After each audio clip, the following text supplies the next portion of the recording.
games. FanDuel had a stay with Alex Lyon, who has played in an outdoor game before. Did you happen to see this by chance? No.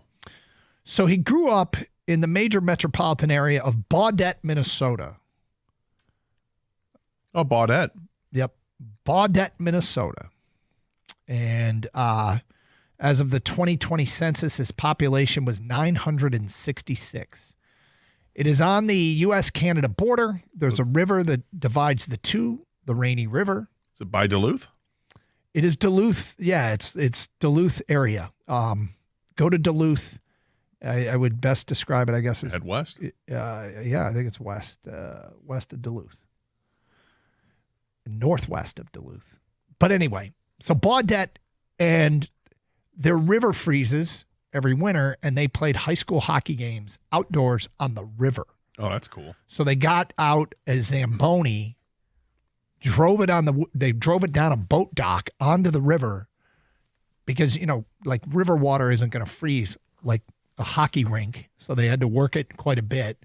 They put boards up, and Alex Lyon, it sounded like there were 3 goalies. It was in high school, and they let each goalie play a period.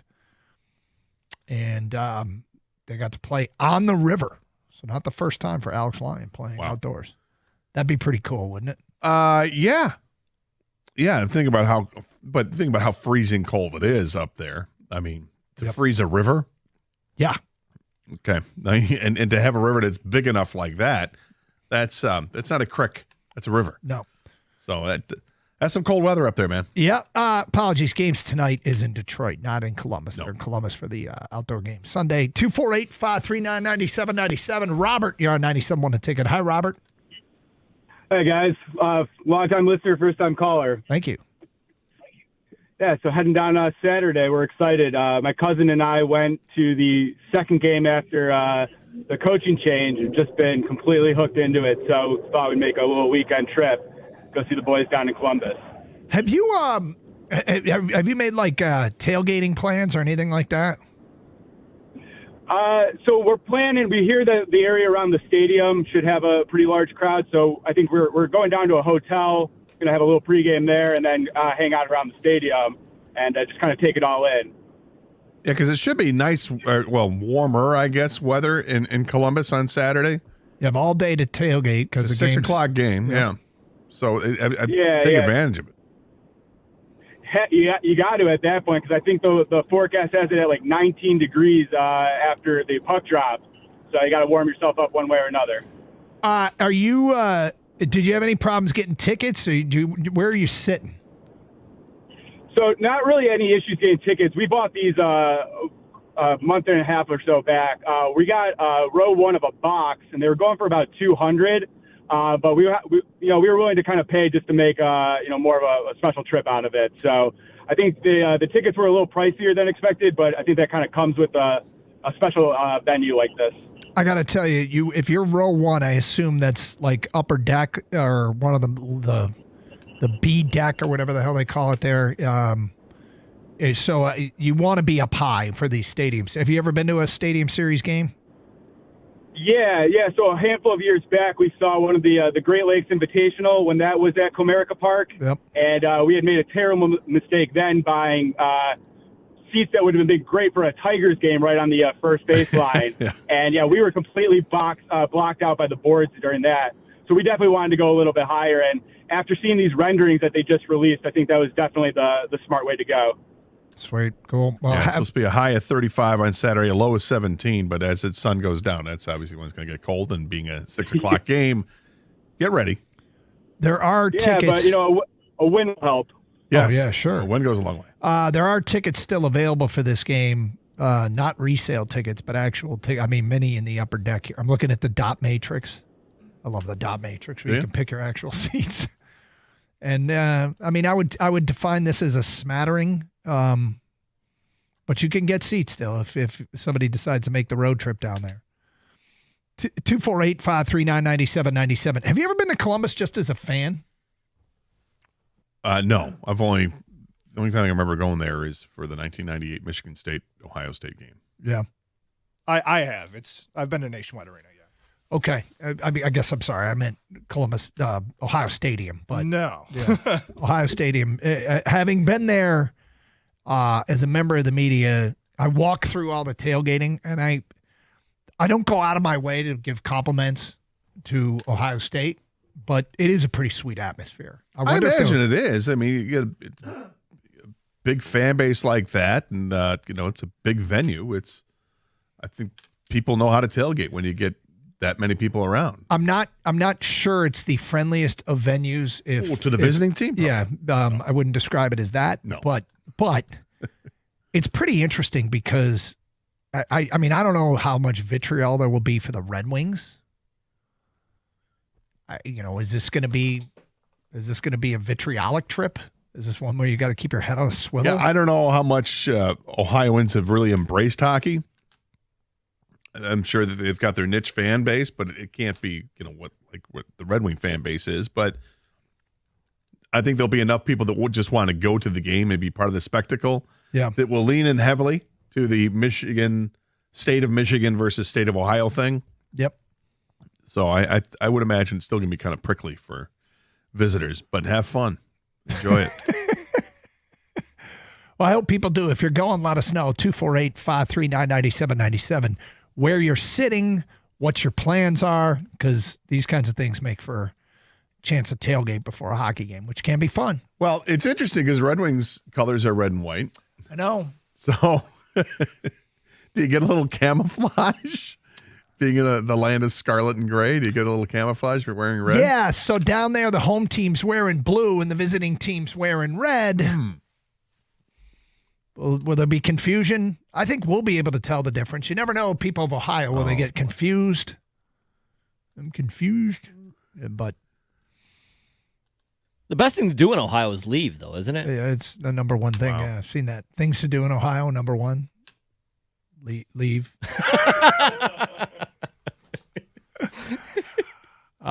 If you're going down there, let us know. 248-539-9797. Feedback still coming in on the Pistons. I like this one a lot. Asar Thompson and Ron Holland together is like having one Rodman. I was trying to figure out if Asar Thompson is a Rodman comp. And I don't think so. No, Asar Thompson has way more offensive ability than Dennis Rodman had. Dennis Rodman was a pogo stick in perpetual motion. He never got tired, would just rebound everything. It was relentless defending. And maybe that part of his game is a defending part. I think that's similar to Asar. Yeah, I think it is. Defensively, I think Asar's ceiling offensively is much higher than Dennis Rodman. But defensively, I don't want to go there yet because Rodman's won multiple defensive player of the years. But you see the similarities in just energy and on the ball defense. I feel like Dennis Rodman was to rebounding and energy. He is to that what Shaden Sharp is to that dunk last night. Very, very good. 248-539-9797. Austin is next here on 97.1 A Ticket. Hello, Austin. Hey, how's it going? It's going great. Thank you. Good, very good. I was just calling. I'm going to the Outdoor Classic. So, headed down there on Friday morning, staying in an Airbnb, waking up early, doing the whole tailgating, partying, all that different stuff with all the super nice Ohio State fans down there. Well, it'd be cool that it's on campus. I imagine that it's a reason to have a pretty good tailgate. Do you got parking and all that sorted out? I think we're just going to figure that out once we get down there. Okay. Yeah. It's probably going to be craziness, but probably. I think the Airbnb is relatively close, so I think we're just going to either walk it out or I'll put my Michigan flag out on my car and drive to the stadium. Where are your seats? I think we're like somewhere like second deck, something like that, or okay, high that's up. Good. Yep. I don't know. My buddy handled all of that, so they might be horrible seats knowing him. So well, being up high is not a bad place to be for these outdoor games. Yeah. Have you ever been to Ohio sure. Stadium before? No, but I've been outside of it. A bunch of my buddies are big Ohio State guys, so I've never been to a game or anything like that inside of the stadium. So Gotcha. We'll see it for the first time this weekend. Well, have fun. Good luck. Yeah, I appreciate it. Go Wings, baby. Go Wings. 248-539-9797. Big one coming up this weekend. Big one tonight at the LCA.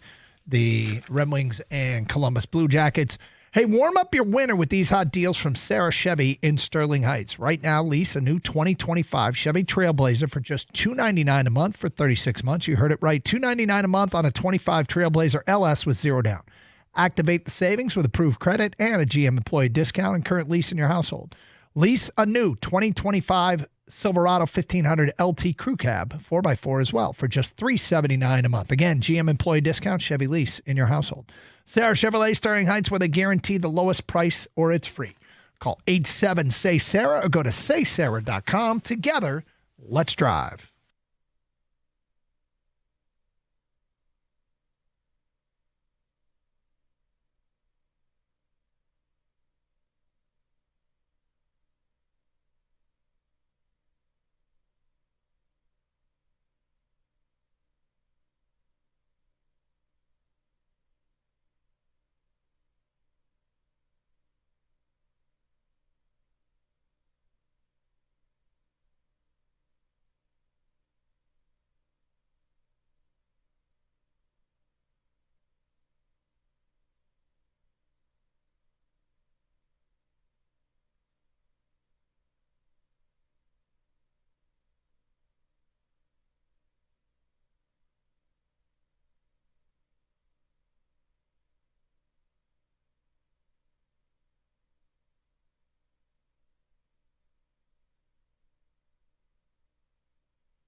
It's pretty cool that the Pistons follow up one big game with another big game as they're establishing themselves as one of the better stories in the NBA this season. Huge turnaround. I saw a graphic that this is one of the best turnarounds in NBA history, and there was the correlation led to it with what those teams that have turned it around they have done, and the Pistons were like the only team that didn't have a big addition. Like you get better when you add, let's say a Kevin Garnett to a Celtics roster. That leads to a huge turnaround. The Pistons didn't do anything like that. This is a very authentic season to season. Actual delta between what they were and what they are now is huge. Yeah, it's massive, and it's the young players getting better. Cade Cunningham staying healthy, and then you have the additions that they've had have just paid off brilliantly. Tobias Harris has really paid off for the last 30 games, and Malik Beasley from moment one has just been this guy you're counting on to knock down shots, and it's what he does. 42% from 3-point. He should win the sixth man of the year in my book. Remember, Doug, we had fun with Vegas odds like a week or two ago. Yep. And he was like the third or fourth favorite. Yep. I think he should be the favorite. He came into the season, I think 100-1 to win it. But I talk about how the Pistons, when they crash the party, they do it a little different. They do it their way. Yep. The last two times the Pistons won a championship, they had the sixth man of the year and defensive player of the year. I think that this Pistons team is trending that way with Asar Thompson defensively and Malik Beasley as a six-man type guy. Like, isn't that kind of weird? Like, yeah. So, I mean, I'm sure Trajan Langdon and Bickerstaff didn't think about how that stuff when they were building this team. Probably not. But it's kind of full circle. It's worked out. 248-539-9797. Fred, you're on 97.1 and Ticket. Hello, Fred. Hey, what's up, guys? Hey, Fred. Listen, you guys talked about it. You touched on it earlier, but this whole initiating contact thing that a lot of the scorers, and I'm going to call out Jason Brunson of the Knicks as being a prime example of that. They do these cheap initiate contact things, and the refs reward them for it with giving them the foul calls. And actually, sometimes they actually foul the defender. And I think that something needs to be done about that. Also, the Pistons, one thing I like about Cade Cunningham is that he scores his points legitimately. He doesn't flop and fall down and cheat and have the refs give him fouls. He earns his points. And lastly, I'll say this here.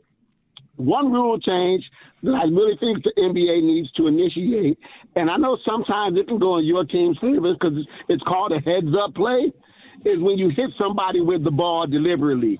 And every time you see somebody chasing after a ball that's going out of bounds, they grab it or swipe it and hit the other player with it, and then it's their ball. In any other circumstance, if you deliberately hit somebody with the ball, that's a foul, and it might even be a flagrant foul. So I just want to know what you guys think about that. That play doesn't bother me. We know what they're doing, and I give people credit, and they seem to throw it all the time at people's legs. They're not throwing it at their face. Right, thankfully. Maybe it'd be easier to catch it if they just threw it at the face. As far as the flopping and all that. With what, their teeth? Yeah, that's right. As far as, they're closer to the hands, yeah. Right? It's annoying as hell. You don't want this to get to soccer proportions, which is it's absurd in that sport. It's an accepted part, and it's the most absurd thing about that sport. And it's absurd about the NBA as well. And we care more about the NBA here. It can bother me. And I will say this about Cade. I think Cade's starting to get superstar whistles. I think you're starting to see Cade get the benefit of some superstar whistles. And I'm not mad about it. Been a minute since we had a player like that, so we'll take it. 248-539-9797. Bart is next here on 97.1 The Ticket. Hello, Bart. Hey, how you doing? All right. So we're going to the Classic the outdoor game on Saturday. My cousin comes in from Canada.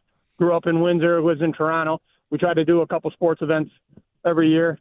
Me, him, and my brother-in-law. Tonight is the Wings game at home. Tomorrow we're doing the Football Hall of Fame, and then going to Columbus. Wow, that's a good weekend. So yeah, right. Where are your seats in the shoe? Section 117, 7 rows off the ice. Yeah, that might be a tough one. It might be a tough one to see. But are you planning on tailgating? Yes. Sweet. Yeah, we're going down. We're gonna hit all the events. So tomorrow night we're going right from the Football Hall of Fame right down to Columbus tomorrow night. Hang out all day on Saturday, and then hang out Saturday night and come home Sunday morning. Gotcha. Are you in section? Yeah. Are you in do you know which deck your seats are on? A deck, B deck, or C deck? I guess there's a D deck. A deck. A deck. So you're low. I believe it's A. If you're in A deck, if you're 7 rows up in A deck, you might be high enough to have a good view. If you're in there 17 double A, yeah, you might not see all that much. 248-539-9797. Oh, it is what it is. You don't want to be low for these things. You'd probably be watching a lot of the big screen. It still would be fun to be there. Don't get me wrong. Do you think they should not sell tickets there? I would feel like those should be tickets that are labeled obstructed view, because if you get low straight on view and you're so far. It's one thing if you're right on the ice and you're along the boards. People love those seats. And then the arena, you're backing up every row. It's fine, but yeah, when hopefully you're it's already good for him. Hopefully he's high enough that it's 50 yards from the field, or from the ice surface. 248-539-9797. Jason in Grand Rapids next here on 97.1. Hi, Jason. Hey, guys. How's it going? What's up, Jay? Good. I'm also headed down to Columbus. I got myself on the Blue Jackets fan list in August just to get tickets as soon as I could, and then promptly got off it. But going down with my 2 kids, we're going hiking at Hocking Hills during the day, and then have tickets in the upper deck. My son packed a University of Michigan sweatshirt, and I advised against that. I've been to a game at Columbus. It is not a friendly environment. It could be one of the best environments in sports. But yes, I hear you. Yeah. Not if you're a Michigan fan in Columbus. Are you planning on tailgating? Not really. No, we're going hiking at Hocking Hills, like I said, and then look for a bite to eat on campus and get into the game there. Sweet. Well, enjoy, my friend. Yeah, thank you. 248-539-9797. Matt is next on 97.1 The Ticket. Hello, Matt. Hey, Doug. Calling up about the Pistons, man. This team, couldn't be more excited about them. I called you guys a couple months ago, actually, and brought up that I thought who could beat this team in the playoffs. And I think you're seeing it. And you guys talked after about Cade taking those steps to superstardom, getting the whistles, getting the calls, making the plays, and you can see it. They've just elevated. They remind me of like OKC last year taking that step, or when Memphis was on that run with Ja Morant. Like, you just let your superstar play, let them feed everybody around you, and we're seeing the results of it. I really like their chances pretty much against anybody in the playoffs. Obviously, we saw the test last night. So I don't know what else there is to say about the Pistons other than Detroit basketball, and let's have some playoffs here. So, Matt, as far as Cade's concerned, the one thing it's like it's all part of, the entire game plan here, getting Cade up and running. And we finally have seen, when you have a legitimate, exceptionally good three-point shooter, how that changes the spacing on the floor for a guy like Cade Cunningham. Like, teams have to authentically defend the arc, and it's changed. Cade's gotten better, but the mix of players around him have allowed this to happen. It has been a good mix, and Cade's benefiting from that as well. I think really the biggest thing for this Pistons team is defensively. They love playing defense. They're getting down the floor. Everybody attacks the boards. You never see one guy who's not trying to get a rebound. It seems like the effort is there defensively, and we all know that when you're playing a good defensive game, the shots will start falling. Confidence will boost, and the offense will roll. So really it's where they're picking up defensively. And we have a superstar that will play some defense. He will guard one of their better guys. He does have the defense ability to be a two-way player, and that's huge in the NBA right now, especially in the East. I mean, he alone is accounting for 8 more points a game because he's got the 3 points per game difference in what he scored last year to this year, 22.7 compared to 25.7. And the assists, he's averaging 2 more assists per game. Those could be 3-pointers, could be 2-pointers, whatever. So split the difference there. And that's a lot from one player.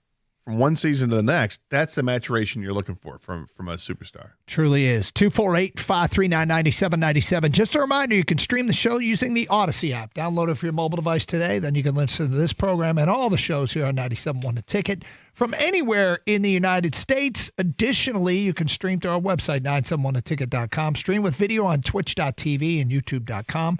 Search bars on both those sites. Type in 971 The Ticket, and bang, there we are with video. Participate in the streaming chat on both sites. It is Carson Anderson. Are You Going to Eat That coming up today at 12:35 here on 97.1 The Ticket.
Doug Carr, Scott Anderson, Kang behind the glass, Kenny answering phones. Great to be with you on a Thursday here in Detroit. 248-539-9797. Talking about the Red Wing game down in Columbus Saturday evening, early evening, 6 o'clock start, outdoor hockey game in Ohio Stadium. People that are going, plenty of Pistons discussion as well. And I got something to bring up with the Pistons right now, Gator. All right. I think pretty much all of our listening audience can answer this question. It is not age specific. The last time the Pistons won 8 in a row, I think everybody has seen this stat. It hasn't happened since 2007 and 2008. Where were you in your life the last time the Pistons won 8 in a row? 2007, 2008. And I will give an example. During the 2007-2008 season, Piston season, Gator, we had a newborn. Mm-hmm. And 5 months from now, we will send that newborn off to college. That's how long it's been since the Pistons have won 8 consecutive games. Now, we started the show what year? 2007. 2007. So we were less than a year in. That's correct. So that was our first Piston season. As a show, I guess, we finished out. We finished up the 06-07 and started the 07-08. Yep. It's pre-Lois for you? Yes. Is this a house ago for you, I assume? Yes. Yeah. It's lots of things ago. Yeah. How many cars? This is that's where you, let's see. So that's, what are we talking here? 18 years? Mm-hmm. It's probably 9 cars, 8 cars. You are a leaser? Because I lease, and usually they're 2-year to 3-year leases. Usually 2, but a couple 3s in there. Best guess, what were you driving back then? Probably a Jeep. A Jeep? Yeah. The Grand Cherokee? Yeah. Yeah. Kang, 2007, 2008. What was I doing? What was I driving? Both, I guess. What was I doing? Listen, I had a lot of more free time on my hands back then. Mm-hmm. I was not married, no kids. Had you met your wife at this point? I think I'd met her in 2007. I have to check that. Okay. She's not listening. Don't worry. She doesn't support what I do. Yeah, that was the year. 2007 is the year I met my wife. At the end of 2007. Okay. So the last time the Pistons won 8 in a row, you were meeting the woman that you married. Wow. Yep. This feels like yesterday, though, guys. So madly in love. Yeah, that's what it is. Yeah, sure. Wow, yeah, that's a long time, man. 8's impressive. I don't think it's easy to do, but 17 years? It seems like a bit of an extended period of time between 8-game winning streaks. But yes, where were you in your life the last time the Pistons won 8 in a row? Were the Lions losing 16 in a row? Or was it the following year? Was that 08? That's 08 season? I think it was 08. It was the 08 season. So that would have started in, okay, it would not be. Yep. It would come after the Piston 8-game winning streak. This would be amid the John Kitna excellence. Yes. Deacon Jones? Ooh, the Deacon Jones soundbite that we had. Is that from that year? That was from the summer of 07. Was it? Yeah. God, you remember when that? Because I remember the studio that we were in, because we weren't in that studio much for that long. Which studio were we in? Next door. It was the one next door? Yeah. Okay. Gotcha. Sergeant Slaughter was in the studio. We did an interview with Sarge. Did we? Yeah. Okay. That was next door. All right. You wouldn't stop talking about it, Doug. Yeah. Jeez. Fanboy. I've stopped since.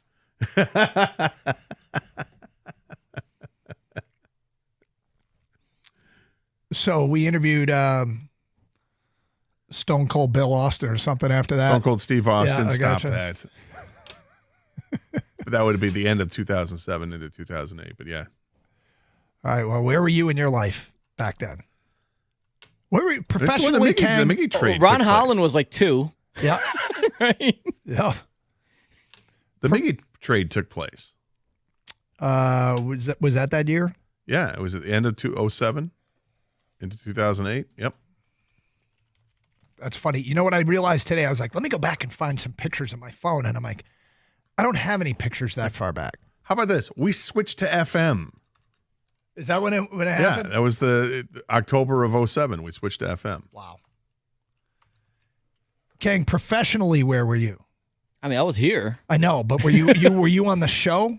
Yes. When did our show start? Kang started with us. Yeah. Yeah. Okay. Okay, so I was with you guys. Yeah. All right. Well, he worked here before that.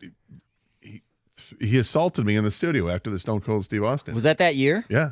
Rey Mysterio? Yeah. I was all jacked up because Stone Cold was there, and what did you like? Some sort of flying he came elbow? with a flying forearm, hit me right in the face. I was trying to, show him my wrestling move. I was pretending I was Rey Mysterio. You know who that is, Doug. And I forearmed Gator in the face. I accidentally actually hit him, which made his glasses give him a cut. Yeah, it kind of dug into my face and cut me. Yeah. What did I do, Gator? Because I felt so bad. You did apologize profusely. I brought you beer the next day, man. Yeah. Which we had the meeting with Zampillo at the time and about whether or not you were going to continue after attacking one of the hosts. That was the first appearance of Jackie from Magic Hat, too. Oh, Jackie from Magic Hat. It was a beer distributor. Yeah. We had talked about Magic Hat. Couldn't find it anywhere. And then it was like some party store in Royal Oak started carrying. Yep. All right. Anyway, where were you last time the Pistons won 8 in a while since the Pistons won 8 games. Yes. Let's get back to your open line calls. We go to Dean. You're next. And on 97.1 The Ticket. Hi, Dean. Hey, fellas. How you doing? What's up? Hey, driving down to Ohio right now, actually. So I asked my girlfriend's brother where we're sitting to see if I can bring an octopus in my pants and chuck it onto the ice. He's like, oh, no, you're too far. I got to tell you, yeah, that would be one hell of Josh Allen couldn't heave an octopus onto the ice at this game. I think if you're throwing an octopus that far, you might injure your arm and be out for the season. Yeah, we're sitting in 23C, so it's kind of far. So. Oh, yeah, you're up there, which is actually going to be a decent place to watch the game. You planning on tailgating? Oh, yeah, we're tailgating. We got the weenies, we got the burgers, we're ready to go. I got my car overalls, my jacket. You got parking sorted out and all that? Oh, yeah, we got parking tickets. I told my girlfriend, I'm a bald-headed man, right? So I told my girlfriend, we're going to paint my head red and put the wing on the side of my head, just like the helmets they're wearing in the game. Well, this is going to be an interesting look. Yeah, that is something else. You got to take pictures of that and tweet them out. Have fun. Let's go to Juan. You're next on 97.1 The Ticket. What's up, Juan? What's up, fellas? Hey. Yeah, just think about where I was at. I was probably at the Pistons game. Actually, Antonio McDyess is my cousin, so he had tickets for me for the whole season. So I can't remember exactly what games or, the street. But, yeah, I probably was at the Piston game because I went to like 90% of the games during that time. But another thing, I wanted to give, Tracy Langdon credit, man. I'm big on upper management. I praise Sam Presti a lot because I like what he do in OKC. But for him to surround those veterans, even though I'm not a big Tobias Harris, but to give him credit, Tobias, Hardaway, and Beasley surrounding around the young cats, man, that's a good, and I think OKC does like similar to the same thing. So Tracy Langdon, man, I want to give him credit. I know it's early in his career, but to start off like this, to surround them guys, and the confidence that these guys got, man, we got a good future, I think. Yeah, Trajan's done a great job, and we got to give some credit to Troy Weaver as well, that has apparently done a pretty decent job drafting. But Trajan's kind of the first thing he did was do something that Troy Weaver wasn't a strength, and that is signing the right veterans. He has surrounded the young core with the proper veterans. So I would agree with you. Hats off to Trajan Langdon. Although he was calling him Tracy, wasn't he? It's all right. Yep. All right, cool. I mean, got to give credit to the right person. I don't think he meant disrespect. Yeah. No, I don't think so. I don't think he meant disrespect. 248-539-9797. Where were you the last time the Pistons won 8 in a row? What were you doing? It turns out it was December into January of 2007 and 2008. Started their streak on Friday, December 14th. And it ran, they did it twice that year. Did it in January as well. This Piston team was pretty good back then. Were they? Yeah. It's Carson Anderson, 97.1 The Ticket.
We're going to get to Are You Going to Eat That coming up at 12:35.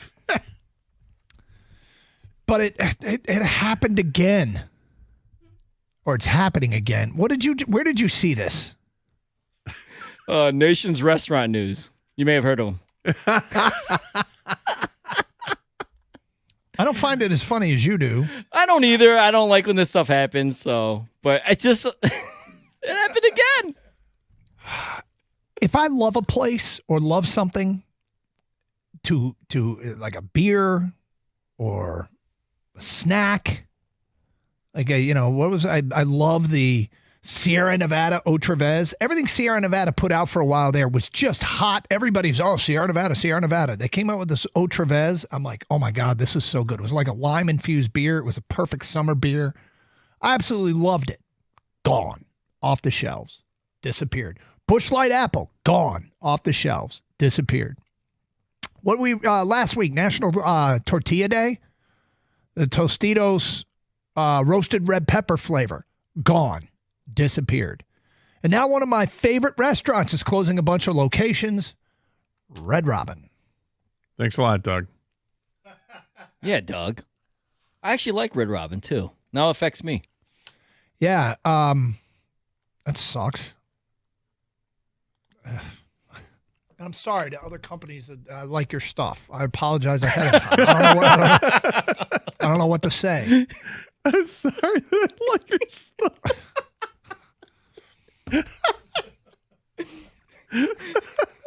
I mean, my wife is like, I said last weekend, I went to one Meijer, specifically one Meijer, because that Meijer carried cucumber lime Gatorade Zero, my favorite Gatorade flavor. And I saw the rankings on ranker.com, which ranked 54 Gatorade flavors, 1 to 54. And Cucumber Lime Zero ranked 53rd out of 54. And I'm like, I don't care. I like it. And that Meijer that I've been going to for years because they always had it, that Meier's still open. The Cucumber Lime Gatorade Zero, gone. You loved like Boston Market and Quiznos. Boston Market and Quiznos were awesome. Gone and gone. Bagger Dave's. Love Bagger Dave's. Gone. See ya. Goodbye. It is. And look, did everything I named sound like crap? Do you like some of these places and some of these things? I liked Red Robin a lot. I thought it was a really solid burger, and you get the endless fries. Yeah, the steak fries are great. Yeah. I will say that I had a friend of mine that was there over the weekend and told me that it was quite a disappointment this last time out. That even the steak fries were terrible. Oh, maybe this is why then. Maybe They've fallen off. maybe they knew and they're like, I don't care, whatever. There's no love made with these fries anymore. No. Well, I've got a couple of Red Robins near me. I hope they're not on the list. Sorry, Qdoba. I like Qdoba. I know you do. That's why Don't say it out loud. Careful. Chipotle's stock just went up. Oh, man. I'm sorry, man. It's okay. It's okay. So what's left for you? You got Qdoba and B-dubs? Is that it? Yeah, I mean, those are some go-tos. There's a Twin Peaks on the ride home. Twin Peaks. Hang in there, guys. They have great food. They do. Scenic views. They have ice-cold beer. It's cold. Everybody likes that, right? Did you like Boston Market? Yeah, Boston Market was great. I mean, it was like a cafeteria buffet, but I mean, it was fine. Well, hold on. Fine. No, what do you mean by cafeteria buffet? That sounds... Because when you'd walk up there and you get, if you went to this, well, you would have to back in the day. You'd walk into the place and you'd place your order, but it was all done in front of you. Like, we'll slice the but turkey they slice or the chicken or turkey whatever. right in front of you. Like they pull the yeah, and then they get the big, spoonful of whether it's mashed potatoes or your corn or whatever side that you wanted. The sides are the best part about Boston Market because they had a bunch of them. They were all very tasty, but it's a cafeteria. Slopping on a plate. Here you go. Thank you. And it's delicious. It was delicious. Now it's gone. Would you go look at our direct messages? Someone sliding your DMs? Yeah. Yep. Sure are. Well, I hope that. What am I missing? Red Robins stay open. The most recent one we got. Here we go.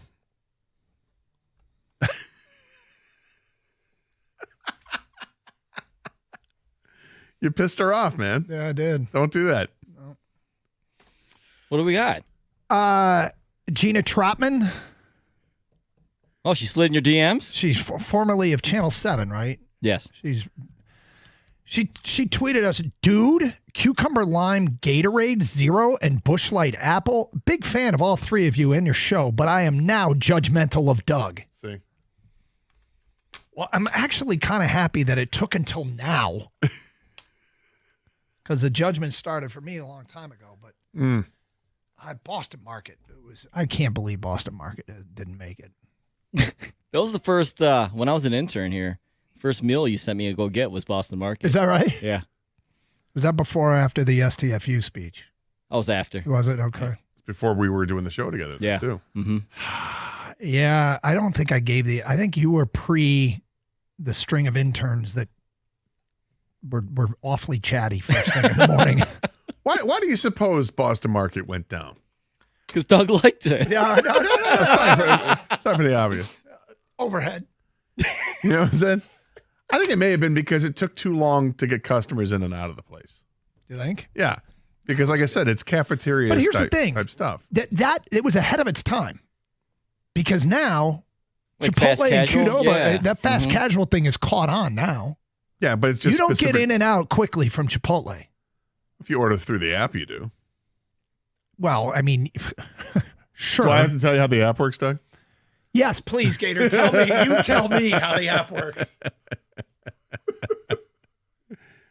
I don't know why Boston Market not innovative enough with other it's just like rotisserie chicken over and over again. I don't know. I like it too. I think it's happened with all of us. All right, it's happened more with you than it has with the rest of us. But for me, it was Baja Fresh Mexican Grill.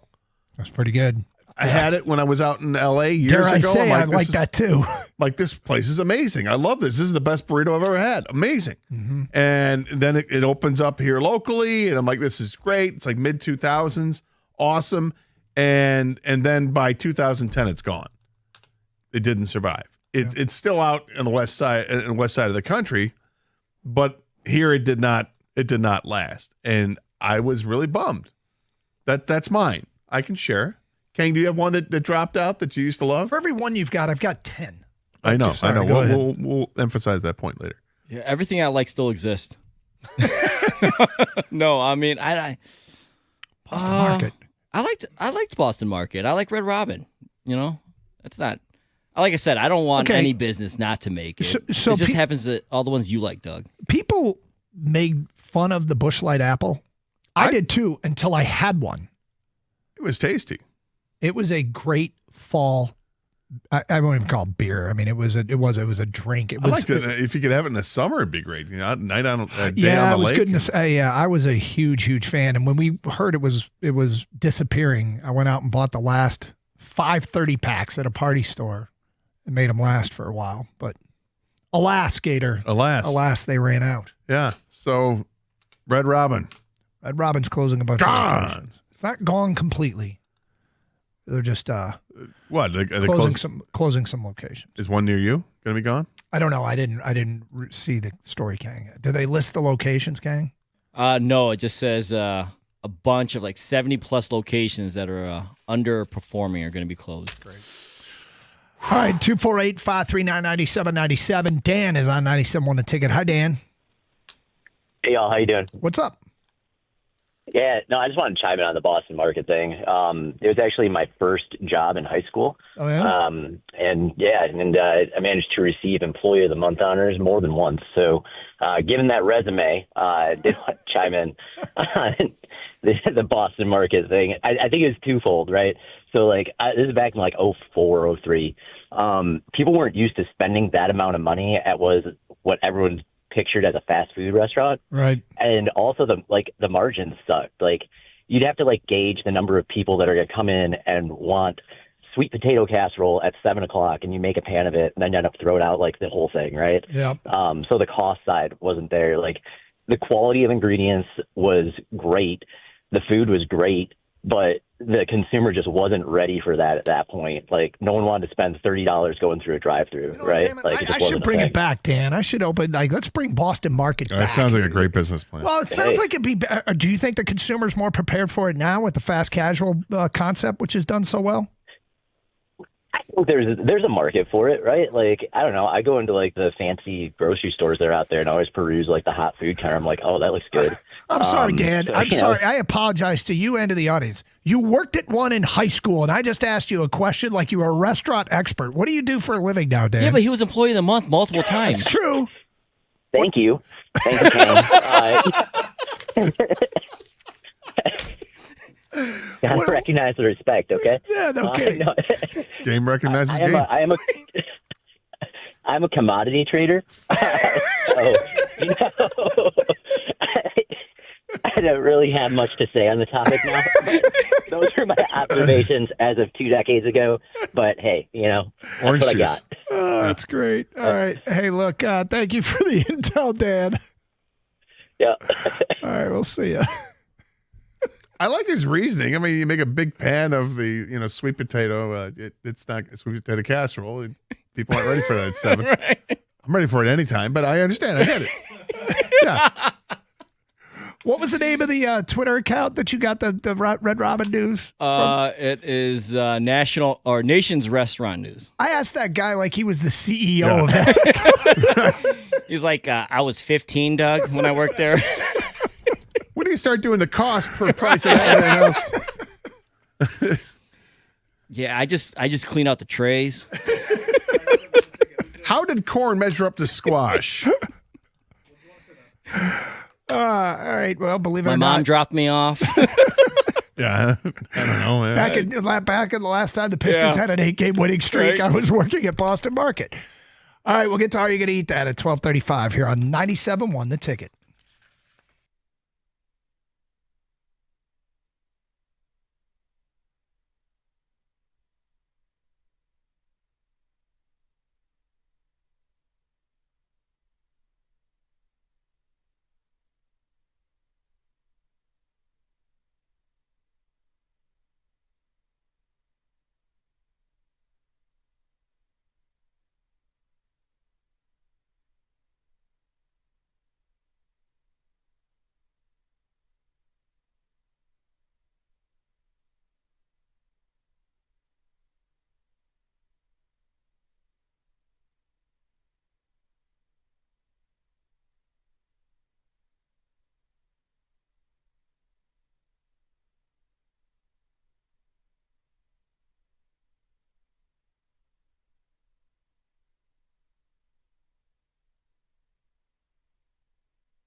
All right, so last time the Pistons won 8 in a row was 2007-2008 season. We've asked people, where were you in your life at that time?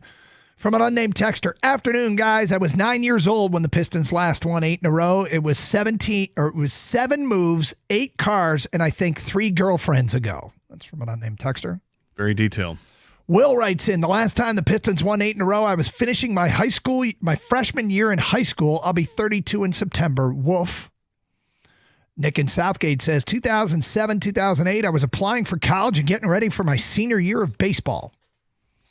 Aaron in Walled Lake, I was just hitting puberty. I am now 31.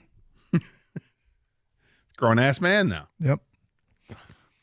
I was at Pontiac Motors, still making cars the last time the Pistons had an 8-game winning streak.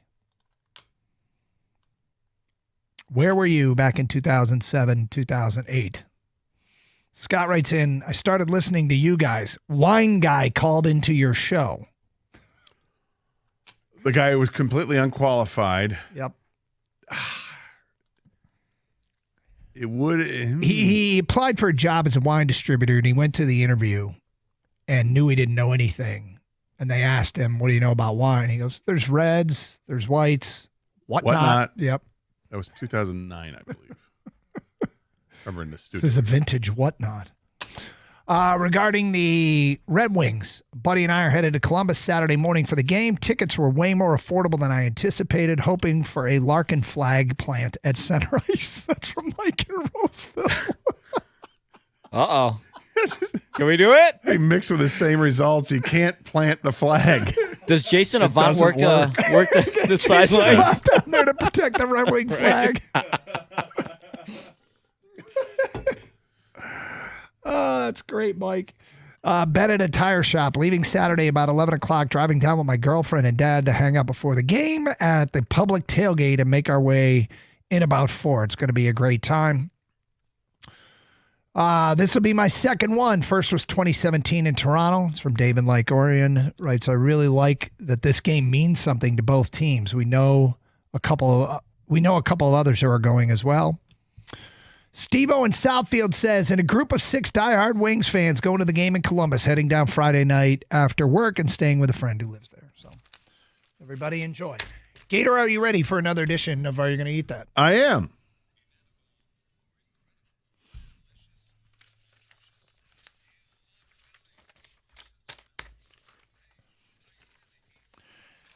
It's going to be interesting. I was until Doug mentioned it. I'll be interested if you like 50% of what we're introducing today. I will start with this. Have you ever heard of Promised Land Dairy Milk? I have not. Promised Land Dairy Milk. I guess it's critically acclaimed. Very, very high marks. They're in a collab with Peeps. Okay. Peeps has officially entered the dairy game in a collaboration with Promised Land Dairy. The brand has launched a sweet marshmallow milk. Promised Land Dairy has been winning over milk lovers since 1987. The brand specializes in ultra creamy, indulgent flavored milk that fans swear by. This limited edition blends Promised Land signature whole milk with the unmistakable sweetness of Peeps, promising Easter delight straight from the cow. Gator, Peeps milk. That's great. So not only high in fat, but high in sugar too. Awesome. Are you going to eat that?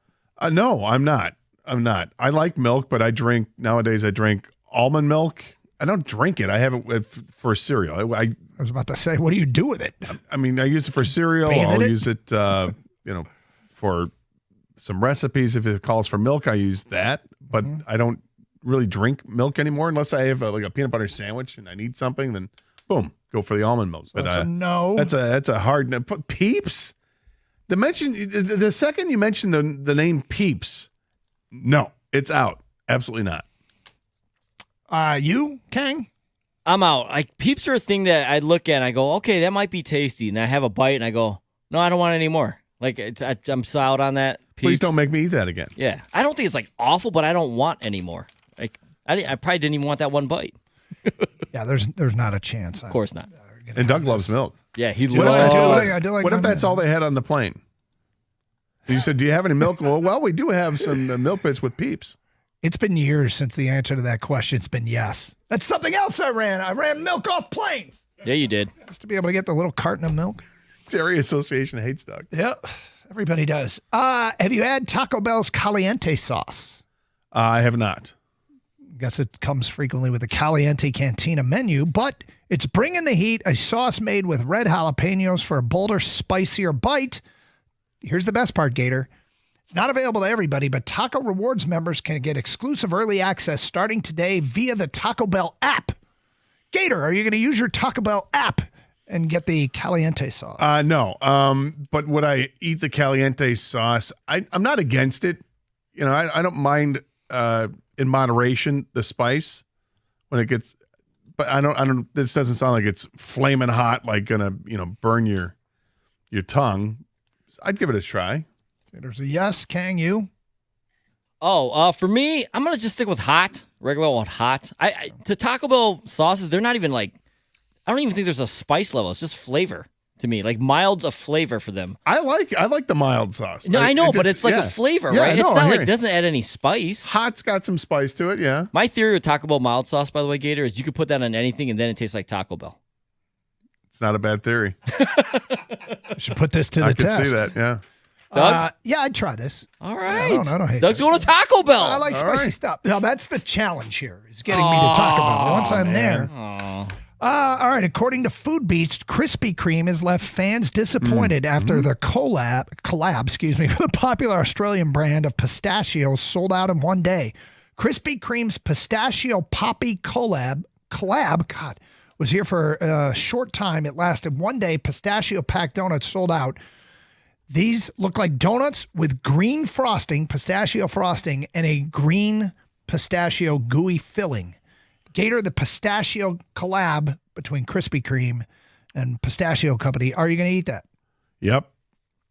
Absolutely. I'm looking at this thing and, yeah, let's go. But it's green. Uh-huh. Okay. And it's not a vegetable, though. It's pistachio. Yeah. Yeah, it's a nut. I'm good with it. It looks delicious. Gator's a yes. Kang, you? You know, surprisingly, pistachio desserts are actually pretty good, I think, in my opinion. Yeah. I'm going to try it. Okay. I'm not a big donut guy usually either. I love pistachios. I'm not a donut guy, so no. Are pistachios the nut that's on the cannoli? Yes. The pistachio cream and all that? Yeah, this looks delicious. All right, Heinz is debuting a condiment line inspired by global flavors. Condoms? Condiment line. Oh. Heinz' new flavor tour is including Mexican-inspired street corn as like a condiment, Korean-inspired sweet and tangy barbecue, and a Thai-inspired sweet chili sauce. Gator, any of those, would you try them? I'm a sucker for the sweet chili sauce. Mm-hmm.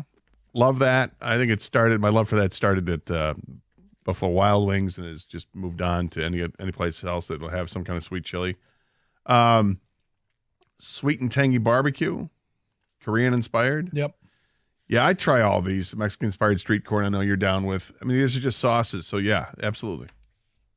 Kang, you? I'm a sauce guy, man. Love dipping stuff. I'll try them all pretty much. I'm a sucker for the sweet chili too, Gator. Any place that has that, got to try it. I mean, Asian Zing. Exactly. What a delicious. I'm in on all sauce. three, especially the Mexican-inspired street corn sauce. But yeah, I love all your street three. corn. Yeah. Yep. All right, Gator, I got 2 new cereals. Can I get you to commit to both of them right here on the spot? No. What if I tell you what the first one is? Will you commit to eat the second one? No. I know better. I know how this game's played. The first one, Cinnamon Toast Crunch, is coming out with a waffle. It's a cereal that's shaped like a small waffle. Gator, the waffle Cinnamon Toast Crunch. Are you going to eat that? Yeah, I would eat it. It would not be always on my menu there because I try to cut back on the sugary cereals, but I'd try it. Absolutely. Kang, you? Oh, yeah. I'm in. I don't eat sugary cereals, so I'm an out. But the funny thing about this is I write all 3 of our initials and then write yes or no. I asked Gator the question, and before he answered, I wrote down yes. Before I even put Gator, wrote down the G for Gator. I knew you would love that. The second one I'm not as sure of, Cheerios Veggie Blends, has come out with an apple strawberry with spinach, carrot, and sweet potato cereal. a quarter cup of fruit and veggies in every serving. Gator, the Cheerio veggie blend, apple strawberry with spinach, carrot, and sweet potato. Are you going to eat that? I got to tell you, I'm torn on this. I don't think it sounds good enough to have for breakfast, but I'm curious, what the hell does this taste like? The idea that you're getting a quarter cup of your daily dose sounds like a good idea. For someone that's not going to eat a bunch of veggies or fruits.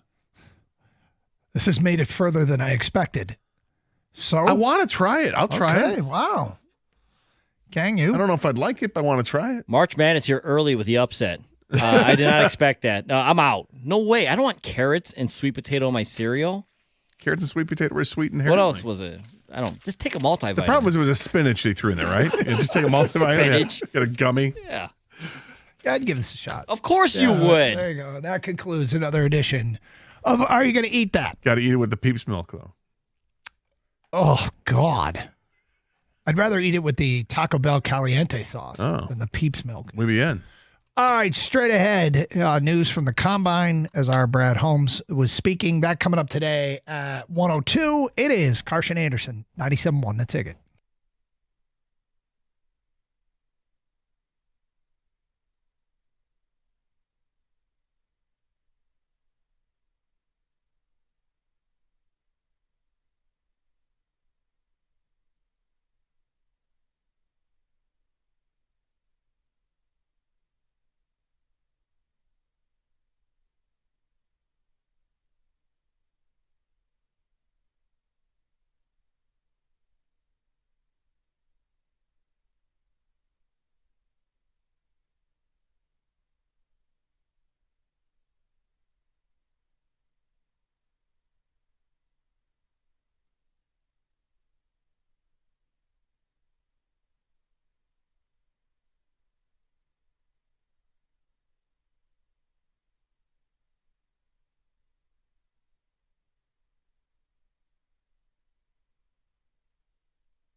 So did you see that the NFL is actually going to technology to measure first downs for the upcoming season? They're going a little Tekka? No. They're using something called the Hawkeye virtual technology to help with first down calls in 2025. The league plans to use the tech as the primary way to determine if a ball crosses the first down line. A chain gang will still be on the sidelines as a backup. So the Hawkeye technology system. We've seen more and more of this. It is going to be interesting to see how this is actually implemented in the real world. Gator, what are your thoughts on digital technology taking over for first downs? I love it. Get on board. Let's get it right. If they can get it to within a couple inches, sounds great to me, or whatever. Within a couple of inches? Well, however accurate they're going to be, it's going to be a hell of a lot more accurate than what the officials are doing. Well, if it's still a couple inches, I would be pretty disappointed. Well, it's going to be, again, a hell of a lot more accurate than whatever the officials are doing, and I assume it's going to be more accurate than just a couple of inches. I mean, they just indiscriminately set the ball down. You got one official coming in from one side of the field. He's got it marked one way, and the official coming in from the other side of the field has it marked the other way, and the guy who has the better view of it gets overruled. I mean, that kind of thing happens all the time, and it happened in the playoffs. I think that let's get it right. The one area in which it is the position of the ball where the ball is placed down that is laughable is in a 2-minute drill when a team's not taking a timeout and they're hurrying, and an official on the sidelines is trying to spot the football where everything's chaotic. And if you go back and look at some of these replays of where the ball actually gets spotted and where the player went down, it really is bad. I hope this works without hiccups. I have been impressed in the early going of baseball's ABS, the automated balls and strike system, with its what appears to be accuracy and how quick it happens. But it's going to be intriguing to see how these things get. Like, do we have to wait for the official to signal first down, or will a first down just pop up on the screen digitally? Will the players have to wait for an official? Does an official get a signal that it's a first down and he'll make the sign for first down? Is the first down signal going away? And I mean the actual physical act of the official running up and. Well, why would that go away? Well, because is the official even making the call anymore? Well, they can call first down once it's confirmed it's a first down or right. whatever. I got you. They can, or if it's done digitally, we should know instantaneously whether or not it's a first down, right? We should have a hologram pop up and do that. No, it's fine. I think we might be overthinking it here. It's just a way of tracking however they track this ball with this Skylink system, whatever the hell it's called. Hawkeye. Get it done and there. Okay, it tells it's over here. Is it a first down? It's a first down. The official says first down. Let's go. Kang, what do you think of this? I don't like it. And I'm not an anti-replay guy at all, but I do think the human element needs to still be in sports. I think this is an area where I think the human element needs to be there. I don't know if it's ever going to be as accurate. Like, I think there's so many issues because, number one, this is going to be advantageous for the Chiefs somehow. I already know it. Like, they're going to benefit from this. I don't know how yet, but they will. Yep. And secondly, so are we switching balls? You know how there's like kicking balls, like the Chiefs have a ball, the Ravens have a ball, whatever. Like, so every single ball is going to have, I don't know how this doesn't get messed up some point. Like, I just feel like I think we're asking for a problem. Do you? That's worse than what we have now.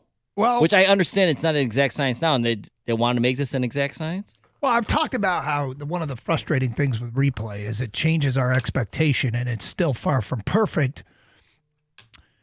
You know, the spotting of the football, if it's not closer to perfect, this will be just as frustrating as many of the replay rulings that we see. I hope it's better, way better than it was. Now, I think this is the same system they use for whether or not the ball is in or out in tennis. You know, they've got the digital ability in tennis to show where the ball hit the ground, whether it was on the line or out, whether it was in or out. The digital animation of it. Yep. Bloop. Out.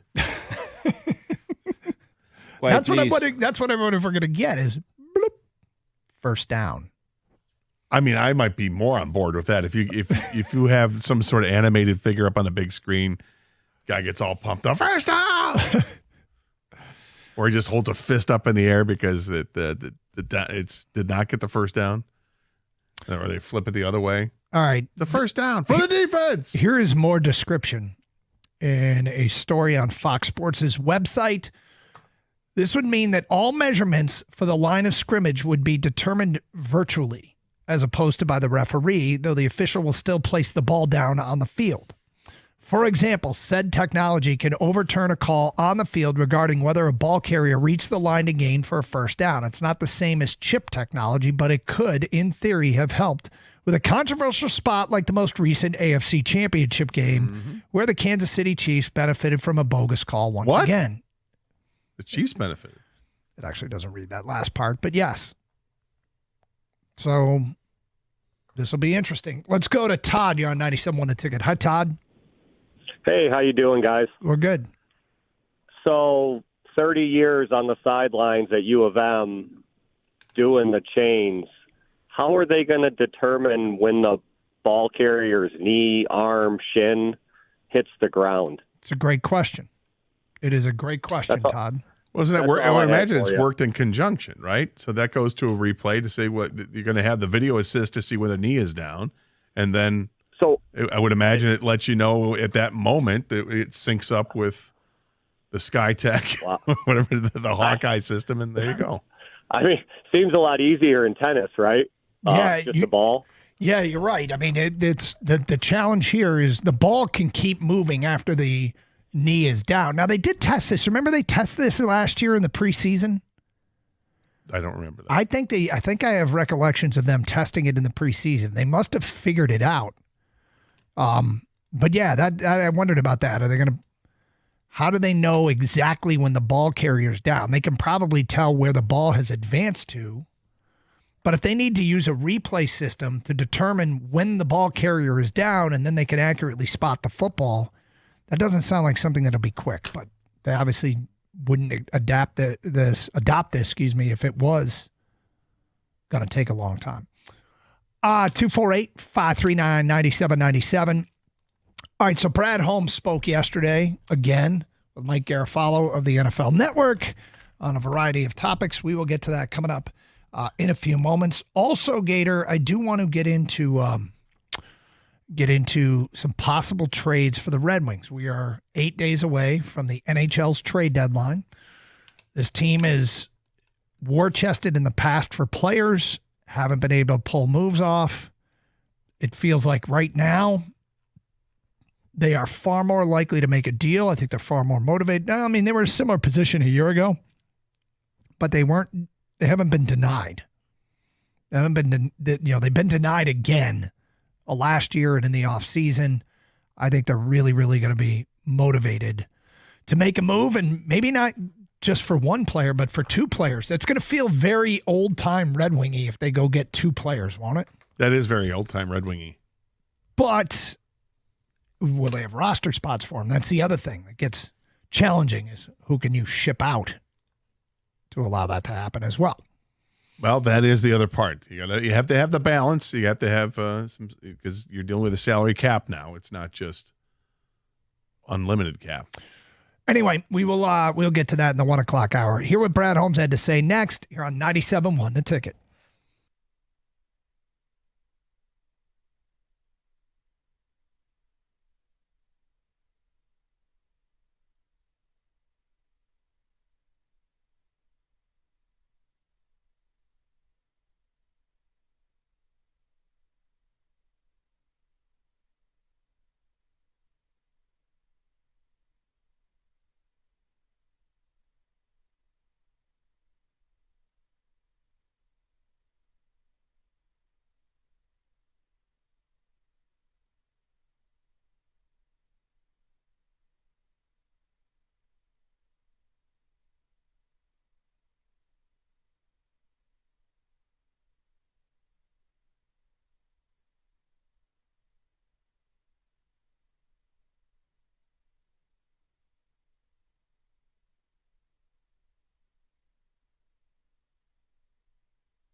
Doug Harsh, Scott Anderson, 97.1 The Ticket.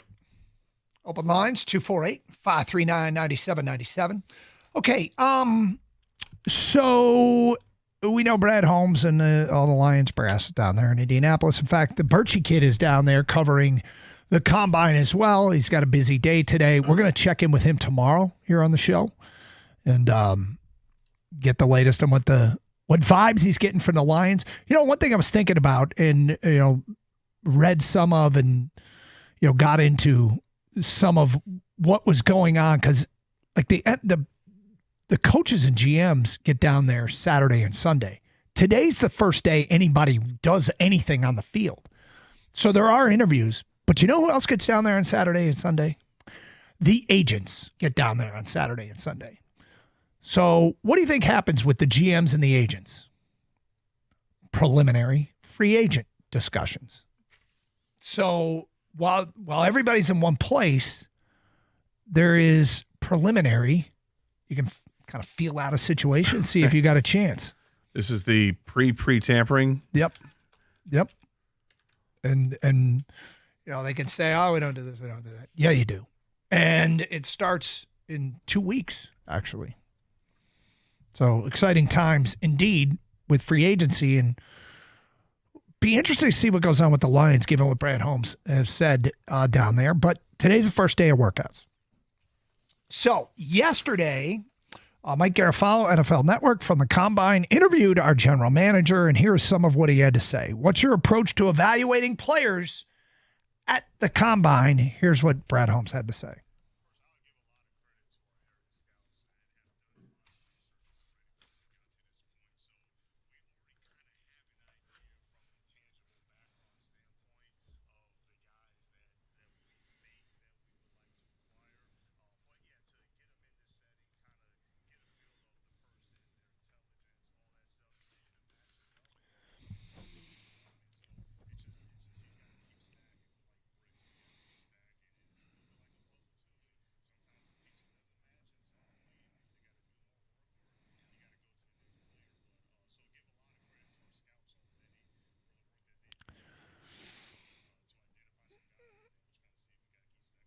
The interesting thing about this is I wonder, and we'll never know the answer to this because we won't have access to every team's priority list or the boxes they need to check. Like, what have the Lions been doing under Brad Holmes and the area scouts and all the staff that has made them successful?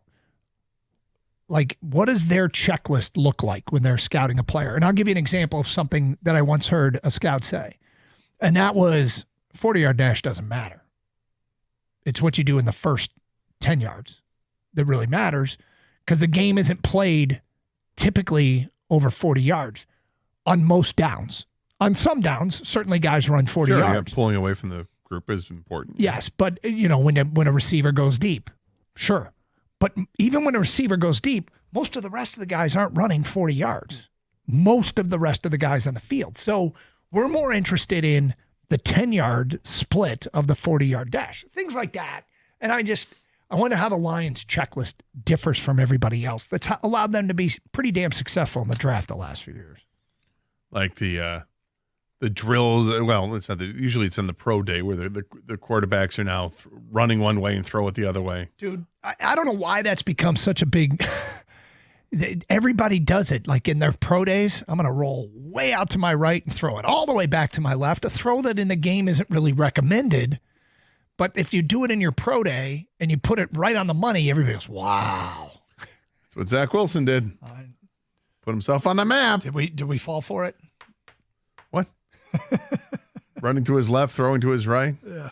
And he's right-handed. That's impressive. All right, here's more from Brad Holmes yesterday with the NFL Network's Mike Garafalo. How do you and Coach Dan Campbell go about figuring out your next move?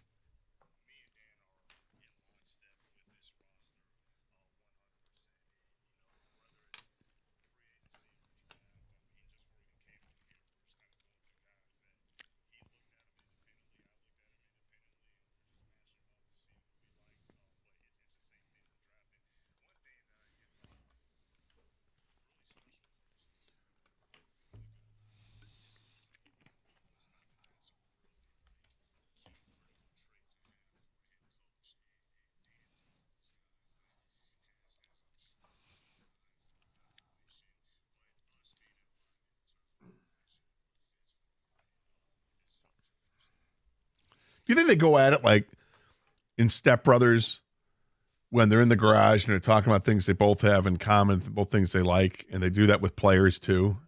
And they're like, after connecting on 3 in a row, did we just become best friends? Yep.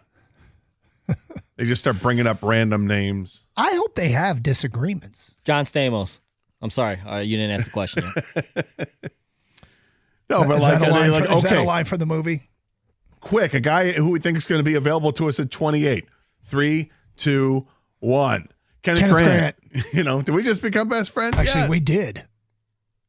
That was unplanned. You're moving up, Doug. Moving up.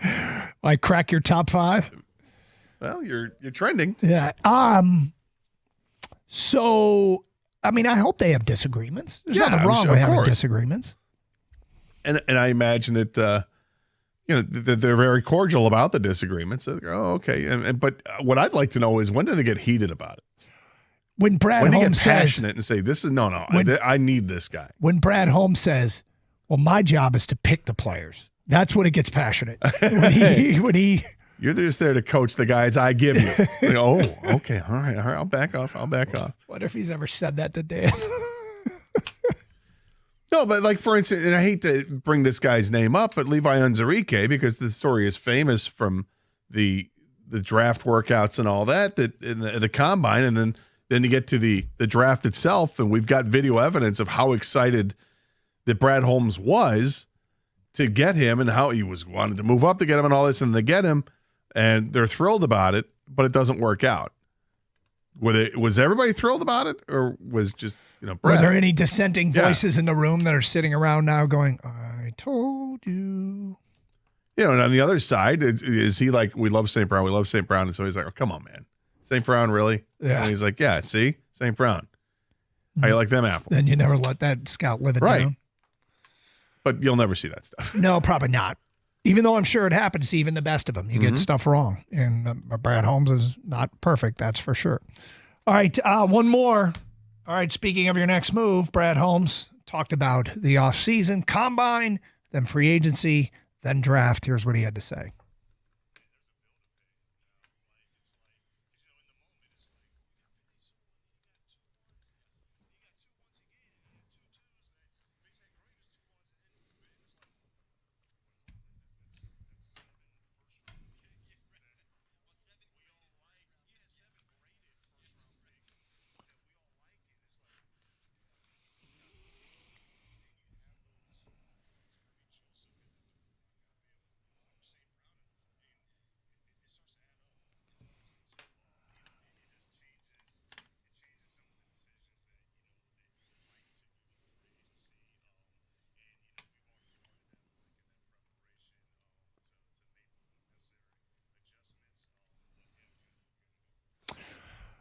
Kind of reiterating what he said a couple days ago, and this has become a common theme with Brad, is how many of their own guys they have to pay.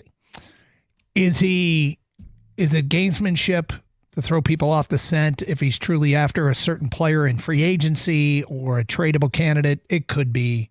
But I think he's making it clear that there's a lot of players that they want to keep.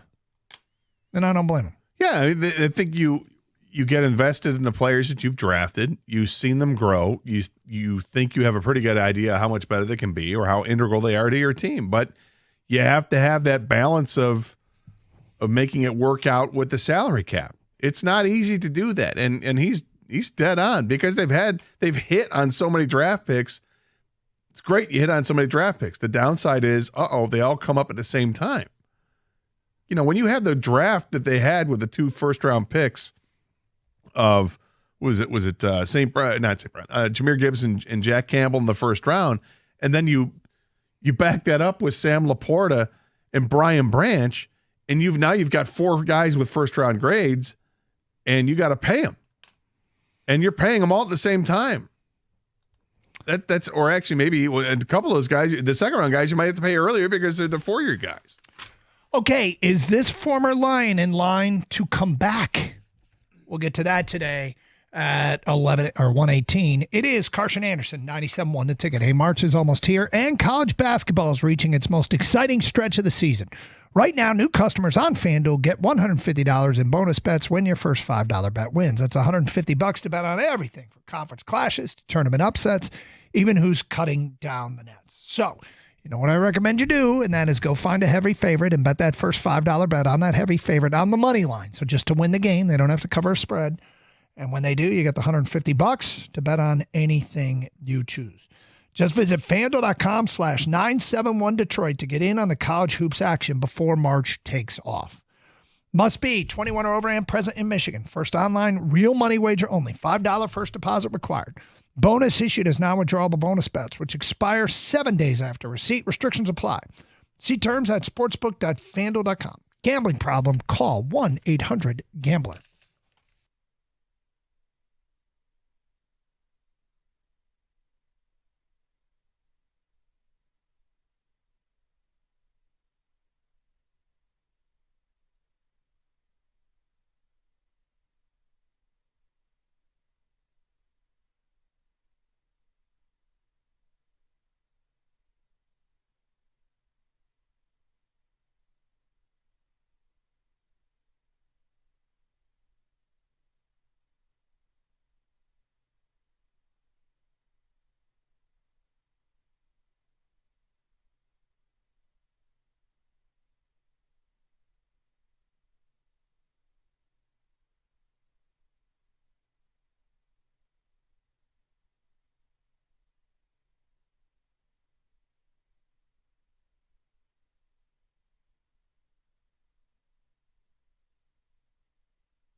Welcome back to the Carson Anderson Show here on 97.1 The Ticket. We take your calls and your texts. Same number, 248-539-9797.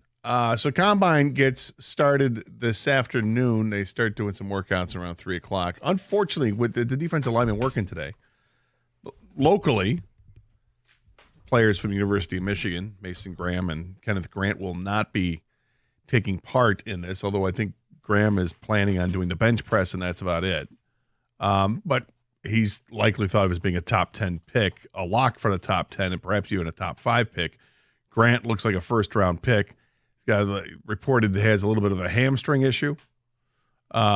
so won't be working out. And the guys will save it up for the pro day, I guess. But it's a little disappointing news. Yeah, he could be the guy, Kenneth Grant, for the Detroit Lions. A lot of speculation that he'll be on the board. It's funny because I always hear so-and-so is moving up, so-and-so is moving down. Actually, we're just finding out what people really think of so-and-so or where they really belong. Because, all of the mock drafts, which we love and we participate in, it is not fact-driven. It is opinion-driven. And sometimes you get a little bit of intel, but this is misinformation season.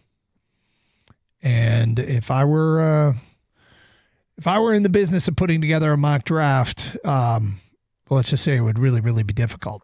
Defensive linemen and linebackers. So that means, Kang, your sleeper, Jay Higgins from Iowa. Mid-round sleeper. He's a guy that would be running today. We'll see how he does. We know RAS score matters for the Lions. It does, but also we know interviews matter. So True. I think this is, when we were playing that Brad Holmes sound earlier, I think they were just they're basically saying that, like, hey, we have an idea about the type of guys we like, but today we really get to find out a little bit more, if not for sure. Yeah. And there's, the defensive linemen that run today, there are plenty of guys. We mentioned Kenneth Grant, although, as you said, he is not running. Other guys that we should be keeping an eye on, including Princely Omanmielen from from Ole Miss. Oh, man. Yep. He's one to keep an eye on. Who's a dude from UCLA? Oluwafemi Odejo, that our guy Mel Kiper had going to the Lions in his most recent draft. He'll be running today. Donovan Azaruaku from Boston College could be a guy. So, you think that based on how James Pierce Jr., what we know about the Lions and Brad Holmes and Dan Campbell, the type of player they're looking at, does Josiah Stewart, do you think he factors in, or is he too small? He is small compared by NFL standards. Knowing Josiah, I think Josiah would impress them in the interviews, having talked to him. 6'1", 245. He had one flaw. Yankee fan. That's a big flaw. Yep. That's a big one. Yep. Be tough. Now, the edge rushers, they don't work out today, right? They work with the linebackers, or is it just strictly defensive tackles, defensive ends, or how does this? That line's gotten blurred. I don't know. I thought the edge rushers did work out today, but you're right. There's right now. I'll be going through top players at a position. I'm like, why is this guy not on the list? And I'll realize they've listed him as an outside linebacker. Some people have him outside linebacker. Some people have him an edge rusher. So I don't know how they define who you work out with. But today it says defensive linemen and linebackers. Another guy I'm interested in I guess it doesn't matter. If it's linebackers, that'll be all of them. Big fella from Kentucky, Deion Walker. Yeah. Is he from Detroit? He might be. But yeah, Detroit. 6'6", 345 is what he's listed at. Now we'll see what he measures at today, but that's a big fella. Okay, speaking of the Lions, could this be news that pertains to us? The Rams have given Jonah Jackson permission to seek a trade. Of course, he played here. Lions, he was an early in this whole thing. He was an early cap casualty because he was becoming a free agent, and it was almost acknowledged they're not going to be able to afford him. And he signed a big deal with the LA Rams, played in 4 games, only 4 games, injury and benching. He's due to make $8.5 guaranteed March 12th when free agency starts. That sounds to me like he's got 2 weeks to seek a trade, or he could get released. Could he be the next Graham Glasgow? The guy who was here, did well here, went elsewhere, but came back on what I assume would be a team-friendly deal. He can. I don't think I want to trade for him. Nope, I don't either. I don't want to give up draft capital to acquire a player that I might be able to get in free agency a couple weeks later. And if he happens to get traded, oh well, okay.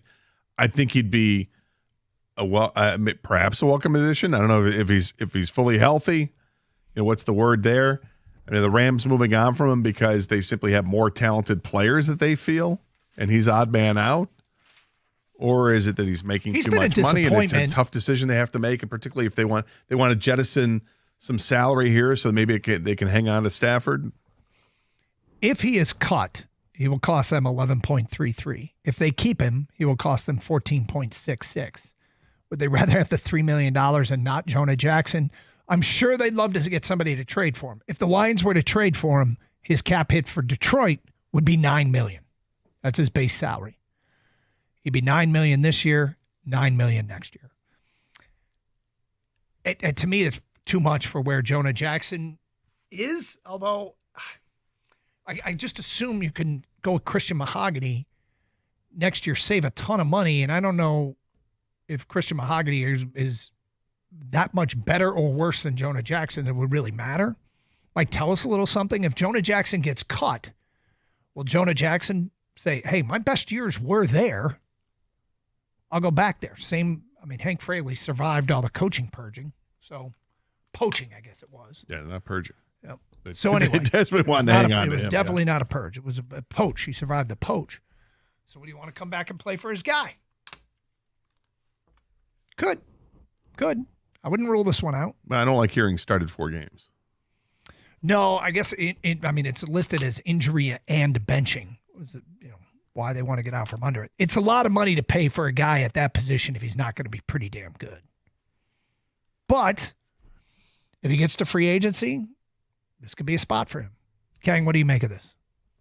Yeah, I'm definitely not trading for him, but if they release him, I'd take a look. But he left here kind of like starting to get an injury or two, and then last year, you just read it, he barely played. What an utter disaster of a signing for the Rams. Like you sign this guy to that big of a deal, 3-4 year deal, and they want to release or trade him immediately. 3 years, $51 million. Yeah, it's terrible.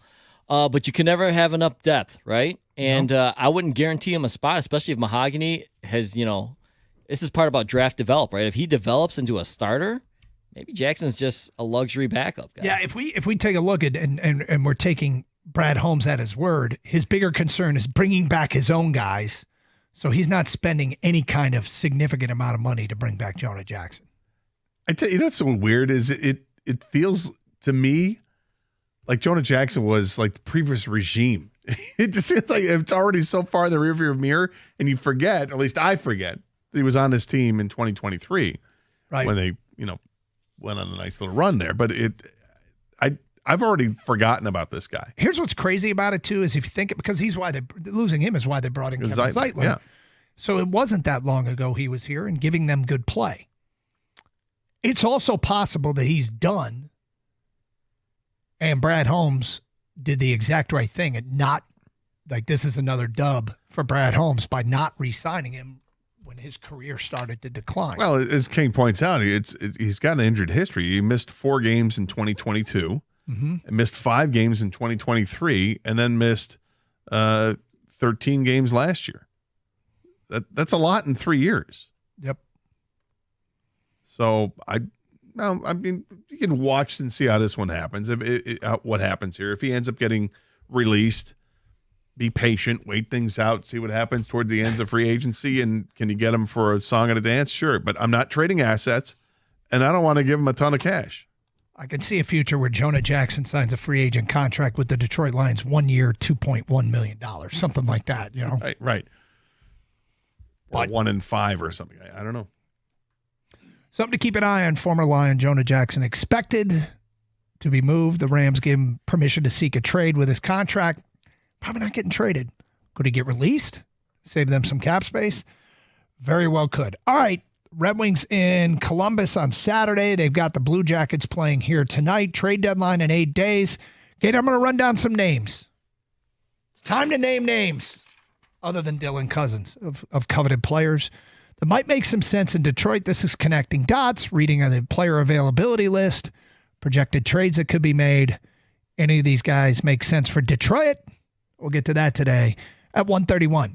Hey, Detroit, you want a golf course quality lawn? It's easier and more affordable than you think. With TruGreen, as the official lawn care treatment provider of the PGA Tour, TruGreen brings pro-level expertise straight to your yard.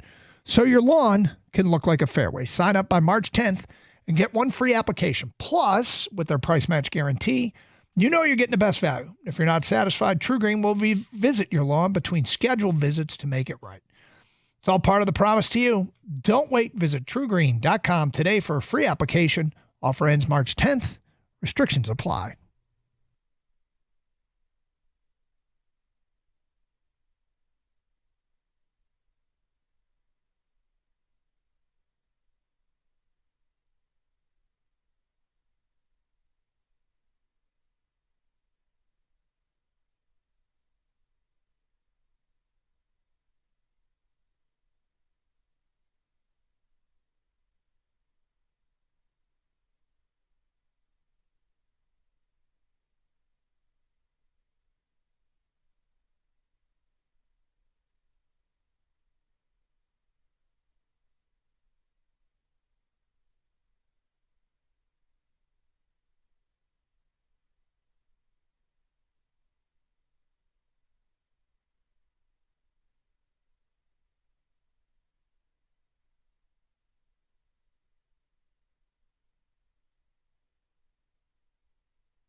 Spent pretty much the first half of the show talking basketball with the Pistons and Michigan State's win, both of them last night. What a huge, huge win for the Pistons, taking out Boston. Big win for MSU as well, in somewhat dramatic fashion, one might say. Also had some Lions talk that we've mixed in.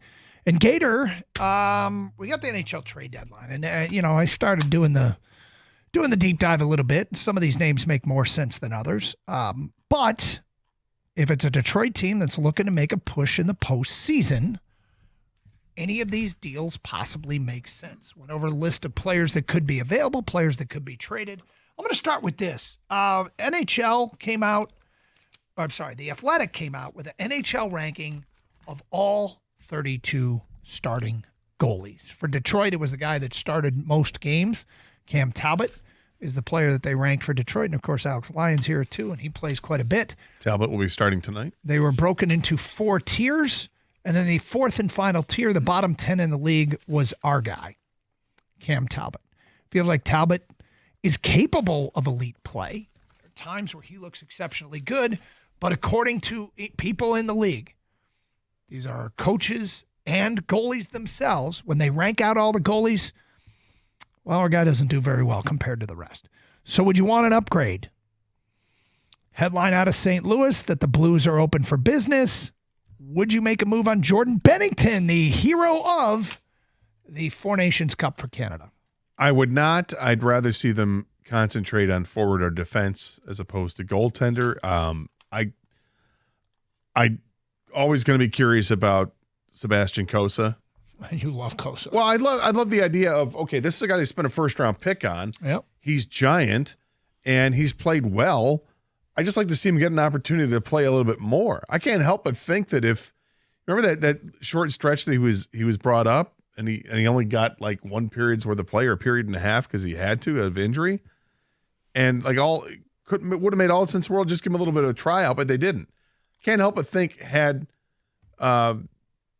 McClellan been the coach instead of Lalonde at that time, would that be different? Would we know a little bit more out of this?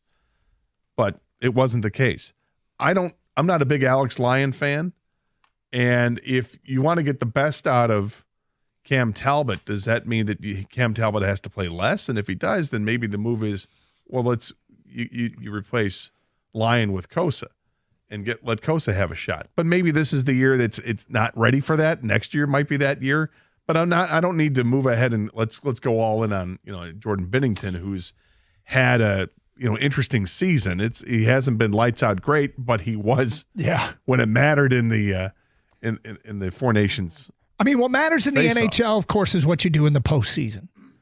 And would I rather have Bennington between the pipes and Talbot? I think, yeah, I would. The question is, I won't disagree with that. Do you make a move for a guy at that point in his career, at the age of 31? He's under contract for the next 3 years. Like, this feels like the move you make if you really think you're a contender and need a goalie upgrade. The other player out of St. Louis, Pavel Buchnevich, who could be available. He's paid a lot of money though over the next few years. I don't know how much he's getting paid, but he's a guy who scored 30 goals back in 22. And he followed that up with 26, 27, and this year he's got 12 and 57 games, the 39 points. But it's other things I'm going to look at for forwards that I think make a difference. When you're looking at trying to, it's not always about scoring; it's about helping things out defensively. And I'll look at blocks and I'm going to look at hits. Are these guys going to be physical enough? And he's not a very physical player. So. And if he's owed a lot of money, then I'm not interested. Okay, as we continue to look around the league and players that could be coming to Detroit, we've talked about Dylan Cousins a lot. He's still young. What is he, 23 years old? He's been a 30-goal scorer in his career, but his numbers have dropped off the last couple of years. It feels like there's a talent that could be tapped into there and do better in this environment than what's going on in Buffalo. And we've mentioned him a lot. What about Alex Tuch? 6'4", 220, scores 20 goals, has 20 goals, has more even strength goals than Nate McKinnon this year. He doesn't make a ton of money. Could be an interesting addition, and he, according to what I read, could be available. Well, he's interesting, the size you like. And so I'm looking at the other stats like blocks and hits. Not a guy who uses his size a lot. It's like one hit a game. He'll block some shots, though.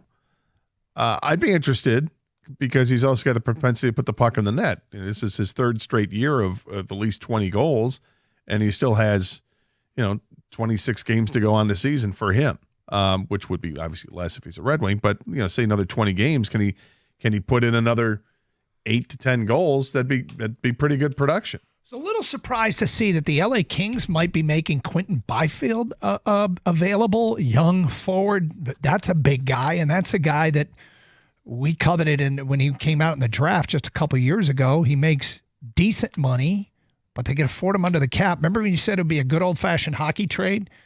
they'd have to give up a prospect, I would imagine, of significance to get Quentin Byfield, but he hasn't produced. I mean, he's a prospect for sure, and he is. Again, going back to that draft, we liked him a lot. He had great size. I think he's 6'5" now, over 220 pounds.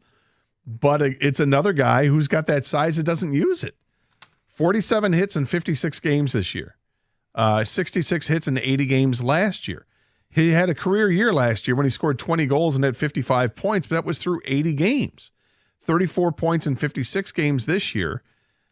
I'm not going to say the guy's not going to make it when he's at 22 and he's got numbers like this. He's in his 5th year in the league at the age of 22. Yeah, and look, he played 6 games in the first year. So, I mean, really is 4th, but I'm surprised that he hasn't been better. But does a change of scenery, does that help him out? I do like the size factor. And on a team right now that's without, I mean, Rasmussen temporarily, he'll be back at some point, maybe even back for Saturday. But this is a guy who's got comparable size. I like the size. I don't know, how much does he make? What's his contract? I think it's $6 million. For how many years? So he got his second contract, I'm assuming? Yeah, 6.25 each of the next 4 years. This is a player you'd have to believe in. You'd have to believe in the talent that got him drafted high in the first round. Yeah, I mean, again, going into the draft, I really liked doing the research on him. He was a really good player, but it hasn't translated just yet to the NHL. Now, looking at when he played 40 games his real rookie year, he had 5 goals and 5 assists. The next year it dropped down to 3 goals, but he picked up 19 assists in 53 games. And then it jumped up to 20 goals last year. This year he's at 11 goals. Is he potentially going to be 20 goals? Potential, but you'd really have to pick up the pace. But at least it has picked up. I'm interested. Yeah, I'd be intrigued with him as a player that's I just still wish he were more developing. physical. He's not physical. I heard Max Bultman of The Athletic on our old friend Brian Fisher's podcast mention Trent Frederick from Boston, that he might be available. And so I did a little research and reading, and I love this line. Trent Frederick is a pain in the ass contenders crave at the trade deadline. Yeah, because he hits. This is a guy who has 155 hits this year, had over 200 hits last year. He is a pain in the ass. And he's not having a great year. He's minus 14 on the plus-minus statistic. The previous 3 years, he was plus 9, plus 28, and plus 10. So he's minus 14 this year. He's fallen out of favor, I think. But he is a pain in the ass. You need guys like that. I like his physicality without, drawing too many penalty minutes, but the guy goes out there and he hits, and I can appreciate that. He's not overly, large. He's 6, but he'd be big for the Red Wings, 6'3" and 220. So because of their cap situation and because of the contracts that these guys make, and I know you love to add the hitting, but what about adding Alex Tuch and Trent Frederick? What if Trent Frederick, who brings that grit, is paired with somebody else? So you get both. Like if you get Quentin Byfield, which I think you'd have to pay a hefty price personally, but well, you start looking at who leaves the roster to make that spot. Yep. And where are you gonna play him in place of? And immediately you go down to the 3rd and 4th lines, you start looking there, and is a player like Joe Veleno or Berggren, but those are the players you're looking at. Christian Fisher maybe, but I'm not saying that they get traded the other direction. I think No. I'm I'm looking for guys who might get who's squeezed out. Yeah, exactly. I mean, given the fact that Andrew Kopp's done for a while, that does open up a spot. But okay, those are interesting names. I still think that they could look at bigger. Well, what do you got? Well, don't say Connor McDavid. No, I'm not going to say Connor. Okay. Looking at the trade deadline, there are some big name players that aren't having the years that they thought that they would. One of them costs a lot, and the other one is kind of affordable. You look at, do I dare bring up the name Steven Stamkos? Is that somebody that you would consider? I think they tried once. So he is making. Here's what I don't like. What, 8.5 a year? And how many more years? I want to say he's 4 more years on his contract. And how old is he? 34. Okay, I guess 35, he's not decrepit. 35. I mean, this is one where you kind of accept that, and it's $8 million over the next 4 years. I think so. It's like 8.5 maybe. Okay. The name that the other name I like has always been linked to the Red Wings was Jonathan Marchessault. There we go. That's exactly what I was going to say, Gator. He's 1 year younger, making 5.5 a year, cheaper than Stamkos, a year younger. There it is. That's my guy. I'd like to. I mean, you definitely get scoring with him. I'll throw you out one more name that, again, I think would be a little bit more costly. Kenny was waiting. Yeah, Kenny was. Kenny was. Say it. Say it. Say it. I was surprised to see this guy on a list that might be available, but what about Ryan Donato out of Chicago? He's got 19 goals this year. He's 28. I think the Red Wings tried to get him before, and I saw that he might be available. Yeah, he's a little prickly to play against, I guess, a little bit, but I don't know. That's nothing that wows me. I kind of feel like they have an opportunity here to maybe wow you a little bit. One more here, Kenny. Well, wowing would be either one big or two guys that can both help you. One more, Kenny. Well, again, they can take on up $14 million, right? They could take on a couple players. Yeah, one more from me. I got Seth Jones. He says he wants out of Chicago. Great defenseman, fast, can move the puck, can fill out one of your middle pairing defensemen. It solves your Justin Hull problem, I think. How expensive is he? It's a great question. His contract, as we're workshopping this idea, pays him $9.5 for the next 5 years. Oof. Yeah, and at the age of 30, though I do like the player a lot. Yeah, it's the end of this year and 5 more years. That's he is a very nice defenseman, and I think, in Chicago, obviously he's not going to do very much. You have to kind of keep in the context of the team he's playing on. Yeah. All interesting as we are 8 days away from the trade deadline. It is Carson Anderson here on 97.1 The Ticket. Warm up your winter with these hot deals from Sarah Chevy in Sterling Heights. Right now, lease a beautiful new 2025 Chevy Blazer for just $364 a month with no money down. That's a 2-year lease on a Blazer LT front-wheel drive with 0 down. Unlock the savings with their GM employee discount and Chevy lease in your household with approved credit. Don't forget Sarah Chevy in Sterling Heights, #1 volume Chevy dealer in Michigan, and that means they have a huge inventories of Silverados, Equinox, Blazers, Trax, and EVs, hundreds on the ground to choose from. Stay warm and say Sarah. Call 87-SAY-SARAH. Go to saysarah.com. See dealer for details. Get their fast offers end March 3rd. Together, let's drive.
Let's check in on the feedback and people still buzzing about last night's basketball games.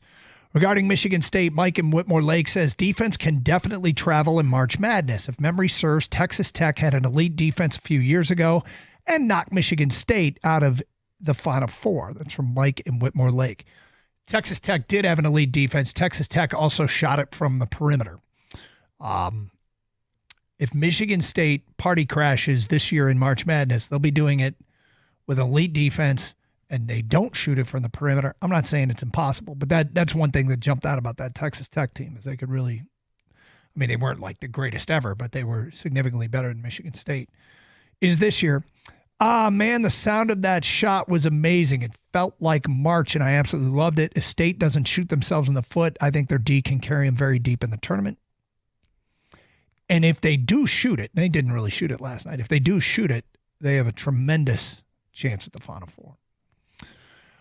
Pistons hosting home court in the playoffs is a real thing. Oh, yeah. Oh, yeah. Look, if they play, they've been playing it over a 700 clip since the middle of December. If they play that way the remaining, 23 games, they have a chance at the 3 seed. I'm not predicting that, okay? Let me be clear. But if this trend is who they now are, the way the Tigers last year instantly got really good and just rode it all the way to the playoffs, kept riding up the standings. And let's face it, Minnesota didn't finish the season strong. If the Knicks help a little bit, if this is who they are, and there's a lot of basketball to be played, again, not a prediction, but 3 seeds in play. 4 seeds way more likely. Yeah, I think they can. I would look. You can have your sights set on 3. I'm looking at 4. Just keep moving up. Really is what it is. I think Indiana is a tough out for this team. I think it would be a fun matchup in the playoffs. It would be a great matchup. These teams don't like each other. There's history. There's deep history in some cases, and I'd be all about seeing that. I think that it'd be tough for the Pistons to beat Indiana. I think it's tough for Indiana to beat the Pistons. This is one of those things you look at. Is this going to be a 7-game series if they match up and get your popcorn and just sit back and enjoy it? But I do think that, if you're going to look past 4, that might be a little lofty. But I'm loving this run they're on right now, and they're going to play Denver tomorrow. It's another measuring stick game, right? Mm-hmm. Yeah, measuring stick game last night for me was, and I know they didn't have Jaylen Brown, but they were the defending champs, and they got a bunch of great players over there, all-stars, Olympians, the whole 9. They can definitely win a playoff series. This isn't one of those just, hey, they're going to make the playoffs, great progress. No, I don't care who it is, Indiana, Orlando, whoever, Miami, it doesn't matter, the Knicks, they can win a series. The Bucks, the only thing against them really right now is they're so young. I'm not sure they know what they're doing right now, right? Yeah. And that's kind of the part of the surprising part too, right, Doug, is they're really young. The core of them is young. I mean, you have Tobias Harris, but the rest of these guys. And the veterans that they did get are doing the job. But yes, the rest of these guys, I mean, you go through it. What did we say? 19, 21, 22, and a couple of 23-year-olds, although one of them's out with a season-ending injury. But that shot by Maryland with 5 seconds left from 28 feet away is one of the worst shot selections you will ever see. That's from Jamie. That's also from our engineer, Robbie, who was fixated on that. He's like, why are you shooting then? Like, why? You had a couple seconds to get a better shot. Yeah, because, I mean, you don't. It wasn't 3-2-1, let it fly. You needed just a basket, not a 3-point basket. Sard Thompson has 67 steals in 37 games. That's Ocean's 11 level thievery. Oh. That's from Jay and Warren. Nice. Well played, Jay. A movie Doug gets. A movie I saw, yeah. And speaking of Zerga, Stoney's in the studio with us. How are you, Mike? I'm good. How are you? We're doing exceptionally We well. actually did something in common yesterday. You and I? Yeah. Let me guess. I think I can figure it out. You went to a high school basketball game. Yep. Went down to the wire, and West Bloomfield prevailed over Walled Lake Central. Is that right? Mm-hmm. And then Friday, the West Bloomfield Lakers will lose to Orchard Lake St. Mary's by about 55. Wow. Okay. So you're calling the shot already. No. This is without a doubt going up on West Bloomfield's bulletin board. Oh, yeah. Mike Stone. Yes. Friday, West Bloomfield will lose to Orchard Lake by 55. A little hyperbole, but yes, they are the defending state champions. And they're strong. Kid who's going to go to Michigan, Trey McKenna, is really, really good. And they have some football players who are going to Michigan State to play football who are really good basketball players. Yeah. Orchard Lake St. Mary's is stacked. But yeah, so I was driving home and listened to the Maryland broadcast, actually, because I know two of the broadcasters. So who's their play-by-play guy? Johnny Holiday. Johnny He's been Holiday. doing Michigan. He's been doing Maryland basketball and football since when I was living in Washington. So we're talking in the late 70s, early 80s, probably. Who does is it Frank Reich on the color commentary? For football, I don't know who does it, No, but former American University head coach Chris Nockey is their analyst, and they had a third person in the booth yesterday, which I didn't know. Is it Bonnie Bernstein? No, but she did go to Maryland. I know. All I'm doing is mentioning Maryland people. I did this last night with Woody. Oh, really? Yeah. Walt Williams, the former Walt Williams. Yes, the bearded point guard. Yeah, like the 6'8" bearded point guard. Mm-hmm. He was like an early draft selection. He's on their broadcast, huh? Yeah, he was last night anyway. Check out Walt Williams. That was pretty cool. And I was just asking the question, whatever happened to? No, I wasn't. I know. What do you guys got planned coming up next? We'll talk about that. We'll talk about, obviously, what Gator and Kenny Cott witnessed at Little Caesars Arena last night, which was it a statement game? That's what we'll debate. It was just wonderful. It looked on television, and you were there. It looked like the place was electric. And look, anytime you can beat the Celtics, it's a good day. Well, I would say this before, and I don't think Doug's intention was saying it was just bringing up a fact that Jaylen Brown didn't play. Before people throw that at you, understand that the Pistons are playing without some pretty good players too. Yes, they're Jaden second. Ivy's not playing. Schroeder nor is didn't play. Schroeder. Right. So yeah, and the Pistons have played teams on back-to-backs too and have won. I don't. I think it was fair unfair. I do wish they had one more game against the Celtics because I feel like, we played that soundbite from Celtics Media Day with Jaylen Brown saying, if we're playing a team like Detroit, we're going to get Sam 30 shots. Right. Like no disrespect, really. Okay. How can we be disrespected? How would we feel disrespected? You're always disrespected when you started off with no doubt. Exactly. Right. Is that analogous to when Aaron Rodgers called the Lions, we can't lose to that team? That team. Yeah. Yep. Yeah, it kind of was. Yeah. So now that the Pistons have the Celtics' attention, yes, I do wish they played one more time in the regular season so we could beat them again. So now the Pistons can knock the Celtics out of contention like they did with Aaron Rodgers. Right. Right. There we go. Our next matchup will be in the Eastern Conference semifinals? That's right. Yeah. Exactly. Let's hope. Yep. Let's hope. It'll be nice. You boys have a great show. Stay safe, everyone, and treat each other with respect. 97.1.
According to Ian Rappaport, Michigan defensive lineman Kenneth Grant is a hamstring strain. They'll keep him out of on-field defensive drills today. The injury was discovered during combine medical evaluations. Grant was hoping to still participate. On the basketball court, Michigan back in action tonight against Rutgers. The Scarlet Knights are just 14-14, but they have won their last two. Pregame at 8:30 over on WWJ News Radio 950. Jack Flaherty made his spring training debut in a game action at least against the Red Sox, throwing 2 innings of 1-run ball. He also walked 2. Kenta Maeda was the first to relieve him. He got through the third without any runs while allowing 2 hits and striking out the last batter on a 92-mile-an-hour fastball. Javi Baez will be in the lineup tomorrow as the DH. We also learned today that utility player Matt Vierling is day-to-day with a shoulder injury. The Red Wings also back in action tonight at LCA against the Blue Jackets, trying to keep it rolling. Blue Jackets 28-22-8. The Wings looking for their 31st victory here tonight. Right here on the ticket. Pregame at the bottom of the hour at 6:30. At the Corwell Health Sports Desk, I'm Jeremy Otto from Oregon. 97.1 The Ticket or Odyssey.com.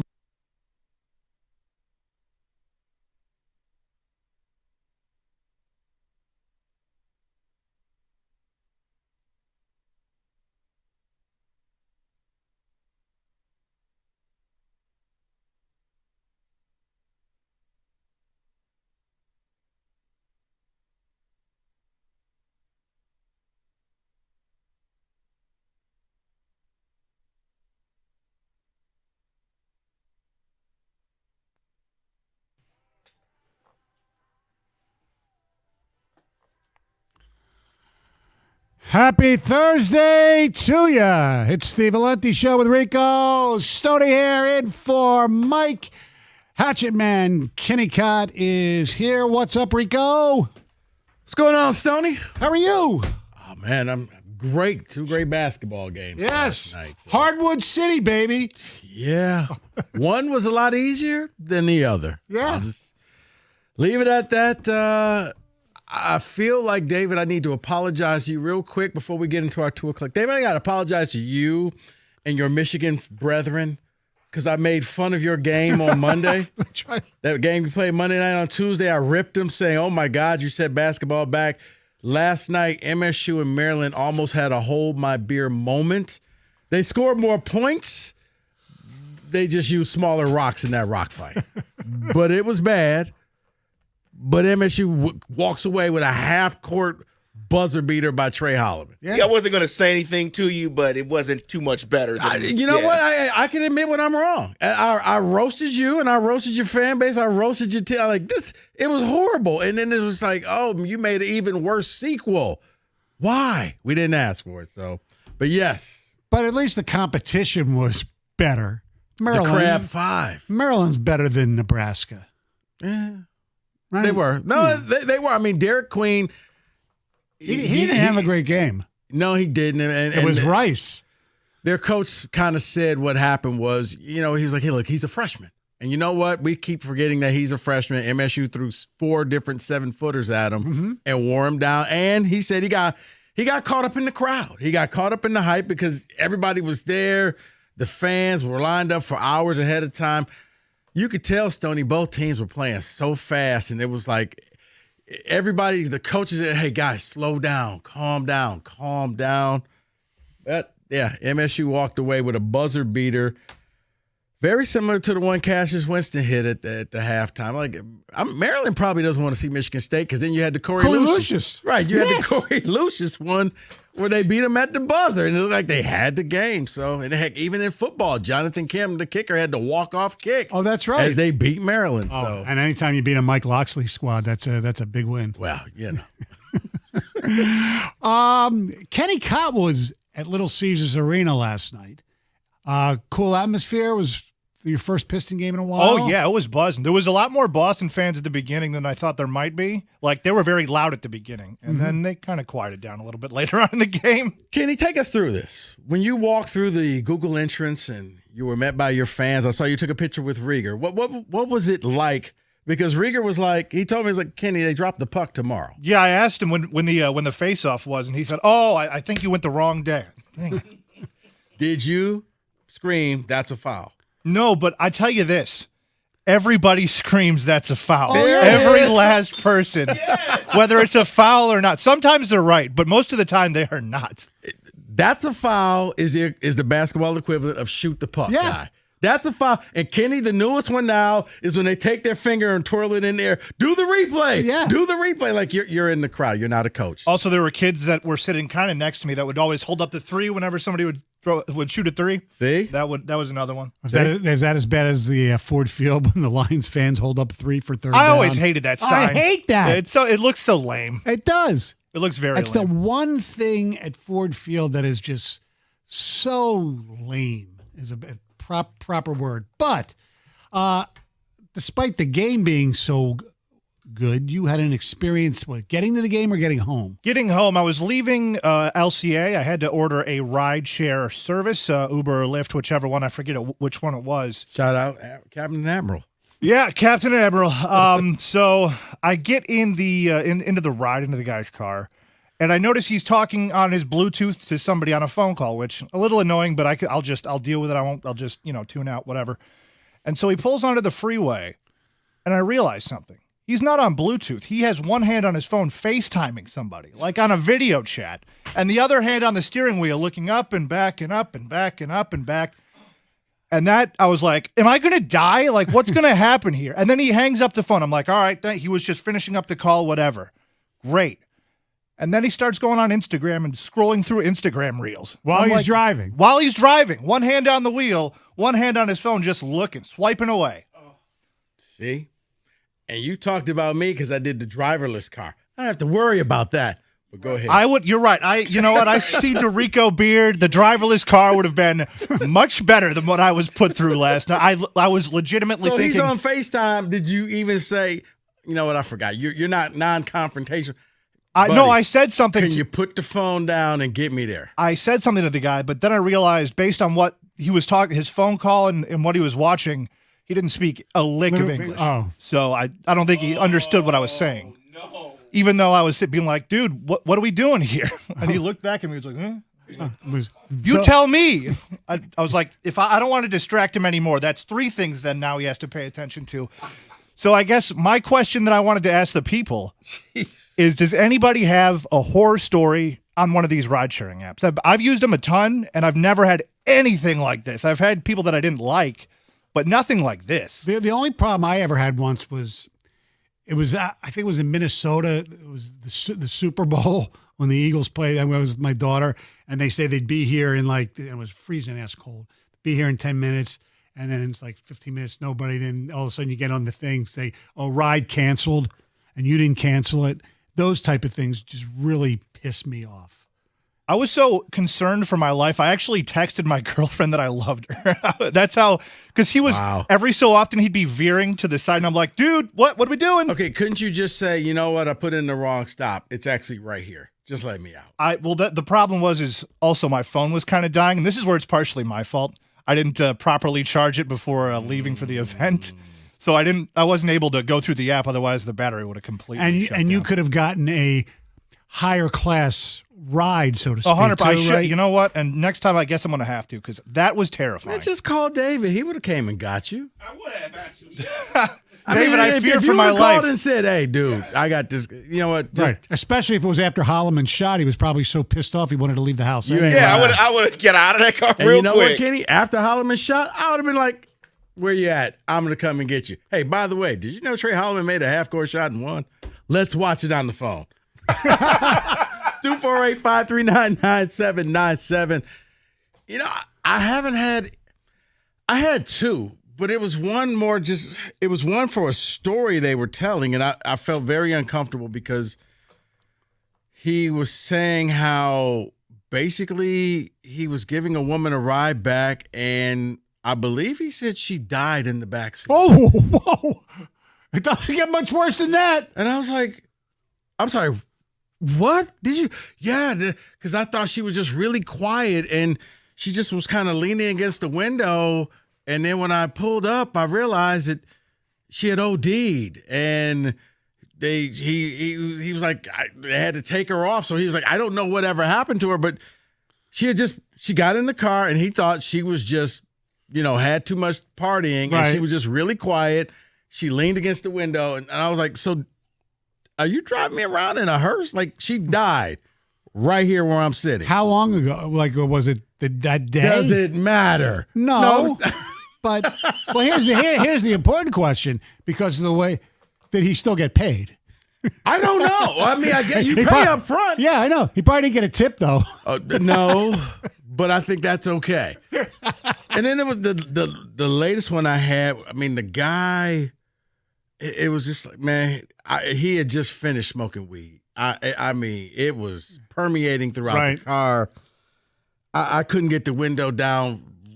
I felt like just opening up the door as he was driving along, and he's just like, just laughing, like, yeah, I mean, he was typical stoner Spicoli. Yeah, like he was just out there like, you're just okay with this. Like, you could tell he was gone. Oh, okay. Luckily, it was a short ride. So, no, they made fun of me because I took a driverless car once. I was like, I loved it. This is the greatest thing ever. It's the greatest thing ever, because here's the thing. You get in there and they tell you, hey, don't try any shenanigans because you're being monitored. But how do you want the lights? What kind of music that you want? You create your own environment. It's just you don't have to talk. It's a trust factor. I don't think I could trust it yet. See, and that's where I am. Well, that's where I was, I'll say, because this story came up before I went on my trip to LA with my wife. And I get annoyed with people talking to me on a ride share. And so I'm like, you know what? Rico had the greatest idea ever. I think I want them from now on, especially after Kenny's experience. David. You're on FaceTime? Now, the only problem is right now they can't go on the freeway, but it's like, yeah, the other problem is now people like to mess with them because if you stand in the way, the car can't move. So now pedestrians will just be like, oh, there's one of these cars, so they mess with them. Would you rather take a ride share or forgetting about the cost, or like a taxi? Because I still think, even though I've had lots of success, so to speak, with Lyfts and Ubers. Taxi cabs still in business? Yeah, at the airport sometimes. I'm about to say, they're kind of gone the way of the phone booth, which I actually saw one in California. I almost took a picture like, wait, that's a payphone. Yeah. I was at the beach like, that's a payphone. 248-539-9797. Kenny had a little spooky ride share experience last night. What's yours? 97 won the ticket. Specs at LTU. Look, you want that career in radio, TV, graphic design artist. You want to make that change. Let Specs at LTU get you started on your new path. You got to do one thing. You just got to be curious and visit the website, ltu.edu/specs. You're going to learn more about the broadcast media arts, the digital media arts, and graphics communications program taught through Specs at LTU right here in Southfield on the campus of Lawrence Tech. You're going to be taught by instructors like myself who work in the business. They're going to teach you everything you know to get started on your new path. And with the hands-on approach and the expert faculty, you're going to learn the practical skills you need to succeed in today's media industry. So what are you waiting for? You want to sign up now to get ready for the next semester.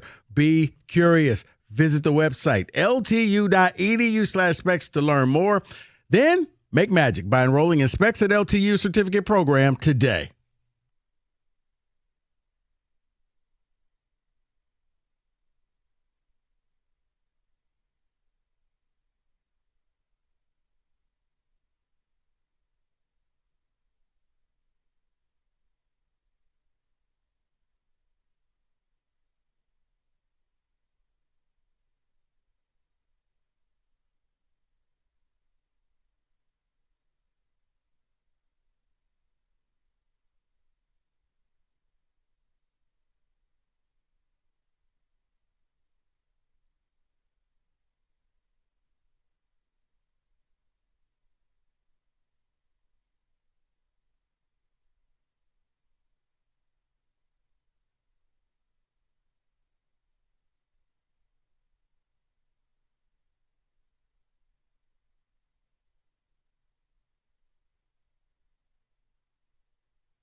248-539-9797. Kenny Cott was a passenger in a ride share after the Pistons' big victory over the Celtics last night at LCA, and his driver was not exactly paying attention. He was FaceTiming live, and he was checking Instagram while he was driving. What's your Uber, Lyft, ride share horror story or weird story? I don't know what I would have done if my driver was FaceTiming. Kenny, you're a better man than me. Well, no, we were already on the freeway when I noticed he had picked his phone up to show that he was FaceTiming. I thought he was on like a Bluetooth phone call, like a cell phone. You know what? Slapping the phone out of his hand is universal. I'm not. We're on the freeway. I don't want to get that again. Another distraction. That's how you die. Let's go to Charles. What's up, Charles? Hey guys, how's it going? Love the show. Thank you. Thanks, man. Yeah. I was in Atlanta last summer for my cousin's wedding, and we had a guy pull up in an older Escalade with the windows down, and we had about a 20-minute ride to the wedding. You know, we get in, everybody's done up. We're like, let's roll the windows up, kick the AC on, and he's like, oh, you got to give it a minute to get cold in here. And halfway through, man, we were sweltering, no AC. Oh. You knew you were in trouble when he said, give it a minute. Exactly, right? Because there's nothing like going to a wedding and if you're in a suit, a tuxedo, a gown, or whatever, and you're all sweaty. That's not a good thing. Before the wedding, Yeah, Atlanta in the summertime, 98 degrees and 100% humidity. Oh, that's the swamp heat. Oh, Charles. Ooh. You know what? And the aroma too is not very good. No, but I mean, have you ever been to Atlanta in the summer? Mm-hmm. Oh, it's not pretty. I know. All. There's a lot of D.C. in the summer sucked.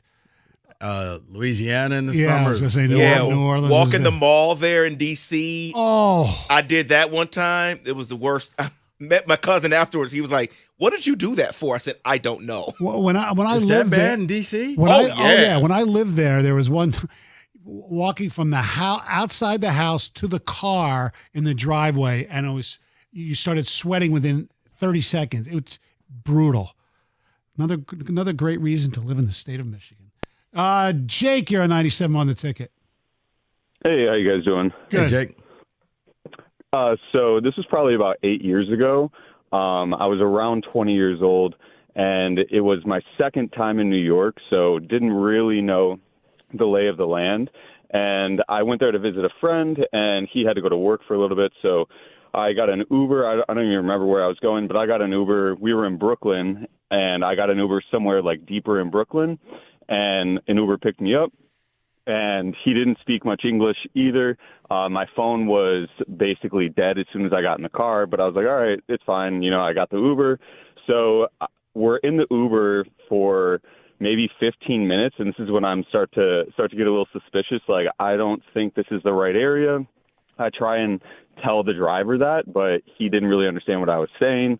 I asked if he had a phone charger so I could double check the address, and then he didn't have one. So I was like, you know what, I'll just get out here. I'll figure it out. So he just drops me off in this random neighborhood. I have no idea where I am. And I realize everyone around me, it's like a Hasidic Jewish community. Oh, yeah. And I'm trying to ask people, hey, do you know where this is? Do you know where the train is? And no one would talk to me for whatever reason. They would either just completely ignore me or just look away as soon as I look towards them. So I was like, okay, I don't really know what to do. So I'm just wandering around for an hour trying to get anyone to talk to me, to give me any sort of direction. And then luckily there was a mechanic shop where this guy, he could kind of tell, I was out of place and I was lost. So he was like, hey, man, do you need something? And there was also no taxis either. For whatever reason, I could not find a taxi in this area to save my life. So ended up finding this mechanic, and he could see that I was lost. And then he ended up calling me an Uber to where I needed to go. But for about an hour, I felt like I was in Wonderland. I was like, why is do I have something on my face? No one's speaking to me. What's going on? Yeah, there are areas of Brooklyn that even, with the Hasidic Jews, they're not, some of them are not exactly the most friendly people. Take it from somebody who knows them. Brandon, you're on 97, won the ticket. Yeah, it kind of goes both ways for me. I'm the Uber driver and I ride Uber. I think everybody everybody pay attention when they get in the car. My worst experience really, it smelled like hot Cheetos and old curry in my vehicle. And I just was like, can you roll down the window in the back? Because I couldn't get it down. And here's something was wrong with his child lock. He couldn't get the window down. Bad ordeal. And I was taking a ride from, I was at Somerset and Troy, and I was trying to get to the Tigers game. And it was like on that day that the Tigers beat L.A. in like, I think it was an extra innings. Great game, but terrible experience. But trust and believe in my Uber, you're going to get water and candy, complimentary. Well, that's good. So I take it you get good reviews. Well, that could go either way. Oh, why? If I don't, why would somebody give you a bad review there, Brandon? You sound like a cool dude. I love you guys' show, first of all. I love you guys. I keep it on, by the way. Thanks. I'm the Uber driver. I roll with you guys. But overall, you really don't want to know. If I don't stop and give you an extra stop at the gas station, we might be leaving Detroit heading to Harper Woods. Hey, can you pull over here? And then you don't believe it, but they won't even tip me. I'll pull over at the gas station, and they want to run in and get a cigarette or, I don't know, get a drink of water from the game. No tip. Do you? Let me ask you, since you also, do you rate your customers? Because isn't that important too? Yeah, I rate them, but sometimes I'll be so quick to get to the next trip. Okay. Everybody pretty much gets 5 stars, but now I'm paying closer attention. But take care of the Uber drivers at the end of the day. Detroit it can be a hard crowd, man. So, Brandon, real quick, what was it like after the Lions games? Were you downtown for that? Oh my goodness! Oh my goodness! Oh my goodness! It was the best. Okay. I don't even know where to begin. And we had visitors from not only DC, from California, Hawaii. Man, this city shines. It shines. You hear me? Okay. And there's nothing like the economic impact. Detroit has never seen that economic impact. We got to keep it rolling, man. Go Lions. Well, yeah, it'd be cool. Maybe we'll get, I was thinking that was going the other way. Yeah, I know. We'll get some Pistons and some Wings playoff activity. Help that economy. Make the playoffs. Right? I thought he was going to be like that. My life sucks.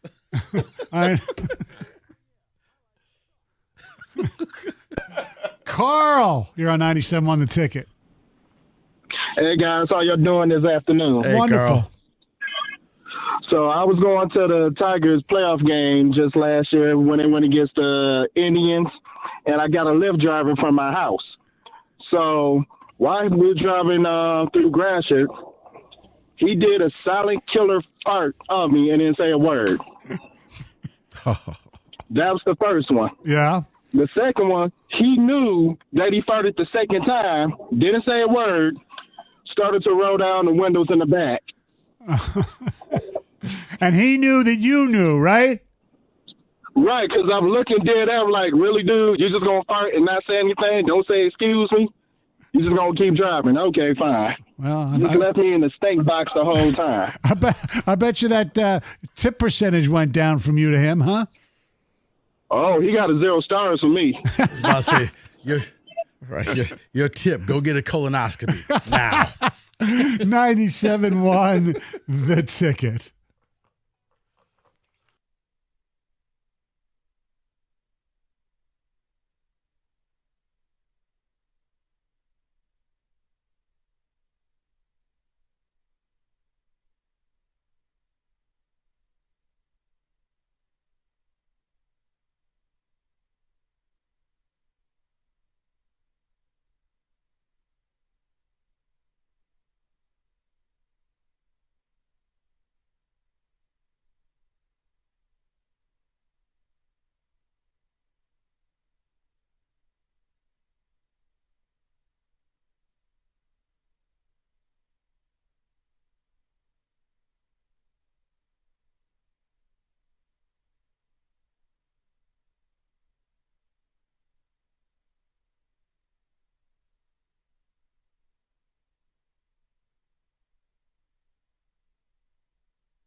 few little sports notes before we get back to the calls about your ride-sharing stories. It appears the Kansas City Chiefs will franchise guard Trey Smith. So he'll be the highest paid guard in the history of the National Football League, probably around $23-24 million right now. Landon Dickerson of Philadelphia has that honor. It would be $24 million. 24. Yeah. And also, Greg Popovich has said he is done for the season. He had his little stroke, and I think the fact that the Spurs, once Wemby got hurt, it's obviously they're not going to make the playoffs. What's the point of rushing back? And ladies and gentlemen, the Tigers are playing 2 preseason games right now. They're losing 1-0.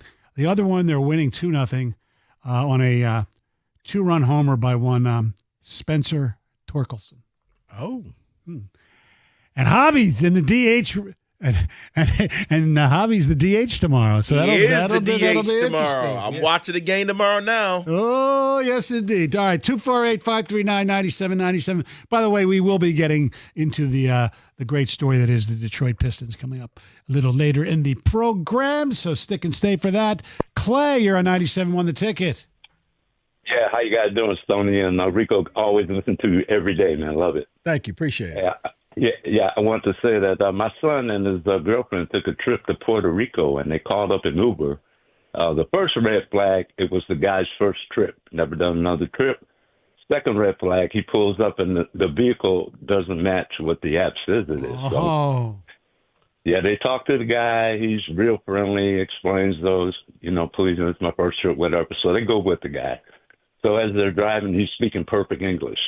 So they're driving along the coast, and he gets a phone call, and all of a sudden it's all in Spanish.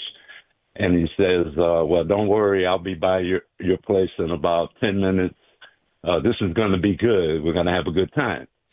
And he didn't know that my son's girlfriend also spoke Spanish. Ooh. And she heard that, and she was like literally terrified. So he tells my son, he tells the guy to pull over. They didn't really say anything about it. They just told him to pull over. And they says, oh, we're going to get out here and take pictures. And, hey, I think we're going to stay a while. Hey, thanks for everything. And so he's trying to talk them back in the car. But, of course, they're not going to get back in the car. So, it's just a thing that if you're in a different country, you should definitely be sure. And like I said, they had 2 red flags, so they should have known better. I think they were about to get kidnapped. No, David, here's the thing. And Clay, good for them that she knew how to speak that, because when you're in another country, it's best to let the hotel get your taxi cab for you. Yes. Because now they're responsible, because they'll tell you can go out on your own. And they just kind of throw up their hands like, hey, Yep, at your own risk. Hey, thanks, guys. That's all I had. Thank you. Thanks for the call, Clay. Appreciate it. 248-539-9797. Jake, you're on 97.1 The Ticket. Hey, how's it going? Good. Good. So I was, me and my wife were having a few drinks at a friend's house. So being responsible, we got an Uber ride home.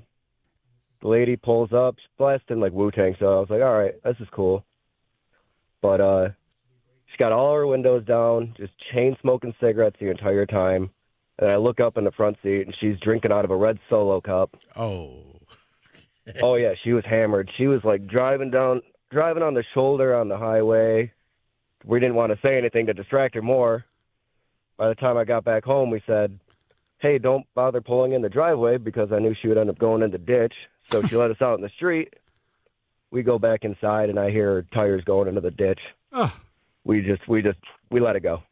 Well, we made a. What's that? You know what you should have done for the safety of other people? You have you have on your app or whatever, or when you accept the ride, they say what the license plate is, so you'll know it's the right car to pick you up. If you think that she's like a little hammered or whatever, call the cops, give them the license plate number, tell them where you are, because you don't want them, God forbid, getting into an accident and hurting other people. That's true. Right, and that's just not something you're thinking about at the time. I know. No, the whole time you're probably thinking, Jake, is she seriously getting drunk? Yeah, it was hard to tell if she was just a terrible driver or she was just partying.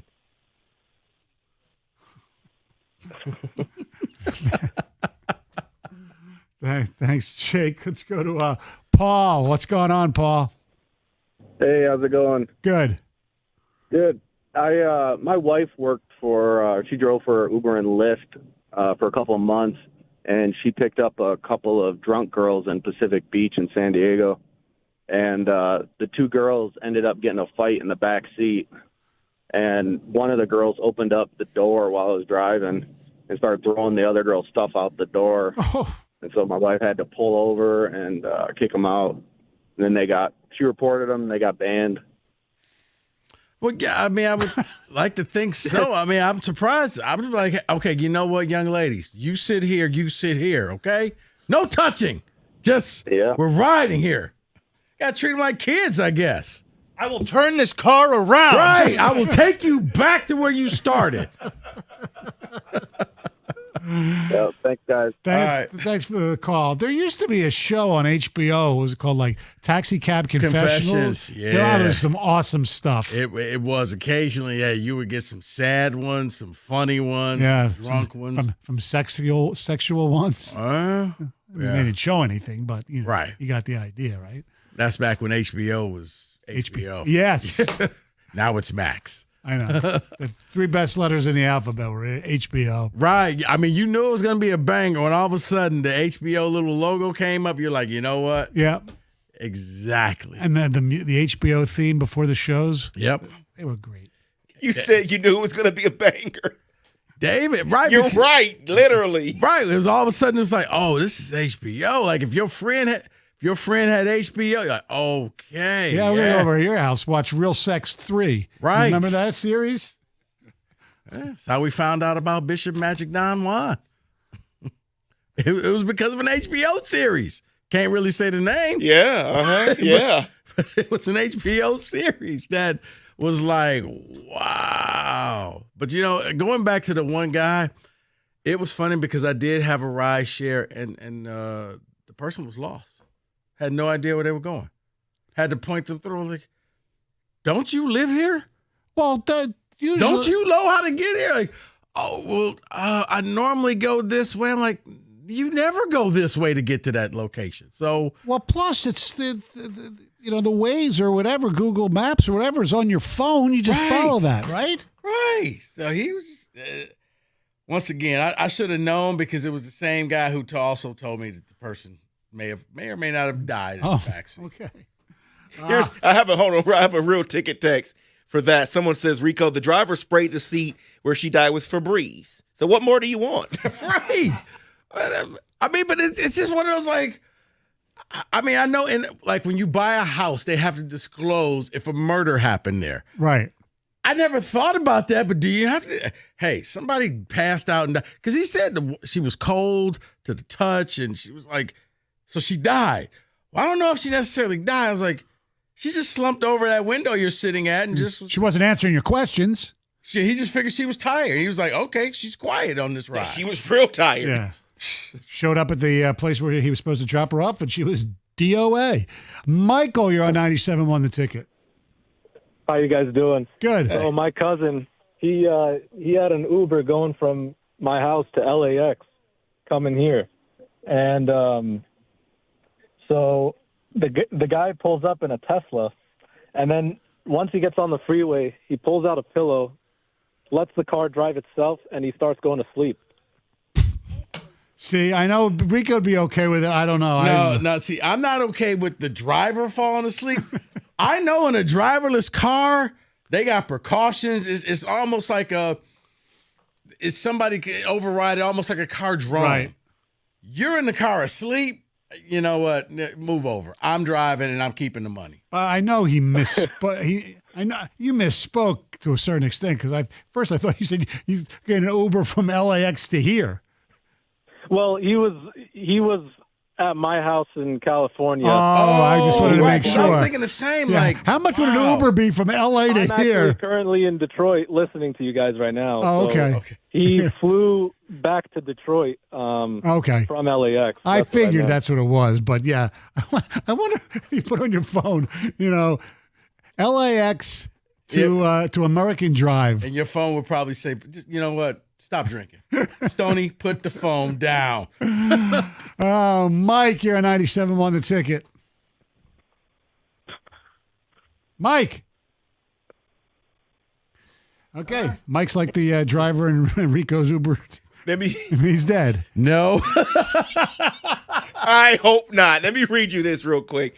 I had an Uber pick me up, take me to the airport, and the woman had a toddler sitting in the front seat of the car. Couldn't have been more than 2 years old. No car seat. At least he was wearing a seatbelt. Wow. Another one last year. That's so illegal. Yes. Okay, let's just skip past this. That is so illegal. Like the car seat would probably damage the kid more. I mean, the seatbelt would probably damage the kid You're right. more. Yes, you're exactly right. One more here says, last year I got in an accident taking a rideshare. I was in a hospital for 3 days. The driver was doing 70 off the off-ramp of the freeway, collided with another car.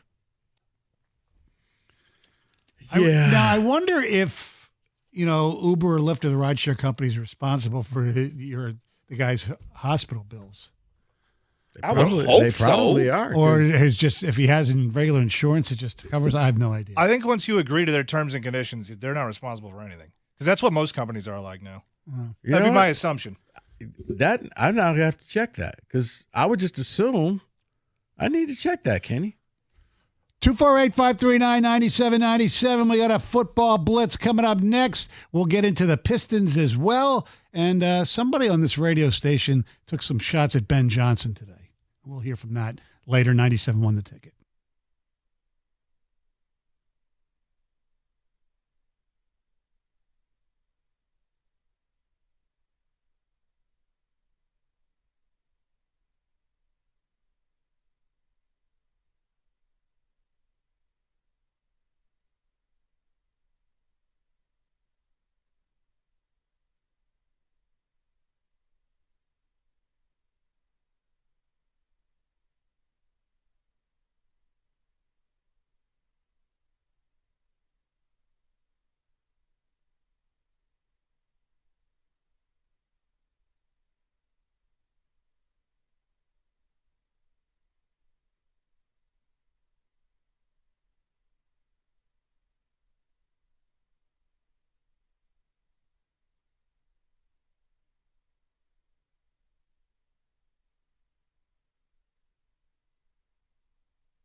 It wouldn't be a Valenti and Rico program, even though I'm here, without a little bit of football today.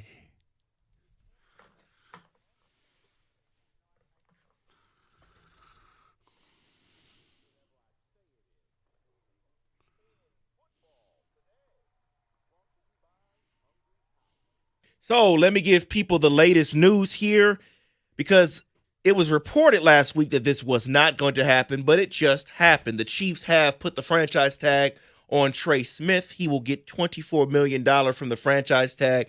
My question to you is that to keep him, he's really good, or is that to trade him? I think it's to keep him. Yeah. He's really good. Yeah. And you saw what the problems they had in the Super Bowl. So even though he was there, you got to keep him. Yeah, I think you definitely have to keep him, David. You may be going to overpay for him a little bit, but look, that Kansas City probably has another run or two in them before they're going to change on the fly. Not necessarily dismantle the team because you keep them at home, keep certain players, but they'll look like a new team in 3 years. Or less than that. I have a feeling this is going to be Kelsey and Reed's last year. Could be. Could be. And this is the kind of stuff that I want to reiterate to people about the cap not being real, because he's getting $24 million guaranteed, and technically they don't have $24 million in cap space. So again, that it's never real. People, never real. So no, it's never real, but you finagle it so it gets kicked down the can, so it does fit. Correct. Yes. Eventually you get like the Saints and you have to pay for it. So Garrett Wilson is talking. His name has been out there in the news regarding possibly being traded. Well, he reportedly wants to stay with the Jets, but he wants to re-up on a long-term deal worth over $30 million per season. That would make him the top 5 paid wide receiver in the NFL. Fair? Is he a top 5 receiver? Probably not, especially we don't know who the quarterback's going to be. Let me stop you. Not even probably. He ain't a top 5 receiver. But it is New York. The cap will go up. So whatever he wants, if he even becomes a top 5, in March, he won't be a top 5 by next March by any stretch of the imagination as far as salary goes. And I guess he's doing this. You know what? It's almost the New York tax. I know this team is bad, so you're going to have to pay me to stick around, because I'm going to probably go through about 4 more quarterbacks before you finally luck upon one. Maybe. Well, some NFL rules might be changing, and that is the overtime rule. The NFL is considering changing that rule right now. The receiving team who has won the toss 56% of the time wins the game. That is overwhelmingly ridiculous. The rules are different in the playoffs. We know this, and both teams get a chance. So it could become that the rules from the playoffs become the rules in the regular season, and they could extend it to 15 minutes. I think the most important change could be the NFL measurement. They could be using the Hawkeye virtual measurement line. Hold on. Before we get to the measurement, let's stick with this overtime thing for a minute. I think that they should just go ahead and do this. It's not like overtime is played all the time. And don't give me the whole player safety and the wear and tear in your body, because you're the same league that keeps expanding and adding more and more games. Exactly. But now you draw the line at this. No, both teams should get a chance to get the ball. Absolutely. Yes. I'm not saying you got to go like the full college route. No. But you should. If you score a touchdown, like the Super Bowl, I should have a chance to score a touchdown and go for 2 and win the game. But you clap, Stoney, so you love the idea of the Hawkeye measurement? Yes. Even though I'm an old school type of soul, the chain gang, they don't seem to get it right. It's so antiquated. And I mean, it's the cliche, but if we could put men on the moon, we can figure out a way to tell if something is a first down or not. And they will still have the chains. They'll be used as backup. Oh, okay. Though, so you'll still see them on the sidelines. This one I want to go because I'm with you, because I think like in all sports, like I was okay with baseball doing this. The guys, after a while, everything evolves. We don't have rotary phones in our house anymore. Times change. We got the technology. Let's get it. So yes, absolutely, put a chip in the ball. So even if it's a pile, The chip will tell you exactly if the ball crossed the goal line or not. Right. It's just that easy. So this next story, I want to go to the college ranks, and I want Kenny to comment on this. I'm just going to read the quote, and then I'll give you the coach. Quote, having a more balanced playing field helps our situation. It allows us to get where it was at one point just a few years back, where recruiting is real recruiting, not just someone who's going to put in the highest bid. That is a quote from Alabama head coach Kalen DeBoer, who wants a balanced playing field. Shut up. He had one in Washington pretty much, and he probably liked it better. I don't know. I don't want to hear from you at all about balanced playing field. You don't hear Kirby Smart saying something like this because that would also be ridiculous. Dumb dummy. He's got to say something to keep the fan base around, to keep the haves half. Mm-hmm. I mean, it's like rich people. No rich person wants to hear they got to pay more taxes, even though they can afford it. They don't want to. They want to keep their money in their pocket. They want Alabama to have all the riches and for everybody else to be the poors. I knew Kenny would enjoy that one. We have a little. Hold on, David. You know what? Real quick. Speaking of the whole college thing, I don't know if you saw this or not, but because now the lawsuit about letting JUCO players come in, there are coaches now who now say, "I'm not recruiting high school people anymore. I can just wait." And if you're a high school person, it may be more beneficial for you to take a year at JUCO, right? Because then you could become the hottest player in the league. But they have said, if this happens, why am I going to recruit some 10th grade person when I can just wait until later? And the JUCO person it's the cheat code for transfer because the years don't count. Right. I can still get 4 years out of you, even though you spent 2 years in JUCO. So you'll see 28-year-old kids being recruited as freshmen. And it won't just be BYU. So it is combine week, and the defensive linemen and the linebackers are working out today. And we had a little bit of a scuffle. Media on media crime today. Not players. Not players. Physical scuffle? It was a verbal altercation per multiple they're media sources. members, so we use our words. Okay. Jordan Schultz of Fox and Ian Rappaport of the NFL media. Apparently Schultz accosted Rappaport, yelling at him. I really don't understand why this needed to happen. He comes up to him saying, "We need to talk. Oh, if you need to talk, we could talk like men later." Why? Just why? You know what? They were arguing over who got the scoop. Probably you stole my source. Something like that. I'm more important than you is basically what it boils down to. I'm more important than you, and let's have a measuring contest. From afar, I'm going to side with Jordan Schultz on this one. Because Rappaport got into a urination contest with Schefter last year, too. So maybe it's Rappaport that's the There BD. was an incident last year. Yeah. Yes, you're exactly right. It just amazes me. These guys really think that they are part of the league. And we really care. It's like, dude, you could die tomorrow and somebody else will fill your shoes and we would get the information from someone else. Well, look. Woes retired. I was going to say that, exactly. And Thankfully, he didn't what? die, but he just went. He left, and guess what? Life went on. Yeah, we got shams. Right, we still got news, but yeah, it amazes me. These guys, I talked to my sources, and my sources said, yeah, it's the agent who called you. Or you know what? Yeah, your source is the guy. He's on X right now. He's live streaming everything. There's your source. Yeah. And then finally, the NFL came out with their numbers. They reviewed the numbers of fouls drawn by quarterbacks, basically seeing who gets preferential treatment or not. They're saying there is no pattern to that. The most favorable calls went to Tua. And in the top 5 of favorable calls, Cooper Rush. What? Wow.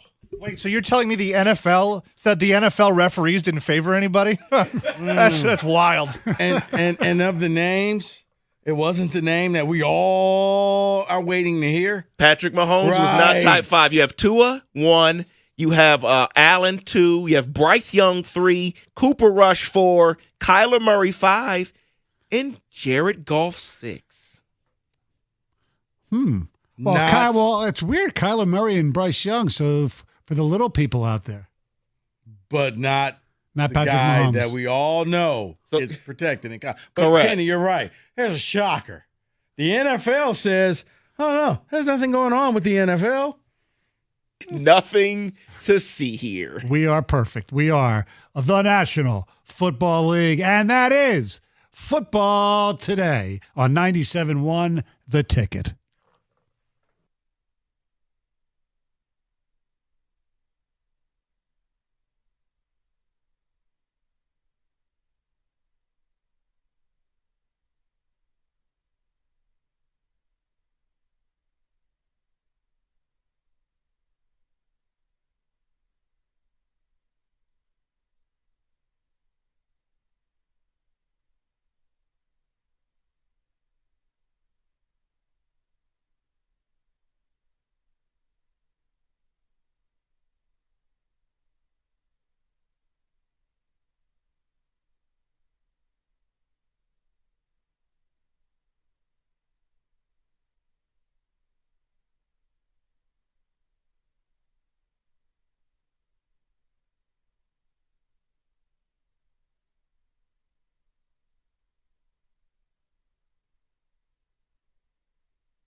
Brought to you by Precision Garage Doors Services of Southeast Michigan. The Tigers have split squad action today. One half of the team facing the Red Sox in Fort Myers. Jack Flaherty made his first game start of spring training, allowing just a single hit and run through 2 innings of work. Kenta Maeda followed and threw 2 innings of shutout ball before a 3-run 5th inning. He was chased out after that. Former Tiger Michael Fulmer was the third pitcher out of the bullpen for the Red Sox as he throws for the first time since 2023 following a second Tommy John surgery. Struck out Tway Streeney and Riley Green in a clean inning of work. The other half of the team facing the Rays, that game has featured a Spencer Torkelson home run. The Red Wings face the Blue Jackets tonight for the first time in a back-to-back. The second part of that back-to-back will be a Stadium Series game Saturday at Ohio Stadium. Detroit currently sits in the first wildcard spot, while the Columbus Blue Jackets are number 2. Todd McClellan offered some thoughts earlier today.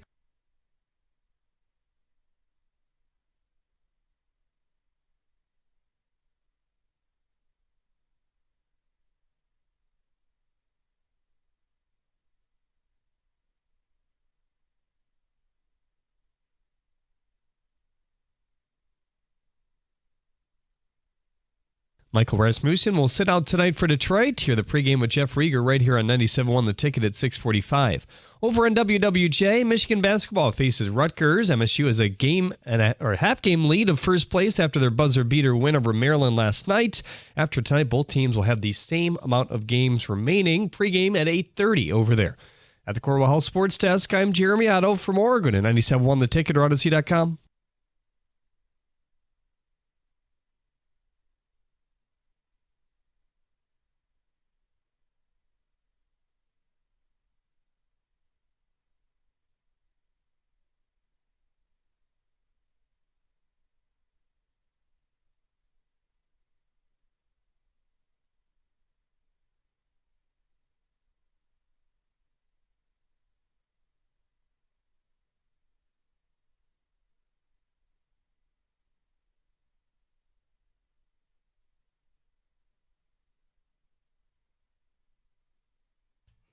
I think they were talking about my Jufro.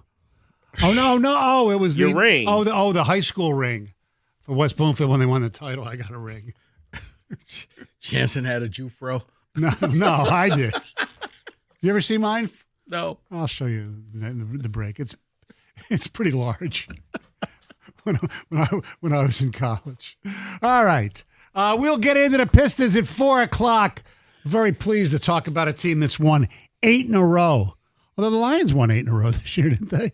But it's very rare for our basketball team, the professional basketball team, to win 8 in a row. Speaking of the Lions, now, throughout the day, I sometimes I listen to the radio station, probably more than I should. But, in the mornings, I'm, at Planet Fitness or, on the treadmill or the elliptical or whatever, the recumbent bike, listen to Costa and John. And I wasn't listening today. So when I came into work today, Hatchet was sitting there going, man, and Evan, did you hear what, and Rico, actually, you heard it live, right? I did. And you said, did you hear what Gov had to say? I said, what? And, well, Stoney, I caught it in the middle. Okay. So in all fairness, I did a little research. Okay. So I called up Costa and said, hey, Gov said this. Because, a lot of times we'll read ticket text and it sounds like you said it, but you're just making fun or you're embellishing something at a call or a ticket text. So I was like, did he actually say this? Was it a caller? Was he being sarcastic? Right. And he was like, no, he actually believed this. And I was like, no. Are you serious? Because he was like, no. He actually said it early in the morning, and then he said it again around 8:30-ish or so. And even Rieger was like, dude, did you just hear me? I'm like, okay, so I'm not the only one. So this is Tecumseh Tom. This is Tecumseh Tom. Tom apparently has a feeling about a certain ex-coaching staff member. And honestly, I would like to know, does he speak for the people? Like, is this how people really feel? Because this is really turning into bitter ex-girlfriend territory right now. David, if you would.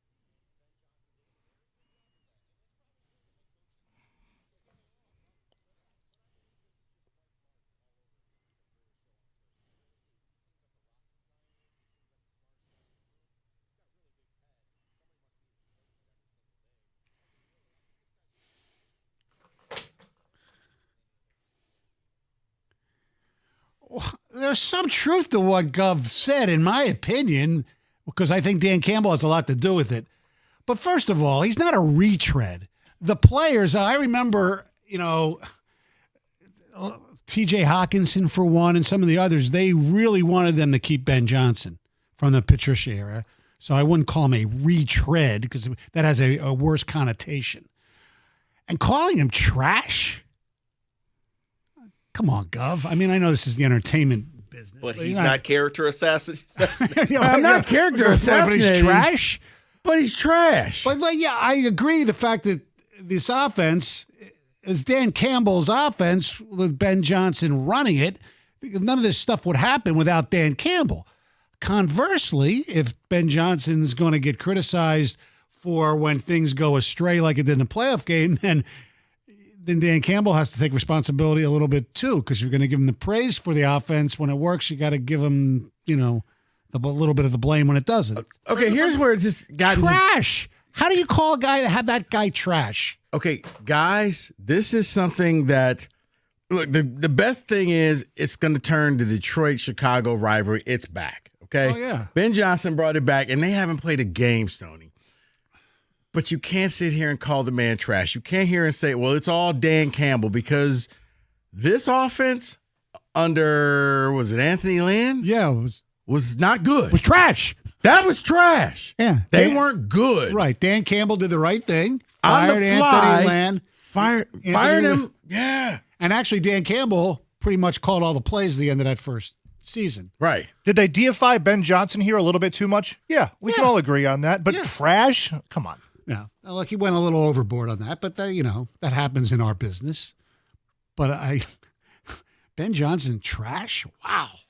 Guys, if we're going overboard with the Ben Johnson slander, or do you believe that, like Gov, like, you know what? It was all Dan Campbell, and Ben Johnson got way too much credit. 248-539-9797. Because I heard that, and I'm like, okay, so you were beloved just months ago. I'm just waiting until officially you lost the Commanders game because of Ben Johnson. It was all Ben Johnson's fault. Didn't he win the award for the best assistant coach in the National Football League? Twice. Yeah. So, and it wasn't voted on by the Detroit precincts either. Yeah, but trash, overrated. He's Mike Martz. I'm like, oh, this is getting into the bitterness. Right. Look, Mike Martz failed when he was here as the offensive coordinator. He did get to a Super Bowl. They lost to the Patriots, but I wouldn't call Mike Martz trash either. No, I wouldn't. But when I heard he was that, the man, we called him the mad scientist. I do remember those days. I was just like, wow, how the tides have turned, and Ben Johnson is just lucky to have a job, and they carried him. Like, I don't think people realize that, Anthony Lynn was here, nothing happened. Ben Johnson called the plays. Ben Johnson had that offense humming. To a man, everybody on that offense loved Ben Johnson. I'll even go as far as to say this, Stoney. Ben Johnson extended Jared Goff's career. Goff owes Ben Johnson a nice cut of his new salary because he was a cast-off. The Rams couldn't get rid of him fast enough. We picked him up. It looked as if he was going to be tossed away. The Lions drafted Hendon Hooker, and then all of a sudden, it works. It clicks. Him and Ben Johnson, they work together. Yeah, Ben Johnson made Jared Goff who he is today. I can honestly say that. That's why I'm anxious to see what Goff's going to look like next year without Ben Johnson. But he's not trash. He is, if anything, I think that this team is going to sorely miss him because I don't know what Morton is going to bring. He could be good. Yeah, he was here. He was here a couple of years ago, so he's got really good credentials. And the players that were here for the first Ben Johnson had this. Yeah, Ben Johnson had this offense scary where teams didn't want to play the line. Well, here's the other thing, Rico. Remember just a year ago how basically you could have had a parade down Woodward because Ben Johnson decided to stay. Stoney, I need you to stop with the facts, okay? Stop with the facts. But I do he stay. Oh, because he loves it here in Detroit. He's one of us. And then he gets a job and he's overrated. And He's trash. He did the smart thing. He waited till he got a better job than the ones that he was offered last year, probably, you know? I'm the opposite. I think Ben Johnson made that offense. I think Ben Johnson was the offense. It was not Goff. It was Johnson, because Johnson found ways to put all of those people in the right spot. He found ways to utilize everybody to their positions, and it worked. Well, I think Dan Campbell should get a lot of credit for that, too. I'll agree with Gov on that. It wasn't just Ben Johnson creating these plays. The plays were created in a group setting, but Ben Johnson's the one who calls them during the game. I wasn't in Allen Park, but I just think that Campbell seems like the type that he trusts Ben Johnson. He trusts his players and said, hey, Ben, I'm going to come up with some trick plays, come up with some fourth down plays. I can overrule you on the headset, but pretty much you call the plays. You call pass, you call run, unless I think like, you know what? No. Let's change that play because I'm the head coach. Here's a question that maybe the answer that Gov needed to say, and I'll explain what that is. Because there's a big question here. See, that's a veteran radio tease right there. Yeah. See, guys, we hope to establish that level one day. That's why he's the Godfather, right there. Okay? Kenny, remember this day, the day you worked with Stoney, 97.1.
I know he called somebody trash. That's kind of a. But he did say he definitely deserves a head coaching job. So, yes. But here's a question I'd have to ask. If Ben Johnson 3 days ago said, man, I love my time in Detroit. Jared Goff and I were buds. We talk all the time, yada, yada, yada. You know, Dan's my man, all that stuff. And didn't mention the stuff that he mentioned about Penei Sewell having a better pass on the move than Jared Goff. Would we have heard the rhetoric today? Would people consider him trash if he had nice things to say? No. No, I don't think so. I think that they're upset because he kind of says some of the quiet parts out loud. And though he may have said it in a joking manner, these are conversations that probably went on privately that they talked about Jared Goff and they talked about different things. And Stoney, I think it boils down to it's the old, you know what? I can talk about my family, but you can't talk about my family. I can say things about, you know, what goes on behind closed doors, but it's not your job. And now he's an outsider. Now he's no longer in the family. He's on the outside. And not only that, he's in the division. Right. So that's, you know, he literally is across the street and saying, yeah, I made this offense, not Jared Goff. Right. And look, there's, as we've seen throughout the history of the NFL and other sports as well, just because you are a really good coordinator does not mean you're going to be a really successful head coach. And conversely, sometimes guys who get head coaching jobs who've never been coordinators, like John Harbaugh, like Andy Reid, become really good head coaches. You never know. Some people were made to be coordinators, and some people were made to be head coaches. I mean, you're looking at Dan Campbell, who was a special teams, and then he was like, he got bumped up where he was the head coach for like a second interim in Miami, and people kind of thought that he got a raw deal because I think they hired Adam Gase instead of keeping Dan Campbell. So 248-539-9797. Good afternoon, Will in Detroit. What's up, Will? Hey, how's it going, guys? Good. Hey, Will. Good. I think Gov mixed emotions with what was going on. I understand actually why he's upset, and I understand why he called him trash. And the best way I can put it is, if one of you guys' daughter had a boyfriend and he was a good guy the whole time he was there, but then he left and on the way out he trashed your daughter, would you call him trash? I mean, your daughter's been nothing but good to this guy. Right. And all of a sudden, on the way out the door, he has all this negative stuff to say about your daughter. You probably call him trash because you know your daughter has done nothing but treated this guy well. True. And I think that's where this went. Look, you were in Detroit all this time. You didn't have anything negative to say. He was in Detroit. He was your guy. Now you go to another team, and all of a sudden, you know, it's Penei Sewell. And, you know, throw a better pass. So I think that's where Gov got his anger from. So I totally understand it. As I said, if my daughter was with this guy, and like I said, I know she's done nothing but good and treated him well, and now on the way out the door, this is the stuff that you got to say about her. I think that's where Gov got caught up, and I understand. I don't think he actually meant that he was trash as a coach. Even said. Your phone's trash. Yeah, we lost you, Will. You were breaking up. Sorry about that. I think I get where Will is going with this. But I can't use that analogy, Stoney, because you're saying, hey, him and Goff are friends and he's joking around. Yeah, that's what I think. So, you know, the boyfriend trashing your daughter, that's one thing. Yeah. But if they joke around like this, I just think that it hit the point where it's the quiet part out loud. It caused Lions fans to really question, can Jared Goff, can you win with him? And it's the stuff, we've all suppressed it because they were 15-2, right? And they were winning, and you're chanting his name in grocery stores. You're chanting his name in hockey arenas. You're chanting his name everywhere. And because you kind of told yourself, yeah, it's all fine. We can win. And now he's kind of bringing that self-doubt back of, can we really win with Jared Goff or was it Ben Johnson? Well, let me ask you this question, just to play devil's advocate for a second. I think, as you know, I think you can win with Jared Goff, and I do think Ben Johnson's a really good coordinator as well. How do you know you can win with Ben Johnson? If Ben Johnson is the man behind Jared Goff, then maybe Ben Johnson should get some of the blame for not winning, getting to the Super Bowl. You know what this is going to be? This is the Detroit Lions version of Tom Brady, Bill Belichick. Yeah, this is Detroit Lions version of, okay, who made who? Because we were all wondering that nationally. Right. Was it Belichick? Was it Brady? Brady goes on, wins Super Bowl. Belichick is now head coaching in college. Right. I think Brady won the divorce. It's kind of like the sugar-free version of that because we haven't won anything. But yeah, no, I think you're right. Right. It's the Coke Zero. But when you look at it, that's what it's going to become, is Belichick, Brady, Detroit style, where who made who can both be successful. Is one going to fall off the cliff and the other going to rise? Because we did the same thing with the whole who won the trade with the Rams. Was it the Rams? Was it the Lions? Guys, newsflash, Rams won the trade. Yeah, because they won the Super Bowl. And if the Rams, we were talking in pre-show, if the Rams flip Stafford for a first-round pick, they're doing a victory lap right now. Oh, yeah. And right now, yeah, it's you want to see what's going to happen. What's Jared Goff going to look like next year? What's Ben Johnson going to look like with Caleb Williams? Look, the Stafford, because if he takes Caleb to the next level, then you have to admit it was more Ben and less Goff. The Stafford trade was definitely good for both sides, but if you have to declare a winner, it's the Rams because they won a Super Bowl. See, I think the Lions kind of competed by default. I don't think that initially we didn't think that Goff was a long-term solution. Think about it. The 2 first-round picks were the jewel of that trade. Correct. Not Jared Goff. But also, remember, a lot of people around here, not all, didn't think that Stafford could take a team to a Super Bowl either. No. And like I said, we found out when he left, well, Stafford can't win without us. Actually, he instantly won without you. Yeah. He divorced you and married a billionaire. That's right. Well, it helped when your guy dropped the ball. DJ in Detroit, you're a 97 on the ticket. Thanks, Tony. What up, though? Go Godfather. What's happening, Rico? My dog. What's good? How are you, DJ? I'm good, man. I'm working. I turned this topic on. I love this topic because this is actually is good radio. Here's the thing, man. The Lions are going to be fine as long as we have Decker, Sewell, and Ragnow. What just happened? Let me ask you two a question. If the Kansas City Chiefs had the Detroit Lions offensive line, do they get blew out by the Eagles like that? No. Absolutely not. So my thing is, Mr. Ben Johnson, I'm not hating on you. Yes, I think you can call plays. You're a good coordinator. But here's the thing. Do those plays still have time to develop when you ain't got an all-pro right tackle and an all-pro center? No.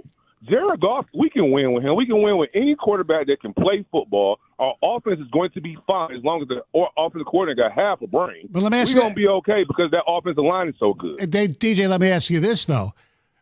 Could Jared Goff work in Chicago with that lousy offensive line that you just talked about? Absolutely not. Okay. Nope. Right. Absolutely not. He is what he is. See, here's my thing. I've always said this, man. Quarterbacks that are really transcendent, they still need help, but they don't need a whole lot because they just have some intangible to where they'll figure it out and find a way to win. That's not Goff. Goff is the dude, man. As long as you protect him, keep him healthy where he can scan and check his progressions, he's accurate, he's going to make a smart decision most of the time. But the moment you pressure him, then it's a whole nother monster. So long as we got that offensive line, guys, I'm not even worried about our offense. We good. Good luck to Ben Johnson, too. Okay. But you wouldn't call him trash, though, would you? Not at all. No. Man, heck no, man. That dude, so there were times over the last few years that I would actually watch the Lions play, and I would sit there and say, this dude is dealing. You know how when you watch the picture, man, and he dotting that black line and them strikes, you like, this dude is dealing. It was games Ben Johnson was calling plays. I'm like, whoa. No, he's really good. No doubt about it. But I just think that Sewell and them all-pros, do you realize that we played against Crosby and Parsons and they didn't sniff Goff because of Penei Sewell? Do you know what that allows you to do as a quarterback and offensive coordinator, guys? Yeah. This is our offensive line, man. We good. We be all right. We good. I think they'll be fine, too. Thanks for the call. Appreciate it, DJ. Yep. Y'all have a good day, man. Yep, you too. 248-539-9797. Planet Fitness offers high-value memberships that support any fitness journey. Anybody, whether you're just getting started or whether you're already in shape, Planet Fitness is here for you. It's a judgment-free environment where you can feel free to get strong your way on your time. Feel your strongest, best self with the best in-class equipment for a full workout, from strength training to cardio to stretching. Brand new plate-loaded machines like the Hack Squat and Supine benches. And it also includes free weights, cable towers, Smith's machines, upper and lower body strength machines, treadmill, stairmat. Hey, look, you understand. They have everything. So whatever you're looking for, Planet Fitness has, along with convenient hours to fit your schedule on your time, early in the morning, afternoon, late at night. Planet Fitness is here for you. Free fitness training from knowledgeable trainers who will focus specifically on you. And you get all of this for just $15 a month. That's it. $1 down, $15 a month. Head over to any of the local Planet Fitnesses throughout the Metro Detroit area. There are over 50 in our area. To sign up, $1 down, $15 a month, or you can go online, or you can go on the free Planet Fitness app. Look, we're all strong on this planet, Planet Fitness.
248-539-9797. We got a football blitz coming up shortly. But, David, some ticket text, please. Oh, plenty of it coming through. Someone says, this isn't just bitter. This is resentful ex-girlfriend. Gov is the ex who is still making cryptic posts on social media because she isn't getting dumped and wants to blame the ex for her sadness. People are still blaming him for the Commanders' loss. Get over it already. That is Matt in Wixom. They're blaming who? Ben Johnson or Jared Goff or both? They're blaming Ben Johnson. Oh, Ben Johnson will take all of the blame. By the time the season rolls around, Stoney, it will be 100% Ben Johnson had a foot out the door. He knew he was leaving. He didn't care. He had senioritis and was just kind of basically the last game was, I'm auditioning. Look at all the trick plays I can do. Disagree with that, but yeah. Oh, no, I'm not saying that's me. I know it's not you. But by the time the season gets here. Yeah. Oh, okay. Spit. I said bull spit. No, I was like, Stoney. Oh, I love it. That's like me earlier in the week. Okay, Ben Johnson. You mother friends. Yours is with the type of wagon, right? You know, it was interesting. That's all I'll say. Oh, that's right. Yeah.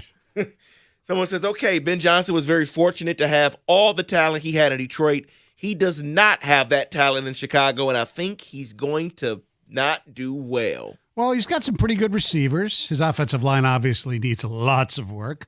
Quarterback, we'll see. And running back, I'd rather have who the Lions have than DeAndre Swift. Johnson should have never started out the game rushing Montgomery. Coming off the injury, Gibbs should have started that game. Yes, Ben Johnson is to blame for that loss. Okay, hold on. You don't think Dan Campbell had his hands on that? Yeah, look, if you're going to blame Johnson, you got to blame Campbell too a little bit. No, it's all Johnson. He called all the plays. He's totally responsible. Guys, and you know what? And I guess by default, we love Aaron Glenn because Aaron Glenn hasn't said anything bad about Detroit. So you wish him all the best. Mm-hmm. Correct. David, I'm telling you, the first game, Bears here at Ford Field, man, that's must-watch TV. I hope the NFL does this the right way and turn that into a Sunday Thursday, night, Monday Sunday night, Thursday. Yeah. You're exactly right.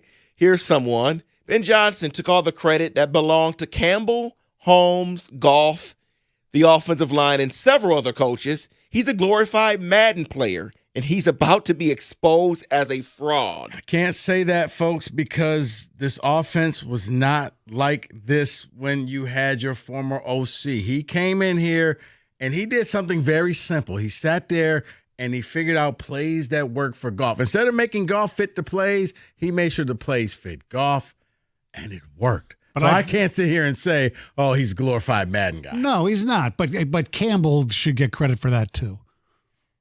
Because when they have meetings and they look at film, it's not just the OC comes up with the plays. Campbell, especially being an offensive guy, comes up with a lot of the plays of his own, and it's Johnson's job. Yeah, but to put it in for that particular week. Stoney, how many times did Campbell say and give credit to Ben Johnson for coming up with the game plan? Well, of course. Do you think Dan Campbell's going to take credit for himself? Well, no. But I think it's one of those. He came up to Campbell knows that the buck stops with me, but he did the work. I just signed off on it. It's the class project. Campbell just signed his name and got the A. I think he did more than that. But anyway. I think you're right. But here's this one. Ben Johnson's playbook is garbage because trick plays means the other team has your number because your textbook plays don't work. Well, that's bull crap, too, because most of their textbook plays did work, and they didn't do most games did not have trick plays. Wow, these fans. Brandon in Fowlerville says, I think Ben Johnson has the potential to be the next Josh McDaniels. That's possible. Like we said, great coordinators can be awful head coaches. He's done a lot of talking, but for both, I just want to see what he can do. And honestly, I'm giving him a couple of years because kind of like with the Lions, when he started working with them, they weren't good. He had to build around the talent that he has. Let's see what he's going to do. And I think it helps him. He took Randall L. with him. So he's going to help him with this offense. They can use this draft. They can go out and they can get O-linemen. And I think if you could get the O-linemen there immediately, you could change this team. Someone says, in my opinion, Ben is not joking, so F him. It's all fair in love and war. So if Ben wants to talk smack, we can talk smack right back. Go ahead, Gov, do it. I think he is joking. I think he I think there's elements of jokes, but it tells me that he didn't just come off with this out of the top of his head, Stoney. These were conversations or just observations he's seen since he was here of, I can't run plays, certain type of plays, because you can't do that. Now that's smart, right? When you know it's something you can't do, it's like if all of a sudden Izzo started running plays for 3-point shots. Team can't do that. Right? Well, probably dumb. But that part is obvious as far as Goff's mobility. It's the Sewell stuff that I think he was really joking about.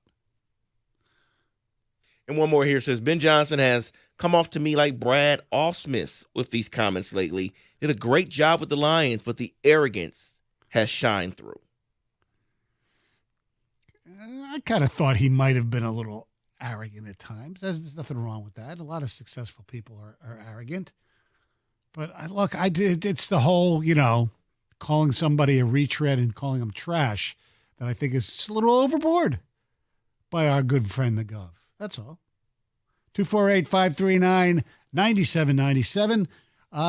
We will have a blitz coming up shortly.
Ladies and gentlemen, as this soothing music goes through your speakers of your car or your app, it's time for a football blitz.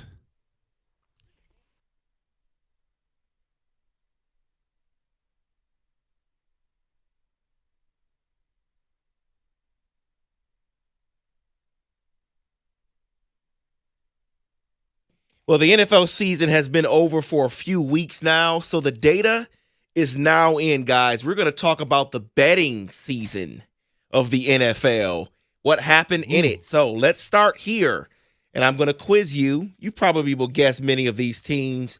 Let's start with the most bet teams of 2024.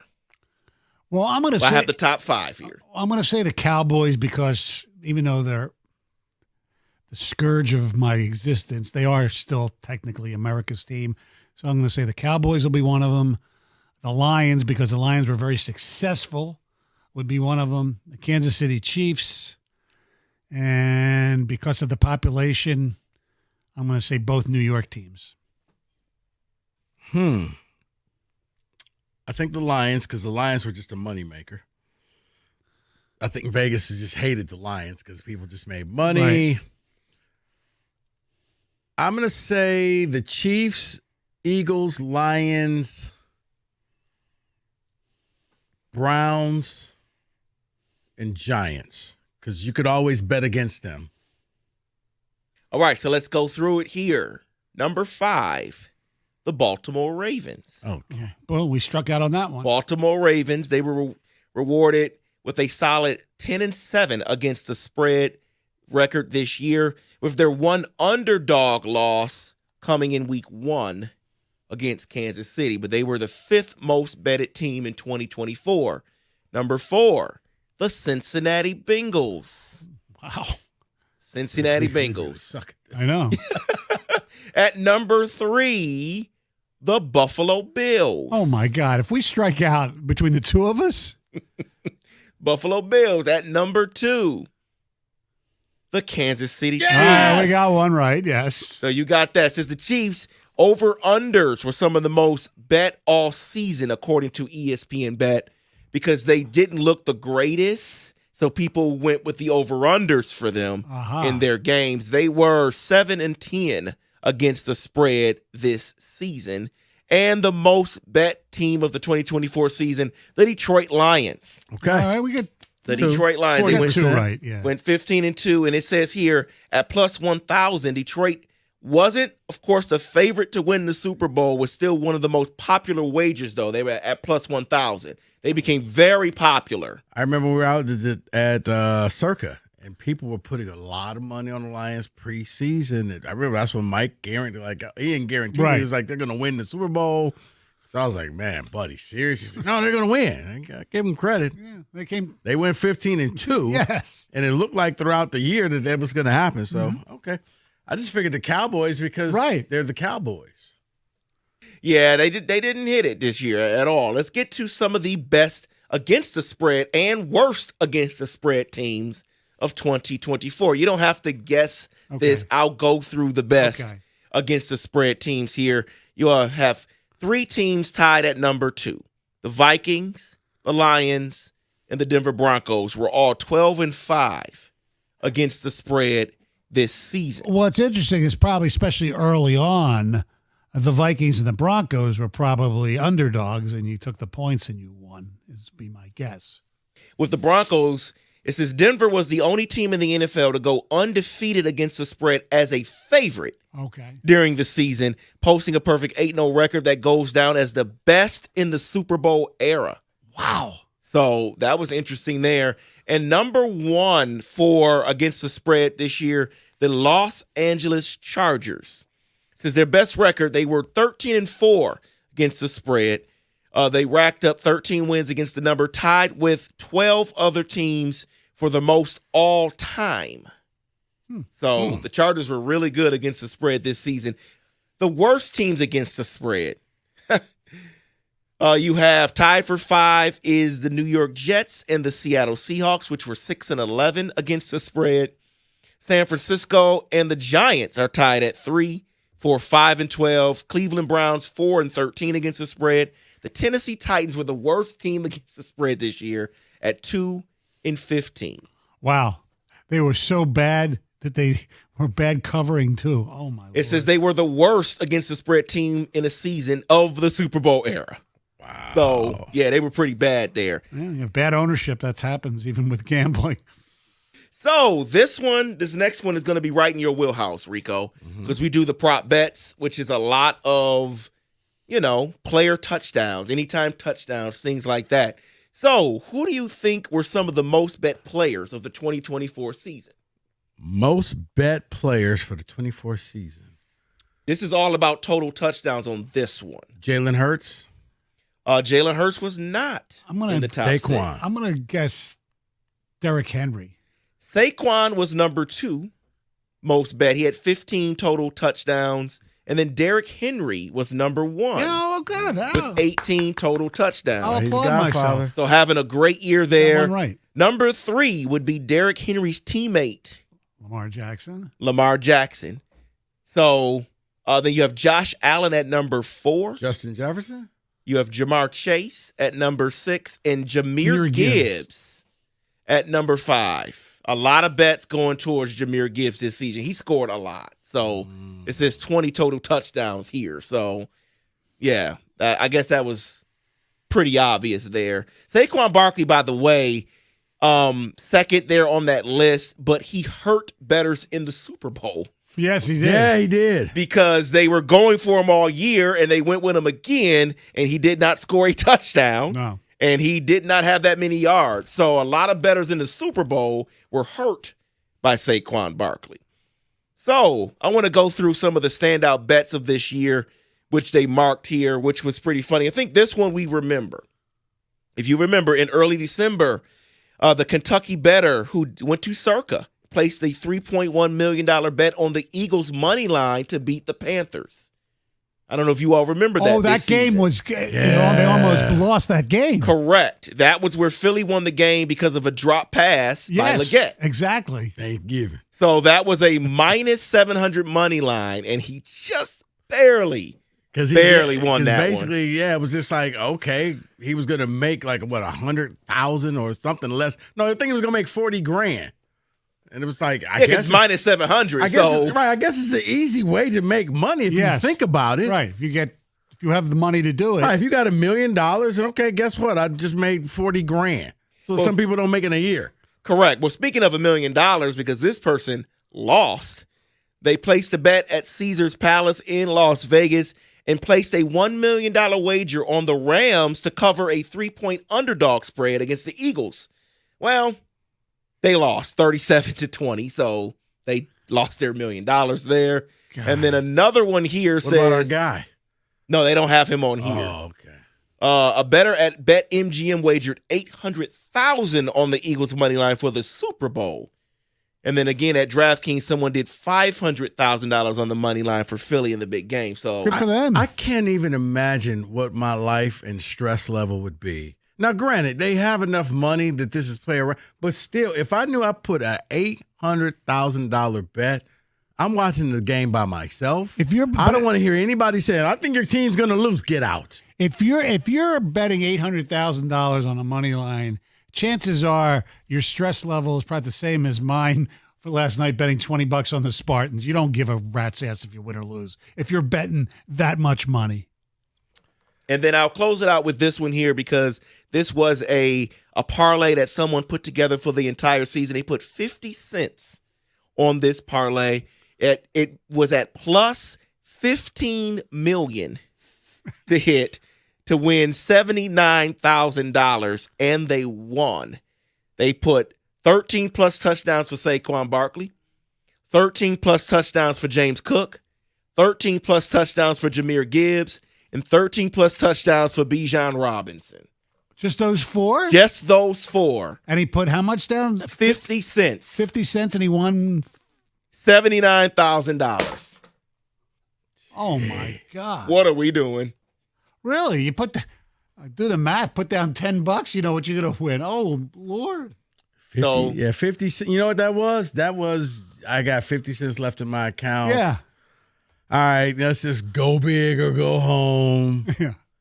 Wow. So it was looking good pretty much halfway through that season. You know, I've won this. Barring any unforeseen injury, you're cashing in. You know what? It probably would have paid a ton of money 2 years ago if you would have put money on Jamal Williams to score as many touchdowns. Oh, He scored God. 20 touchdowns. Yeah.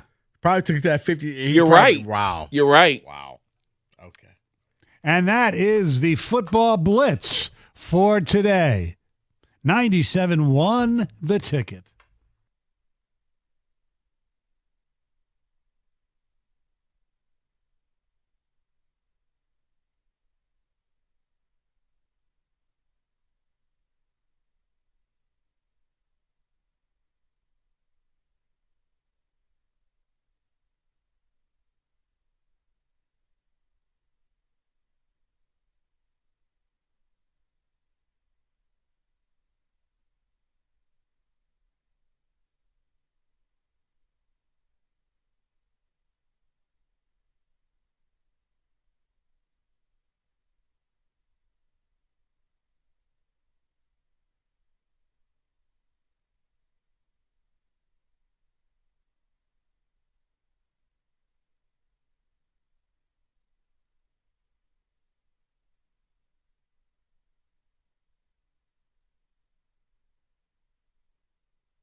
Brought to you by Moran Buick GMC. The Red Wings are winners of 9 of their last 11. They've got a huge tilt with the Blue Jackets tonight.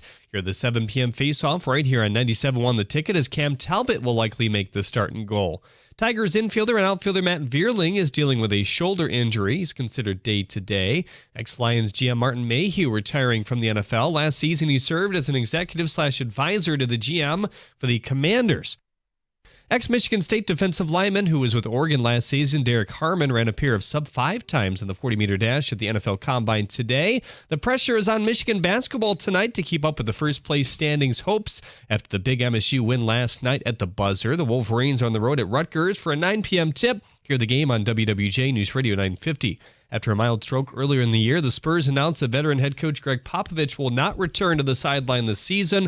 Quote, Mitch Johnson and his staff have done a wonderful job, and the resolve and professionalism the players have shown sticking together during a challenging season has been outstanding. I will continue to focus on my health with the hope that I can return to coaching in the future, end quote. Oakland basketball has a slim chance of capturing a first-round bye still. They need to win out plus have some help. They face one of the best teams on the horizon tonight in Milwaukee. Hear Neil Rose call on the Bet 1270 app online stream tonight. At the Corwell Health Sports Desk, I'm Jeremy Otto. For more, go to 97.1 The Ticket or Odyssey.com.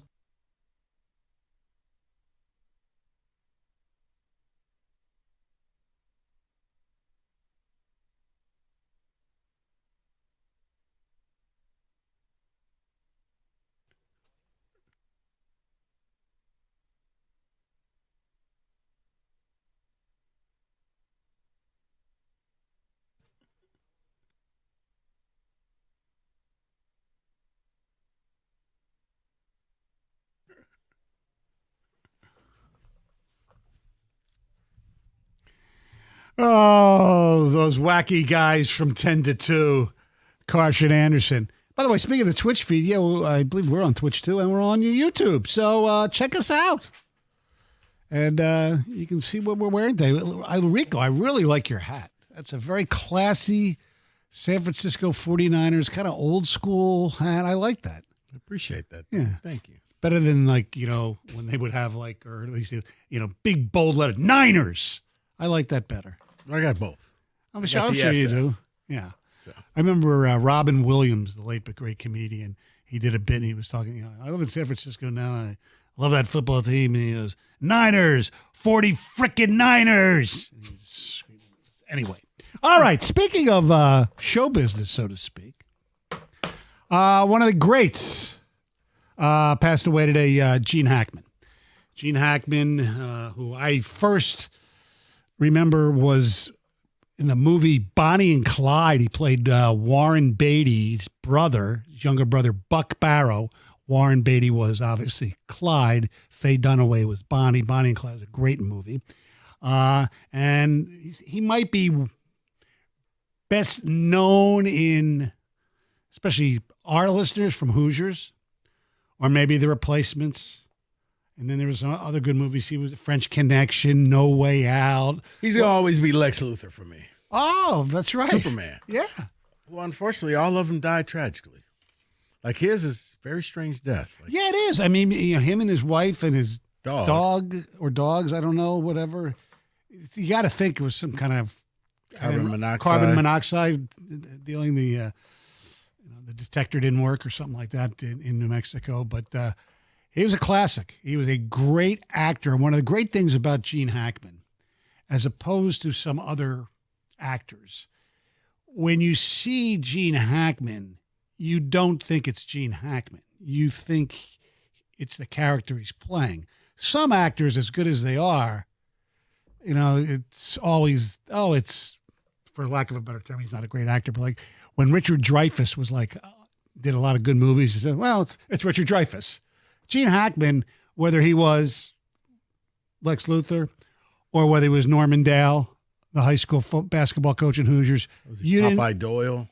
Yes, in French Connection, exactly. Which, ironically enough, is where they got the restaurant. Popeye's Chicken came from that name. Did it really? It didn't come from Popeye the Sailor Man? No, it came from that. That movie was big when they opened up the restaurant. Wow. All right, so 248-539-9797. How do you want to go here? Do you want to go with the best basketball movies or best characters in basketball? I was listening to a podcast last week. They did a draft of it was Bill Simmons' podcast, a draft of basketball characters from movies. And Jesus Shuttlesworth was, I think, the number one pick. I don't remember everybody's name, but Shaq's character in Blue Chips was right up there, and obviously Jimmy Chitwood from Hoosiers with Gene Hackman was another one. Ricky Rowe. Which one was that? Blue Chips. He Blue won, Chips. the, Oh, he yeah, won, the, that's he won that's the tractor and a duffel bag full of cash. Right, and there was the guy who was he was actually an Indiana basketball player. Was it Matt Nover? Was that the guy's name? He was in that movie too. Because I know, like, Penny Hardaway was in the movie. Yeah, Penny was in there. Shaq was in there. Yeah. But Nick Ricky Nolte Rowe was the coach. Yeah, he was the Bob Knight. Yes, through the chair and everything. Yes. Yeah. You know, it was a great basketball movie. I don't know. Did you ever see One on One with Robbie Benson? No. Oh, Robbie Benson was this hotshot little guard, and he played on a powerhouse. And the coach was, I forget the guy's name, but he was old school, and he used to always use this line like "red hot poker" or whatever. And at the end, Robbie Benson just got so pissed he quit. He says, "You can shove it up your butt with a red hot poker." I do remember that. 248-539-9797. Of course, White Men Can't Jump is a classic. The original, not the remake. Oh, I didn't see the remake. Never saw the remake because I didn't want to ruin the original. No. You're not missing anything. It's not that great. Now, somebody told me, I did not know this, that, Wesley Snipes, they had to basically teach him how to play basketball because he was not a basketball player. I mean, he never really played as a kid even. I'm not even talking about high school or anything like that. I mean, there are a lot of people who can play basketball and weren't good enough to play on their high school team, so to speak. No, that I did not know. I did not know. So is he supposed to know how to play it already? I'm messing with you, man. I'm messing with you. No, but that is a shock because I didn't know that either. Yeah. That's a shock to me. Like, usually every kid plays a little bit of basketball growing up, right? Yeah. Wow. That's You'll what I have was to take told. Wesley's black card. He was more of a chess guy. Once you bet on black, I guess. Right. Pay your taxes. 248-539-9797. The great Gene Hackman passes away today at the age of, 95? Yeah. So we're talking about, one of the best basketball movies because he's probably more famous for most of our listeners for playing Norman Dale in the movie Hoosiers, who some believe, not me, is the greatest sports movie of all time. See, I don't know. Some do. I don't. No. I thought it was really good. No, I guess there's not like a ton of great basketball movies. The only basketball movie I really like, I can't even remember the name, but it was the Texas Western team. Oh, Glory Road, right? Glory Road, Yeah. yes. Glory Road was That's based on the book Wetzel wrote, right? I believe so. About Texas Western. So yeah, it was like, wow, that going up against Kentucky. Because in the end, I was like, wait, Pat Riley was on that Kentucky team? Yeah. Like, man. That was I was just like amazed about that. But yeah, that other than that, I mean, like silly movies like Stoney. I know you like The Fish That Saved Pittsburgh. Oh yeah, with Dr. J. Right. Or there was another one like Fast Break, where Gabe Kaplan was the coach, and I think Bernard King was was on his team, right? Yes. Yeah. And we're just talking movies. We're not talking television because The White Shadow was one of the greatest TV shows ever, right? Which Mike had no idea what I was talking about. He didn't know The White. Well, because I was like, oh, that's Coolidge from The White Shadow. Yes. He was just like, what are you talking about? Really? What? What is that? You never saw The White Shadow? No. Well, David is too young for The White Shadow. Yeah. I was a kid when The White Shadow came on, so David, you wouldn't know. I think I was in college or high school. But yeah, it was basically, I think it was L.A. It was an all-black high school. Carver High School. Yeah, high school. And they got a white coach who came in and coached the team. Right. It was Ken Howard was the actor. He played Ken Reeves was the name of the coach. Former basketball player. And the guys on this team was Coolidge, who was a really good black player. They had a Jewish guy named Goldstein. They had an Italian guy who came from New York, Salami. Yes. Remember him? Yeah. There was Thorpe, who I believe was, he was really famous too. I can't remember one of the was it Hooks? I don't know. Anyway, let's go to the phones, shall we? Shane in Macomb, you're 97 won the ticket. Hey, boys. How are you guys today? Good. Hey. Good. I can't believe nobody's mentioned Eddie yet. Some Whoopi Goldberg taking over as the head coach of the Knicks. That was not a good movie, man. You didn't like that movie? I watched it, but I didn't. No, I didn't like it. Wasn't John Sally in that movie too? Or was Sally in Celtic Pride, which is an awful movie as well? It's another bad movie. It was cool to see all the players actually get into that kind of thing, though. Yes. Actually, it was a really good basketball movie. Thanks for the call, Shane. It was the one that came out a couple of years ago with Ant-Man with Adam Sandler, Hustle, right? That was a pretty good movie. 248-539-9797. Oh, he was a jeweler?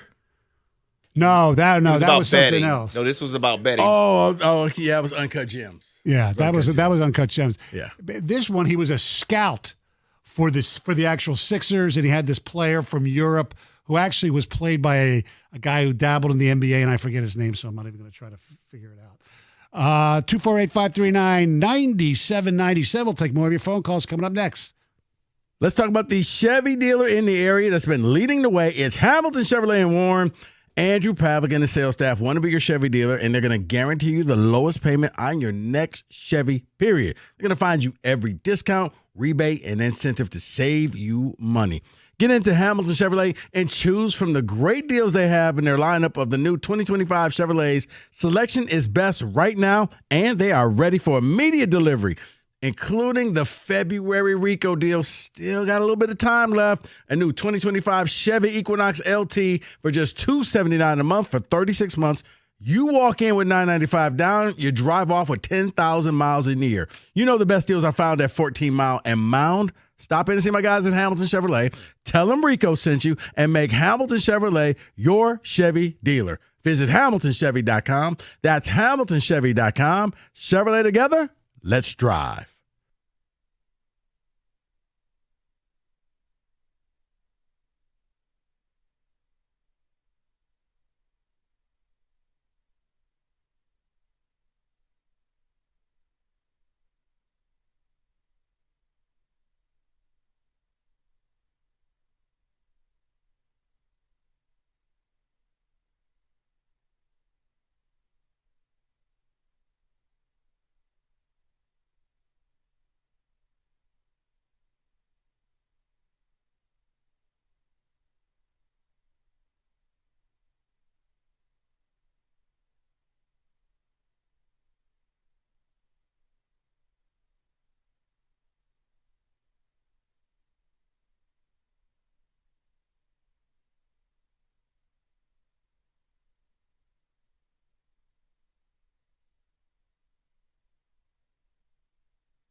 Norman Dale, the head coach at Hickory High School,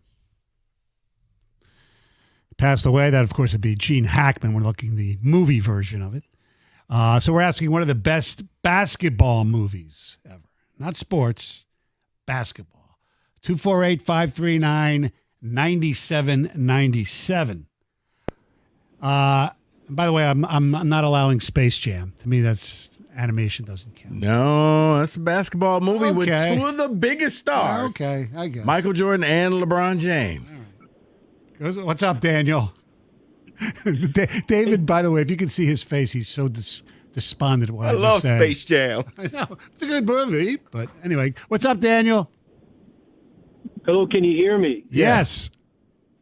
I got Mike. You stole one of mine. The Gabe Kaplan fast break. Fun fact: his wife was the Karate Kid's mom in the movie and the recent Cobra Kai. Oh. And I'll bring up another movie starring Kathy Lee Crosby, which was called Coach, and she was hired to coach a basketball team. I just remember the team hypnotized one of the players that every time he heard the word Jabberwocky, he would think he was Sidney Wicks. So I thought that was a funny movie from the 70s. Sidney Wicks, former NBA player, UCLA. Look, I never heard of that movie.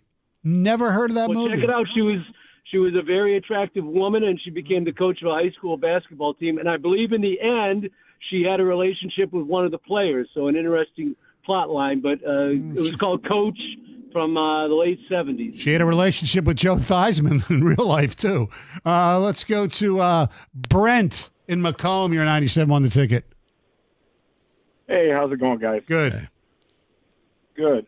Since we're talking basketball, Stoney, I'm the guy who called in with the John Jansen high school basketball story. Okay. But I'll keep it brief. Hoosiers, my dad got me a bunch of VHS tapes when I got my first VCR, and Hoosiers was one. So that's really tough to beat, and rest in peace to Gene Hackman. But my favorite is Blue Chips. I think it was ahead of its time.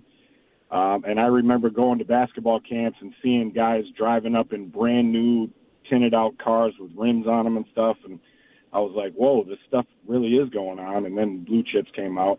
NIL before NIL? Yes, it was long before NIL. And I love the duffel bag and the tractor. So, yeah. That's my all-time favorite is Blue Chips. That's an underrated basketball movie, by the way. I'm glad you brought that one up. Keith in Ypsilanti, what's going on? How y'all doing this afternoon? Good. Yeah. So I got 4 quick movies, man. Okay. First one being Heaven is the Playground with Bo Kimmel. Was it about Bo Kimmel or he was just in it? He was just in the movie. Okay. It's a basketball movie by the guy. His name was Tooth Harrison. He was a great basketball player, but he wound up being addicted to drugs. Okay. The other one is Air Up There with Kevin Bacon. Yes. Other one is Above the Rim with Tupac, of course. Mm-hmm. Yeah. And then Hurricane Season. I'm not familiar with that one. You got They were game? doing Hurricane Katrina. Oh. When they with the basketball season, and the whole state got messed up, and the teams had to combine, and they wound up winning the Louisiana State Championship. Oh, so it was a documentary? Yep, it was a true story. Yes, sir. Wow. If you haven't seen it, you should watch it. It's on Tubi. Yeah, Forrest Whitaker. Wow. Yeah, Isaiah Washington's in it. Bow Wow. Wow. Check that out. By the way, one of the greatest documentaries in sports was Hoop Dreams, right? Mm-hmm. I mean, that was unbelievable. That was awesome. Hoop Dreams. He's got game. He got game. Yeah. Yeah, he got game. I love that movie. That was Ray Allen, right? Jesus Shuttlesworth. Yeah, right? I love that movie. My dad took me to see that movie. By the way, nobody Amazing. mentioned one of the greatest basketball players of all time in the movie, Air Bud. Air Bud. Let me read this because someone sent a text in for Kenny saying that Air Bud has to be the greatest, signed Kenny Cott. Thomas in Detroit, you're a 97, won the ticket. Oh, God. Man, my man sold 2 of mine because I was showing up getting ready to play Hurricane Season and Above the Rim. But Life was pretty decent. I like that movie. And it was another one, Sunset Park. Hey, Thomas, you got us on speakerphone? No, I'm in a store. Oh. I'm outside. Oh, okay. No, you sound so far away. Okay, there you go. Yeah. Yeah, my man took my thunder, man. I was definitely going to say Hurricane Season and Above the Rim. I got drilled for like Mike, but somebody like Air Bud. Yeah, Air Bud, what an athlete he was, right? Let's go to Mike. What's going on, Mike? Hey, how you guys doing? We're good. Hey, some of the movies have already been mentioned, but there's a couple that stand out. I mean, for me, you can't beat Hoosiers and Blue Chips. But I don't know if you mentioned Coach Carter yet. No, hasn't been mentioned. We talked about that off the air, though, before the show. But I'll tell you what. I mentioned to the screener, the air up there, man. That was the first time I heard Shake and Bake. Jimmy Dolan, Shake and Bake. Yeah, absolutely. That was his move. I love that movie. I watched that as a kid like crazy, man. So the basketball was my game. I live up here in St. Clair, and man, I love basketball movies. But there's just a couple of them for you. Yeah, they're terrific. By the way, the first time I ever heard the expression "shake and bake" with basketball was a former Sixer Laker. I think he actually played for the Pistons at one time too. Archie Clark, who was actually married to former Channel 7 news anchor Val Clark. Remember her? I do. Okay. There are some bad basketball. Not bad as in good. No, you're right. Like, I didn't know there was a Like Mike 2. Yes, it was. Yes. Right. We didn't need the first one. Right. No one asked for the first one, and we got the second one. Yeah, there was one. I don't know if you've seen it. Probably not, because it was pretty bad, but Just Right with Common, Queen Latifah. Yeah. Oh, she was a reporter or something? No, she was a physician. Yeah. She helped you recover from your injuries. So it was bad. Now, would a movie like Uncut Gems be considered a basketball movie because it had KG was in it? I don't know, I don't man. think so. I don't think so. No. Die Hard's more of a Christmas movie than Uncut Gems as a basketball movie. Let's go to Pontiac. Glenn, what's up? Glenn? Michael. Oh, I'm sorry. Michael, what's going on? Hey, how you doing? Good. In honor of Black History Month, I want to go with Glory Road. Yeah, Rico mentioned that. Yeah, Glory Road. That to me is the best basketball movie. Period. Because I was just like, wow, this is good. Because it's a true story. It's a true story. You know, it ain't trying to be funny. Story. Yeah. And it's amazing how worshipped Adolf Rupp, that racist, was. Right? Well, you know what? He was. No, right. There ain't too many Adolfs in the world anymore. Yeah. Glenn in Pontiac. What's up, Glenn? All right, guys. How about Semi-Pro, the Flint Tropic? Jackie Moon. Jackie Moon, baby. I didn't want to say it. Yeah. I know. I'm going to wrestle a bear. Yeah. Much underrated. Hilarious. Yeah, that was a very good movie. It was. 248-539-9797. What about the Michael Jordan documentary? Would that be considered a basketball movie? Well, if we're considering documentaries like we did with Hoop Dreams, Evan. Sure. Evan, Michael Jordan documentary that came out during COVID, would that be considered a basketball movie? You talking Last Dance? Yeah.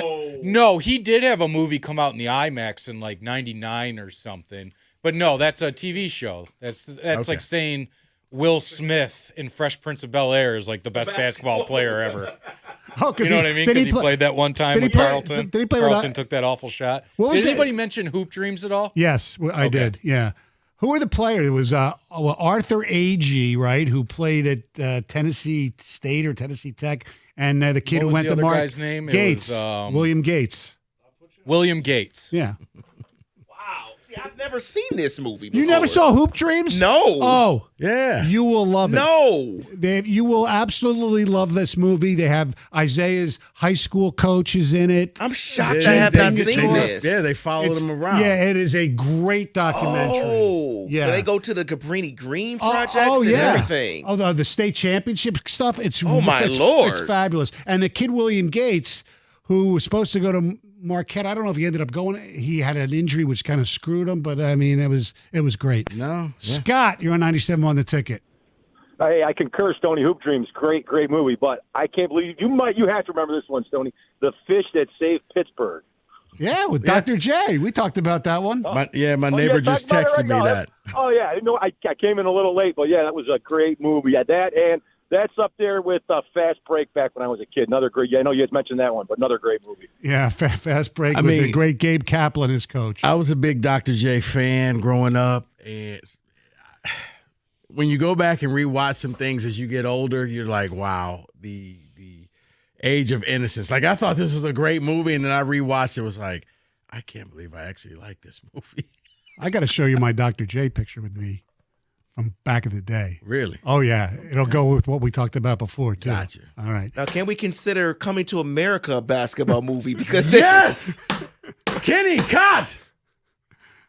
Prince Hakeem? That was Kenny last night at the Pistons game. I am very happy to be here.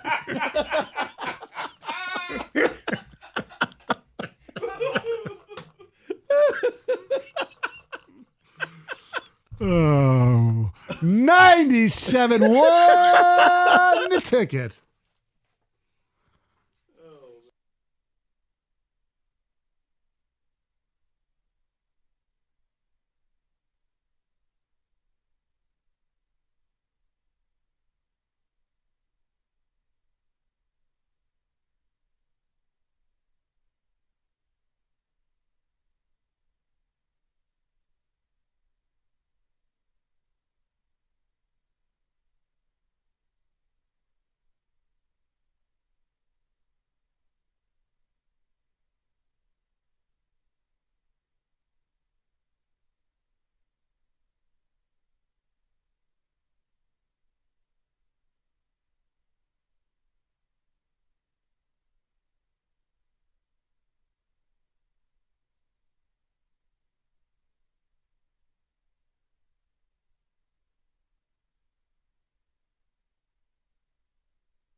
248-539-9797. Maybe I'll put this out on social media. I think I did before. Me and Julius, Dr. J. What a great guy too. He was always so nice and polite, and he was just great player. Well, he's still alive, so he's still nice and polite. I know. You know, probably because I grew up like he was the first athlete that I really like. When I met him in person, like in the media, became a kid all over again and just got tongue tied like. You're Dr. J. That's how I was with Barry Sanders. When I first met him, I was like, I can't even say anything right now. Right. I'm a kid all over again. Right. It was at the Palace. It was during one of the Pistons finals, and he's, I see him, and he's just basically like, you can stop shaking my hand now. Did you go? Because you were here, obviously. When I remember because I wasn't here yet. When the Sixers played the Pistons at the Silverdome, they had all those free tickets they gave away at a gas station. They had like 70,000 people to Silverdome to see Doc and that team and George McGinnis and all them. Kurt, you're on 97 on the ticket. What's up, Kurt? I got two of them. They're kind of dark. The first one's Basketball Diaries. I don't know if you said that with Leonardo DiCaprio. No, we haven't said that, but yes, that is a dark film. And the second one is kind of, I seen it at like 2 a.m. on HBO one night. It's called Rebound. It's with Don Cheadle, and it's about Earl the Goat Manigault. And Kareem Abdul-Jabbar said he was the greatest player ever in the that playgrounds he ever played against or whatever. And he came from the streets, kind of got into drugs, and then turned his life around, and it's called The Rebound. Yeah, and it's too late for him to have had a basketball career. But yeah, thanks for the call. He was considered one of the greatest, if not the greatest, playground player in New York history. Will in Detroit, you're on 97 on the ticket. What's going on, y'all? How are you, Will? Oh, man, just getting off work, man. Hey, loving y'all conversation going on the way home. Hey, check me out, man. We got some good picks today, man. But, like, you got to go with White Men Can't Jump. Yep. You got to go with Coach Carter. You have to go with Cornbread Earl and Me. Oh, wow. You go way back. Yeah. And then what about He Got Game? Yeah, we got that. That's been mentioned. Now, you're talking about the original White Man Can't Jump, right? The original, yeah. That second one, man. That's man. They can keep that for the kids. Yeah. Now, Cornbread Earl and Me, was that really a basketball movie per se? I wouldn't say it was like a basketball movie, like pertaining to like a specific player or how somebody came up, but it was definitely a basketball movie, and it keep your interest too. Very good movie. All right. Thanks for the call. Appreciate it, Will. 248-539-9797. We'll get into real basketball with the Pistons coming up shortly. Let's go to Jason in Detroit. You're on 97 on the ticket. Hey, what's going on, everybody? Yeah, the last caller stole my thunder with Rebound. That was a good movie back in the day. But I know you're talking about movies, but remember the TV show Hang Time with Anthony Anderson and Reggie Theus? Oh, I do remember Reggie Yeah, I do. Theus. Yep. Yes. Oh, man. That was just funny. I think they used to show that right before, NBA on NBC. Yeah, Inside Stuff or whatever will come on next or something. Yeah, Inside Stuff with Ahmad Rashad and what was her name? Willow Bay. Yes. Hannah Storm. Do you know who Hannah Storm's father is? Hannah Storm's real last name is Storin. Her father was either the second or third commissioner of the ABA, the old ABA with the red, white, and blue ball. Eric, you're a 97 on the ticket. Stoney and Rico, how are you guys doing today? Hey. Hey, couple good things. And I know you guys mentioned Uncut Gems, but another Adam Sandler movie, Hustle. Yes. Phenomenal movie. The Phenomenal Ant-Man. movie. Anthony Edwards was great in that movie. Kermit. But also, one more movie, and I don't know if you guys consider this a basketball movie, but Loving Basketball, great backstory about college and going pro too early and all that good stuff. Yeah, Omar Epps. It's funny. I wouldn't consider it a basketball movie. They play basketball, but it's really about just life, man. Basketball is the vehicle. Yeah, that drives correct. The movie. about his dad, like cheating on the mom and having like another kid and all that great stuff. Right. Thanks for the call. Hey, life. Yeah. What was the name Because, of the everybody goes and plays one-on-one for a relationship. If I win, you don't get married. Okay. What was the name of the movie Billy Crystal was in? He played like a ref, and they went to Europe, and with George Murison was in it. Remember that one? It was not. I hold on. Let me look it up. I know what you're talking about. It wasn't exactly a classic. My Giant? Yes. Yes. Kenny, you're 97 on the ticket. Thanks, guys, for taking my call. I appreciate it. Hey, I don't know. This movie came out back in the 1970s. I think it's a college movie. It's with Robbie Benson called One-on-One. One-on-one. Stick it up your butt with a red hot poker, right? Yeah, that's the favorite saying that came out of that. That's the only thing I really remembered. Yeah, and his girlfriend in the movie, God, what the heck was her name? Yeah. Something Who's the Scott. head coach? The head, I know, I forget his name, but he was He's really in a lot of movies. Yeah, and he was always the same type of, a-hole in all the movies. He was like an overbearing coach. Yes, I appreciate your call, guys. Thanks for taking it. Thank you. Then there was Thunderstruck with Kevin Durant. He has since says he wants to transfer and move to Uncle Drew. He doesn't want to be in his own movie anymore. Okay, there's another one. Uncle Drew was mentioned. Drew. The commercials and the shorts for Uncle Drew are probably much better than the movie. I'll tell you this about Uncle Drew, and it's funny this is coming up because I saw it for the first time at the barbershop a couple weeks ago. I'd never seen that movie, and they all looked at me and was like, how have you not seen this movie? Well, because the movie's not good. As I'm watching it at the barbershop, I'm like, oh, this isn't good. I needed to see this? I'm more perplexed that you've never seen Hoop Dreams rather than Uncle Drew. Yeah, Uncle Drew's not worth it. Hoop Dreams is probably worth watching it. So Exactly. Let's go to Detroit. Terry, what's up? We're up. You all right? Yeah. Great. Shout out to Billy Crystal, Stoney. I hear you, My Giant. But what about Forget Parents? This is like the 40-plus-year-olds will know this one. Forget Paris. He was an NBA referee. That's the one. That's the one. Right. My Giant was a different one. Right. Right. And it was his life, and he was just trying to navigate through having a relationship, being an NBA ref. Yeah. Classic movie. I'm a Billy Crystal guy. Yeah, somebody's correcting me. Yeah, Forget Paris. Yeah. Yeah.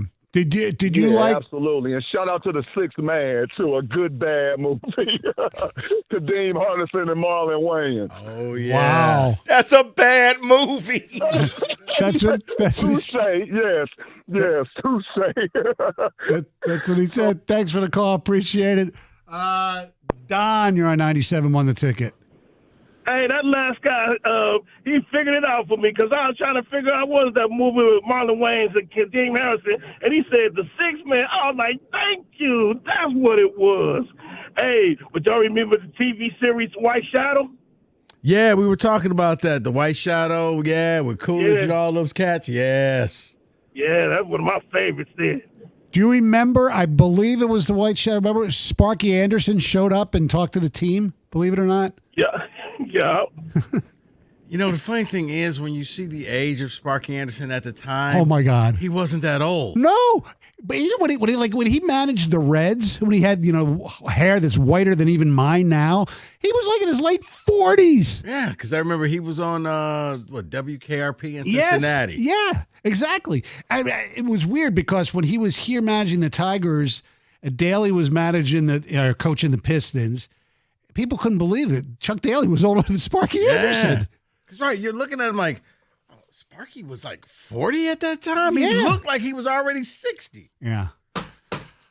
I love that guy. Going to Lakeland, I used to have to drive him to like live shots for Bernie, and it was like just driving with your grandfather. Really? Oh, I said, because I was always, a National League guy. So I said, Sparky, what's the biggest difference between managing in the, American League and the National League? He goes, let me tell you something, Stoney. No designated hitter and DH in the American League. Managing the American League, it's like stealing money. I always remember him saying that.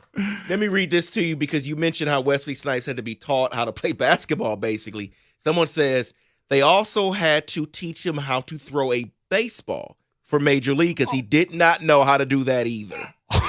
So what did he do as a child? I guess went to acting classes And and learn went how home. to jump out of planes. Yes. Well, I always Kenny, Passenger 57. Ever seen it? What movie? Passenger 57. No. Ever seen it? No. What did you expect me to say? No. There you go. That's a great movie. Well, maybe not great, but I love the movie. It's where the line always bet on black comes from. All right, 97.1 the ticket. Hey, I went to Planet Fitness the other day, starting my day off great because I love cardio stuff, and they have so much cardio stuff at the one in West Bloomfield. I have the one everywhere for that matter, and I'm on the recumbent bike for about an hour, getting about 12 miles in, and then every once in a while I'll actually, do a little lifting. And right now at Planet Fitness, what they have is new equipment for lifting. They got the plate-loaded hack squats. They got supine bench presses, all that great stuff, seated calf machine as well. There are over 50 locations of Planet Fitness in the Metro Detroit area. And they got a brand new location at 1200 Fort Street in the Corktown area. And what I love about Planet Fitness is not only just it makes you physically fit, mentally you really feel good. They got a great deal going on right now. $1 down, $15 a month. That's right. Just $1 down and $15 a month. If you want to go up a little bit in class, hey, it's the Black Card. The Black Card membership, you get access to over 2,500 clubs worldwide, and you also get to experience all the great stuff that the Black Card has to offer, including all the amenities like the hydro massage and all the stuff where you can relax after your workout. Like I said, right now, great deal. $1 down, $15 a month. Planet Fitness, it is the best around. Here's the deal. You find your nearest club, you join today, in club or online, or on the free Planet Fitness app, which I have. We're all strong on this planet. Planet Fitness.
Brought to you by Hamilton Chevrolet. The NFL has set their new salary cap mark at $279.2 million. That falls on the upper end of the possible range that leaked earlier. The two teams currently in the NHL Eastern Conference wildcard will duke it out for 2 straight games beginning tonight when the Red Wings host the Blue Jackets. Alex DeBrincat on the stakes.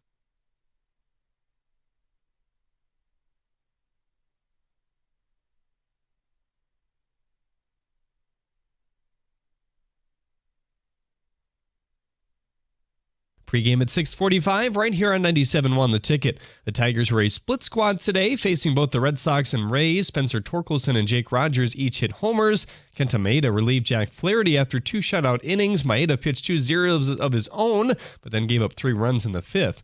Michigan basketball has their own standings battle with rival MSU tonight to worry about. The Spartans currently a half game up in first as the Wolverines are in Piscataway, New Jersey, getting ready for their tilt with Rutgers. Hear the game on WWJ at 9. According to Ian Rappaport, Michigan defensive lineman Kenneth Grant has a hamstring strain that'll keep him off the on-field drills today overall. The injury was discovered during combine medical evaluations. Grant was hoping to still participate. Colson Loveland, on the other hand, hit the podium today with his arm in a sling after shoulder surgery last month. Is anybody going to do anything? No, it's kind of boring. I don't even want to talk about it because it seems like everybody's out.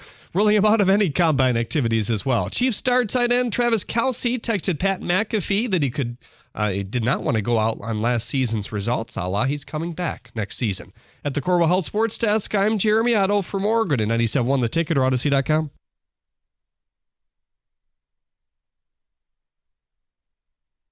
Thank you very much, Mr. Otto. The telephone number is 248-539-9797. It's the Valenti Show with Rico. Stoney in for Mike. And he'll be back on Monday. Last night at the LCA, the Pistons defeated the Boston Celtics rather handily. They were leading by early in the first half, and then the Celtics did what they do best, hit a lot of threes, tied the game at the half. You thought, oh, this is going to be good. But the Pistons, I think they outscored them by like 11 points in the third quarter, and they just won going away. Look, Jaylen Brown didn't play. I don't care, okay? Because he is arguably the Celtics' second-best player, would you say? Some people think he's better than Tatum, but we'll say he's their second-best player. They didn't have him. Arguably, before he got hurt, Jaden Ivey, I think, was the Pistons' second-best player, arguably. You can debate it, but so Pistons didn't have him. They didn't have Schroeder either yesterday. So I don't want to hear any of the Jaylen Brown excuses if anybody's going to go there. You're just not comparing Jaylen Brown with Ivy, right? No. Okay, I just want to make sure for the people out there. But I'm just saying, you talk about on your roster, the second-best player, plus the Pistons didn't have a key cog of their current roster. Didn't play last night either. Dennis Schroeder. That said, it was a hell of a win last night. Kenny, you were there. What was the atmosphere like? Because on television it appeared like it was pretty crap. I don't know if it was sold out, but it seemed loud. People were into it, right? Yeah, big crowd. People were into it. A lot of Celtics fans to begin with. I was kind of sandwiched between a couple of different groups of them. And they were very loud and rowdy at the beginning. And then slowly as the game moved on, especially once they the first 10 minutes of the first quarter, and they were missing all those shots, they became quieter and quieter and quieter. And then when they picked up the threes, they got louder again and louder again. But by the time they started to go down by 11, 12, 13, then they were like, all right, let's get out of here.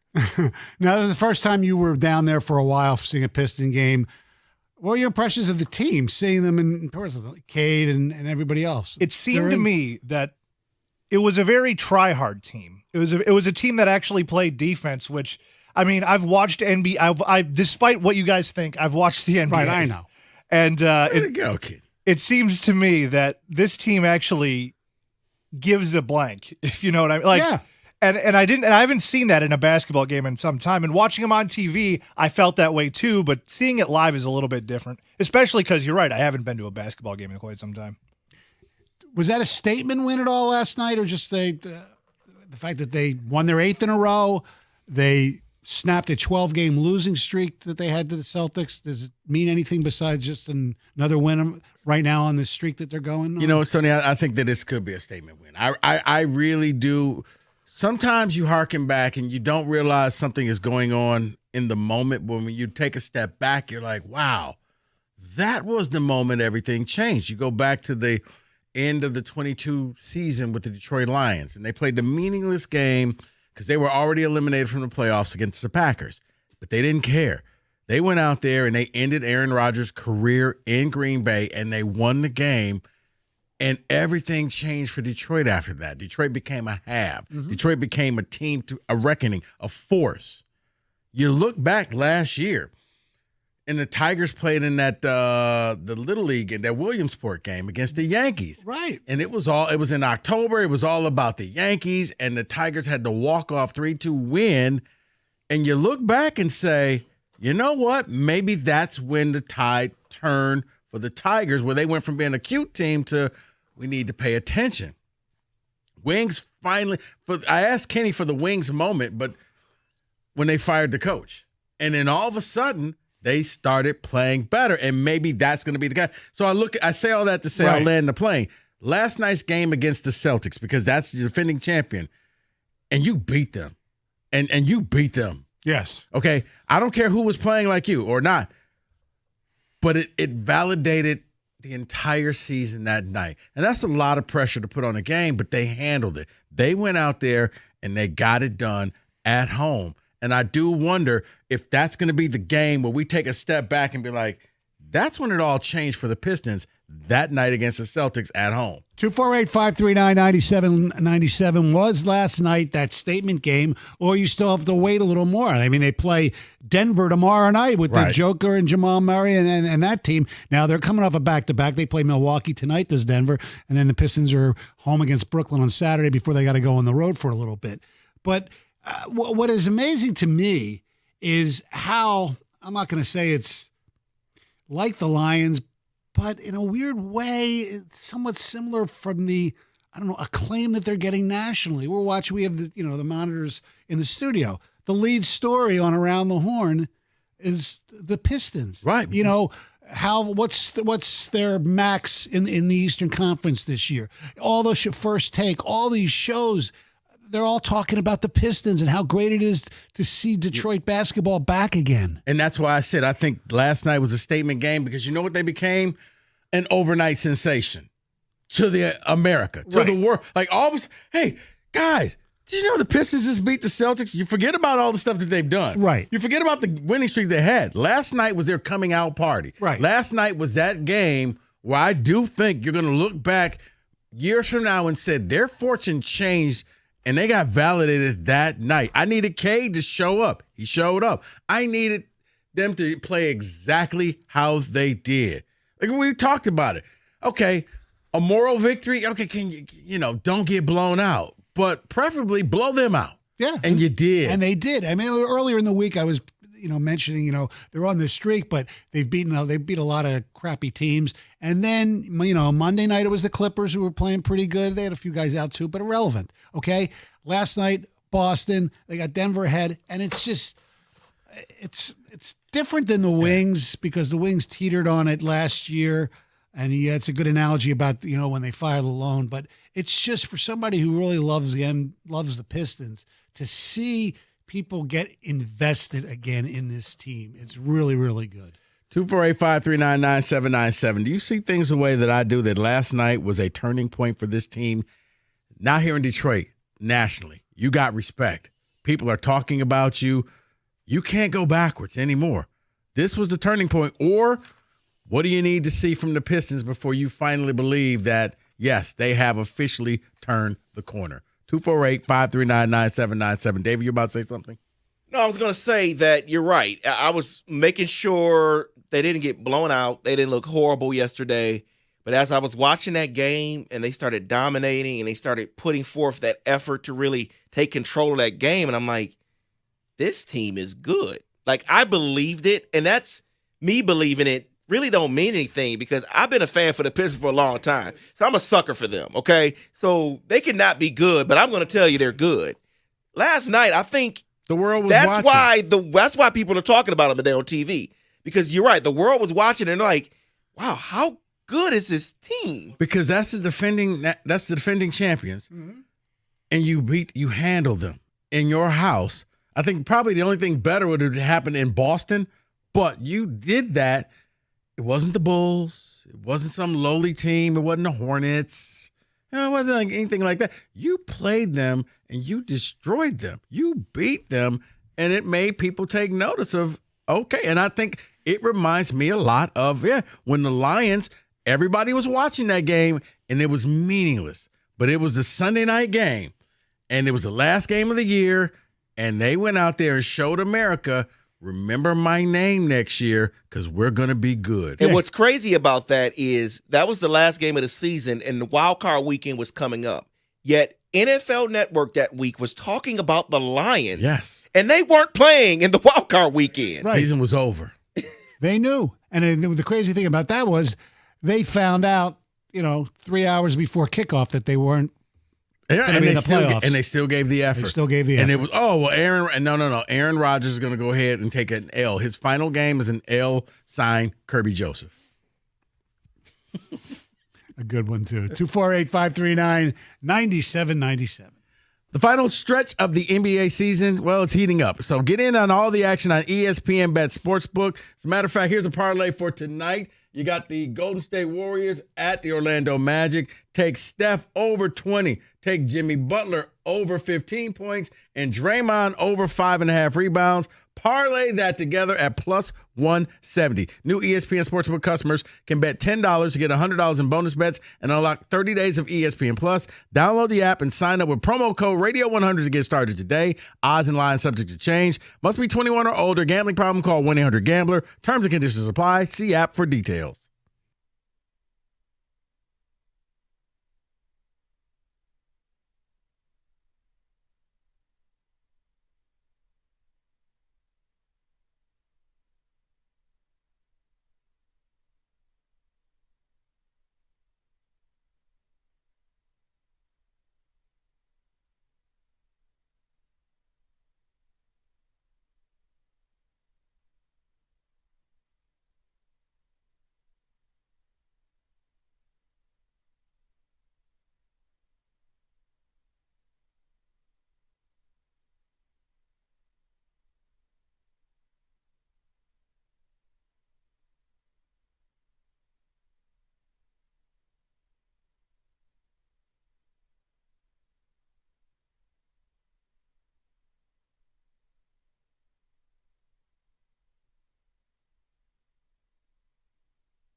Yeah, 3-on-1, and he pulls up for a three, and he hits it. Yeah, that's Mark Champion with Lindsey Hunter there on the call here on 97.1 The Ticket. Be back in action tomorrow night at LCA against the Denver Nuggets. Red Wings tonight against the Columbus Blue Jackets, also at LCA. You know, the other thing we need to talk about is, and I know you guys have talked about it all season, is Cade Cunningham. Right now, he is the prohibitive favorite to win Comeback Player of the Year. Look, he's not going to be, unless something crazy happens to an injury to somebody else, he's not in that conversation for MVP. But, you know, I don't know how the voting works, but he could get some fifth-place votes if they do that. He's been terrific. He's doing what everybody wants him to do. And a friend of mine made the analogy, and maybe he's just waiting to see what happens, or he's still butthurt from something that happened. Oh, let's say if I do my math correctly, about 25 years earlier, something like that. He says, right now, as great as Cade is, he's Grant Hill until he wins a playoff series. And there are people who look at Grant Hill that way, and they also are still butthurt the way he left, even though Joe got Ben Wallace and Chucky Atkins out of that. You know what? Here's the thing. For Detroiters never embraced Grant Hill. Oh, no, they liked Iverson more, remember? Because Grant Hill was too refined. He was too polished. Duke. He was a Duke. He played the piano. And you know how they are about people who play the piano. Ask Joey Harrington about that. Yeah. He was too refined for Detroit. We like what? Grit, toughness. Right. That's what Detroit wanted. And Grant came in here with smart parents, and he Duke educated guy. And this city never embraced him. No. There's a lot of people who looked at him as the outsider and never really said, that's our guy. I know. I mean, because I remember Stoney, he was more loved throughout the rest of the country. Yes, absolutely. It was mind-boggling to me. Well, people in this area liked Allen Iverson more than they liked Grant Hill. And like Grant Hill did some really cool things. Remember the jam on Morning? Yeah. I mean, when he took it to him, that was his coming to Detroit moment, even though it probably took 3 or 4 years. I'll go to my grave saying, hell, he was Rookie of the Year. Well, co-Rookie of the Year with Kidd, but I mean. He ruined his career trying to make Detroiters happy. He went out there on a bad ankle, which he shouldn't have played. Correct. To show, I am tough. Grant, you're okay. I got to prove it to these people. And it ended his career. He was never the same. No. Never should have played in that playoff series. But Detroiters, and that's when you got to realize, they were never going to embrace you. They were never going to like you. And when he left, I wasn't mad because, David, you got your arms folded. Why you got your arms folded? You're not a Grant Hill guy, huh? I'm a huge Grant Hill guy. Good. I am Grant Hill's guy. Good. I'm glad. You all are just trying to hurt my heart, but it's true. It is true, but the whole Cade portion of it, I think it has to be true. Until he beats and wins a playoff series, he is Grant Hill 2.0. He just has to do more, because I just get scared every single time. That's why I hate when they play Atlanta right now, because the games are so tight and they almost lose, and that takes me back to the Grant Hill days when they where we played could the Hawks. not beat the Hawks in the playoffs. Right, when they had, Leitner on that? Yes. Yeah. And we just couldn't do it, and I think about it every time the game today is close with Atlanta, because if Cade can't beat Atlanta, we are doing it all over again. I mean, but I think Detroiters are, when the best thing that Cade did, he put on those stupid sunglasses at the draft.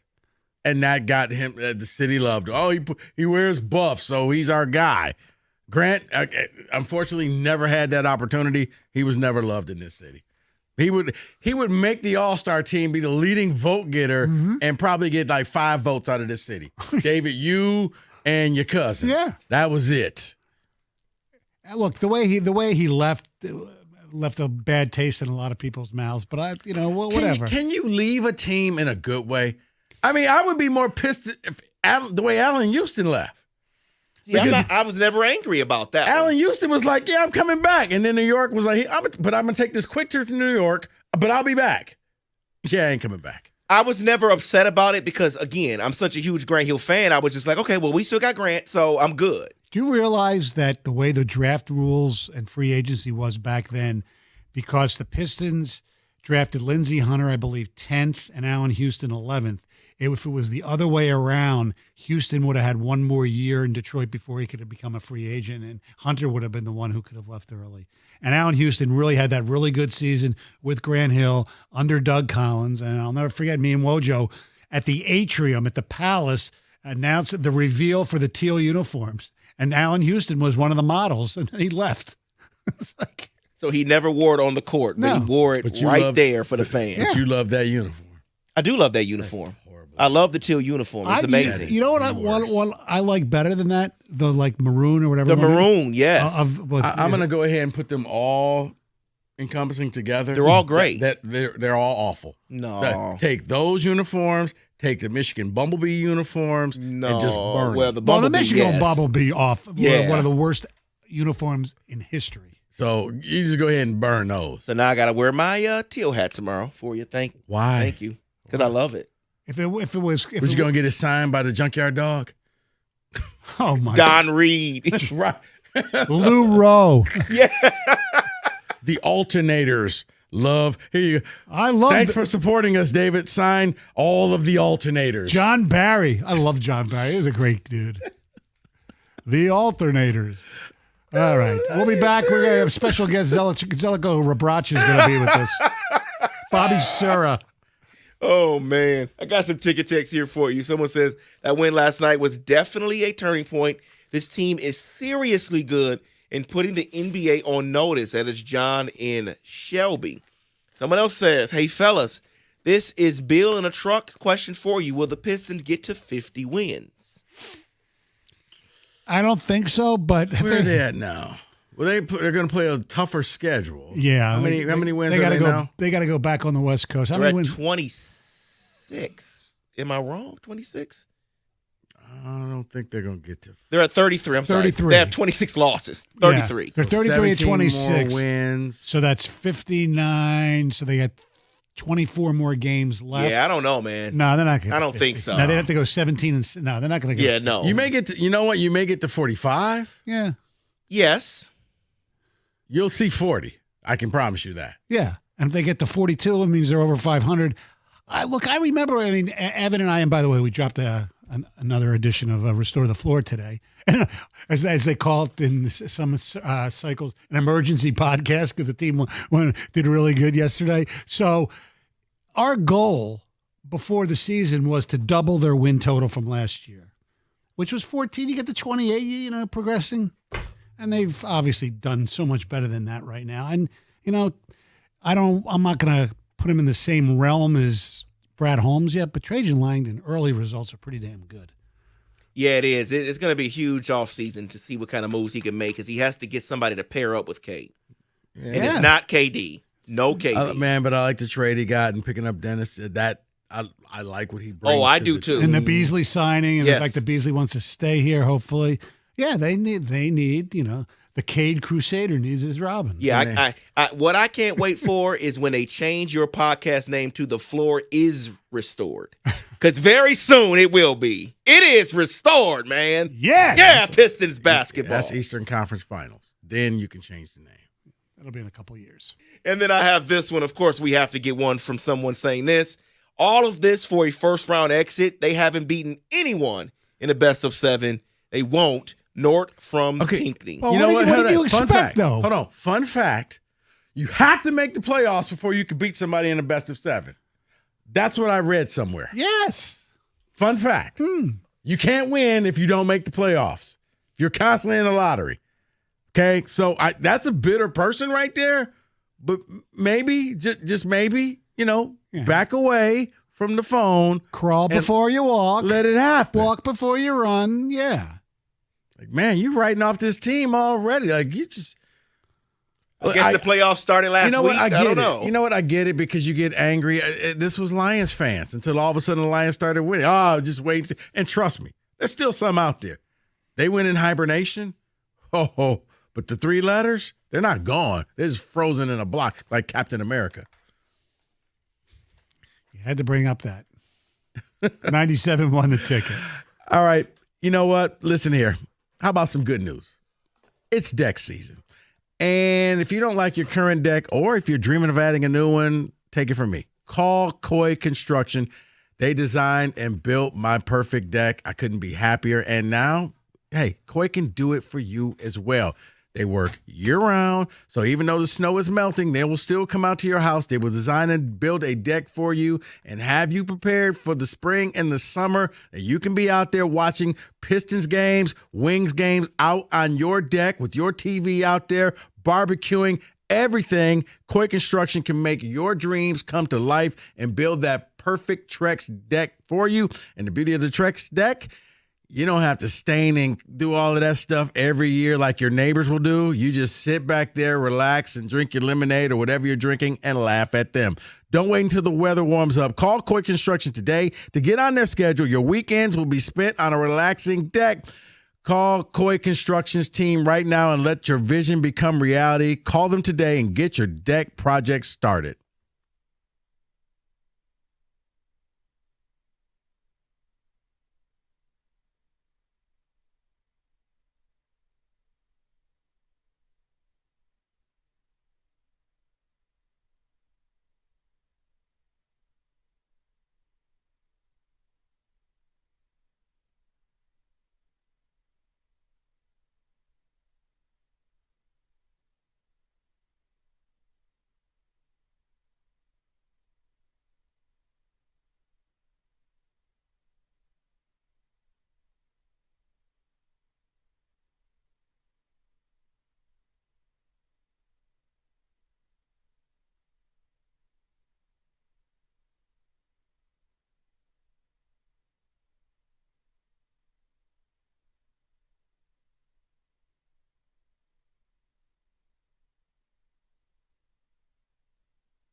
Is that Lindsey Hunter? Yeah. Mm-hmm. What are the do they have odds that David for a sixth man of the year? Because wouldn't Malik Beasley be in contention? Well, let me look it up. I actually just had it up and I got rid of it. So give me a second. Okay. I mean, they bet on some of the. They actually, we might have even talked about it. I just forgot. Like odds for like NFL comeback players of the year already. I mean, it's like absurd. Yeah, we did talk about that in one of the blitzes earlier in the week because I remember McCaffrey's in there, Aaron Rodgers is in there. Yeah. So sixth man of the year, Peyton Pritchard, the guy you love. Oh, yeah. At -175, leading the odds. And then Malik Beasley is number 2 at +300. I don't think there's any way Malik can win it. I really don't. I mean, Pritchard is on the defending champs. I think they're giving it to him. Did they announce the award on Father's Day? No. No. We're not doing this. No. As long as he's hitting threes, I'm not going to talk about the other stuff right now. Hey, come on. His mother's from Detroit. He posted a picture recently, or somebody did it. He commented on it about him being when he was young. He was interviewed at like the Pistons draft. They were, that type of thing. And he couldn't believe it. Basically, he was saying, hey, my mom's from Detroit. And that was about, 9-10 years ago was that thing. All right, 248-539-9797 is the telephone number. I don't know about you, Rico. I had fun today. I did too. Yeah, I did too. And now, David, we got a big game tonight, so hopefully we'll talk about Michigan Rutgers tomorrow. Rieger's coming up. Speaking of which, who I was disappointed because I thought it would be a little bit better? Is Scottie Pippen's kid on Michigan. Like, he's not that good. I don't think he wasn't like a 5-star or anything, though, was he? I just figured, Pippen's his Pippen. Father, right? Yeah, I know. Well, yeah. Jeez, it's like Jordan's kids. They were just not that good. Jordan Dumars, too. Remember? Yeah. He started in Michigan and went, he ended up in South UCF or something like that. Yeah. Yeah, I remember. Yeah, you just assume like, man, it's your dad, but no. But you have to have, besides the genes that you probably already have, you have to have the determination and the willing to work, and a lot of these. Not every player, obviously, because Bill Laimbeer. I remember they used to say he's the one guy in the NBA whose parents make more money than he does. But most of these guys, Isaiah, Dumars. They had, they battled. They worked their asses off to get into, these positions. And for the most part, when you're living a lap of luxury, it's not your fault. You don't have the impetus in a lot of cases to work as hard as your more successful parents did. Yeah, I'm just trying to think of like a superstar who had a kid in hoops that actually came out and like Shaq's kid. Luke Walton did okay. Yeah, he did okay. He made the NBA. I mean, come on. No, I'm saying, right, that you make it, because it's a lot of it like it's like Bronny James. You're going to make it because they're going to let you in, but like that superstar that his son is just as good or better. Well, there's some that have been better, like the Curry. Yes. Dell Curry was good, but he wasn't a superstar. Griffey Jr. and Barry Bonds were better, as good as Ken Griffey Sr. was, and as good as Bobby Bonds was. He wasn't, right. But Griffey's kid, not so much. What about Doomer's kid? I just mentioned him, yeah. He played for Michigan for like a half semester. Yeah. It's like Jerry Rice's kid. Not that. Yeah. What Johnny Dawkins' kid played Barry's for Michigan, kid. Right? Plays for Michigan State, yeah. And Barry's other kid is going to play football at the Toledo, I believe. Pippin's kid, right? Well, that's how we got started. Oh, yeah. Because I was just like, I keep forgetting he's on the team because he's not that good. He comes off the bench, yeah. Yeah. What's up, boys? How we doing? Well, when Olive Rieger has her podcast in 12 years, they'll say, well, she's better than her father, right? Well, like my kids are better than me. They're smarter than me. So Olive was actually on the show. I did a show Saturday. I had to bring her into work. And at the very end, I had her say hello to everybody. And I was flooded with texts that said, wow, she's a hell of a lot better than you. Can she take over the show? No babysitter?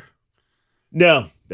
No, I hung out with her all day. It was fun. I did the wings. We went to a basketball game. It was a fun day. Then I took her to a poker game where she played with a bunch of kids, and I won. So, it was a good day. You don't see nothing wrong with this, do you? What? Okay, The daughter hanging out with her dad. What's the problem? Okay. What's the problem? Boy, I'm missing it. You know what? Somebody's going to get really rich in about 5-10 years. So you're going to put some psychiatrist's kid through college. You think I'm raising my kid wrong because I hung out with her all in one day? Game and yeah, but she wasn't actually at the poker game. She wasn't playing poker. I don't put that past Jeff. She wasn't. I don't put that Actually, past you're right. you. You're right. I actually had her go. I had her go around to each player at my table and just like mime to me like what they had. She was lighting everybody's cigars. Too, No. right?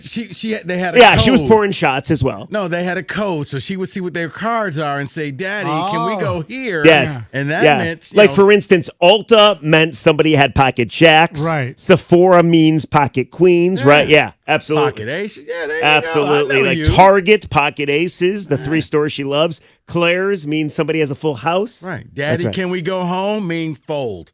It's a genius. I'm gonna implement. I have another poker game soon. I'm gonna implement that.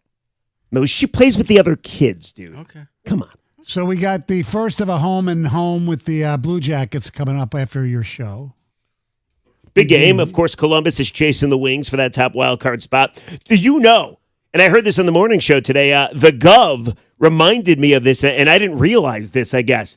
I'm actually a little disappointed in myself. But if the season were to end today, it would be Maple Leafs, Red Wings. Okay, I thought in you the knew first that. round. And Pistons Knicks. I thought And you Pistons knew. He Knicks. doesn't care about that. He cares No, more because I'm like, what are you talking about? Because forever the Maple Leafs were the 2 seed, and now they're the 1 seed in the Atlantic, which of course they get the first wild card spot. Right. Yes, because the Capitals will get the second wild card spot. What was that? I missed that. It's what now? What season? What season? I thought that was every.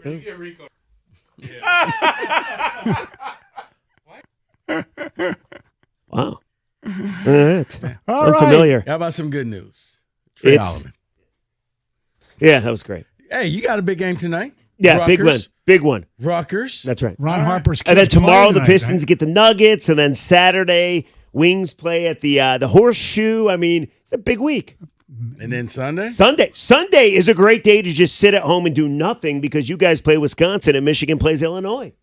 Back to back, and they don't even coincide. You can watch both games. And neither are on Peacock. As opposed to tonight, it is on Peacock, right? Yeah, I have Rico's Peacock.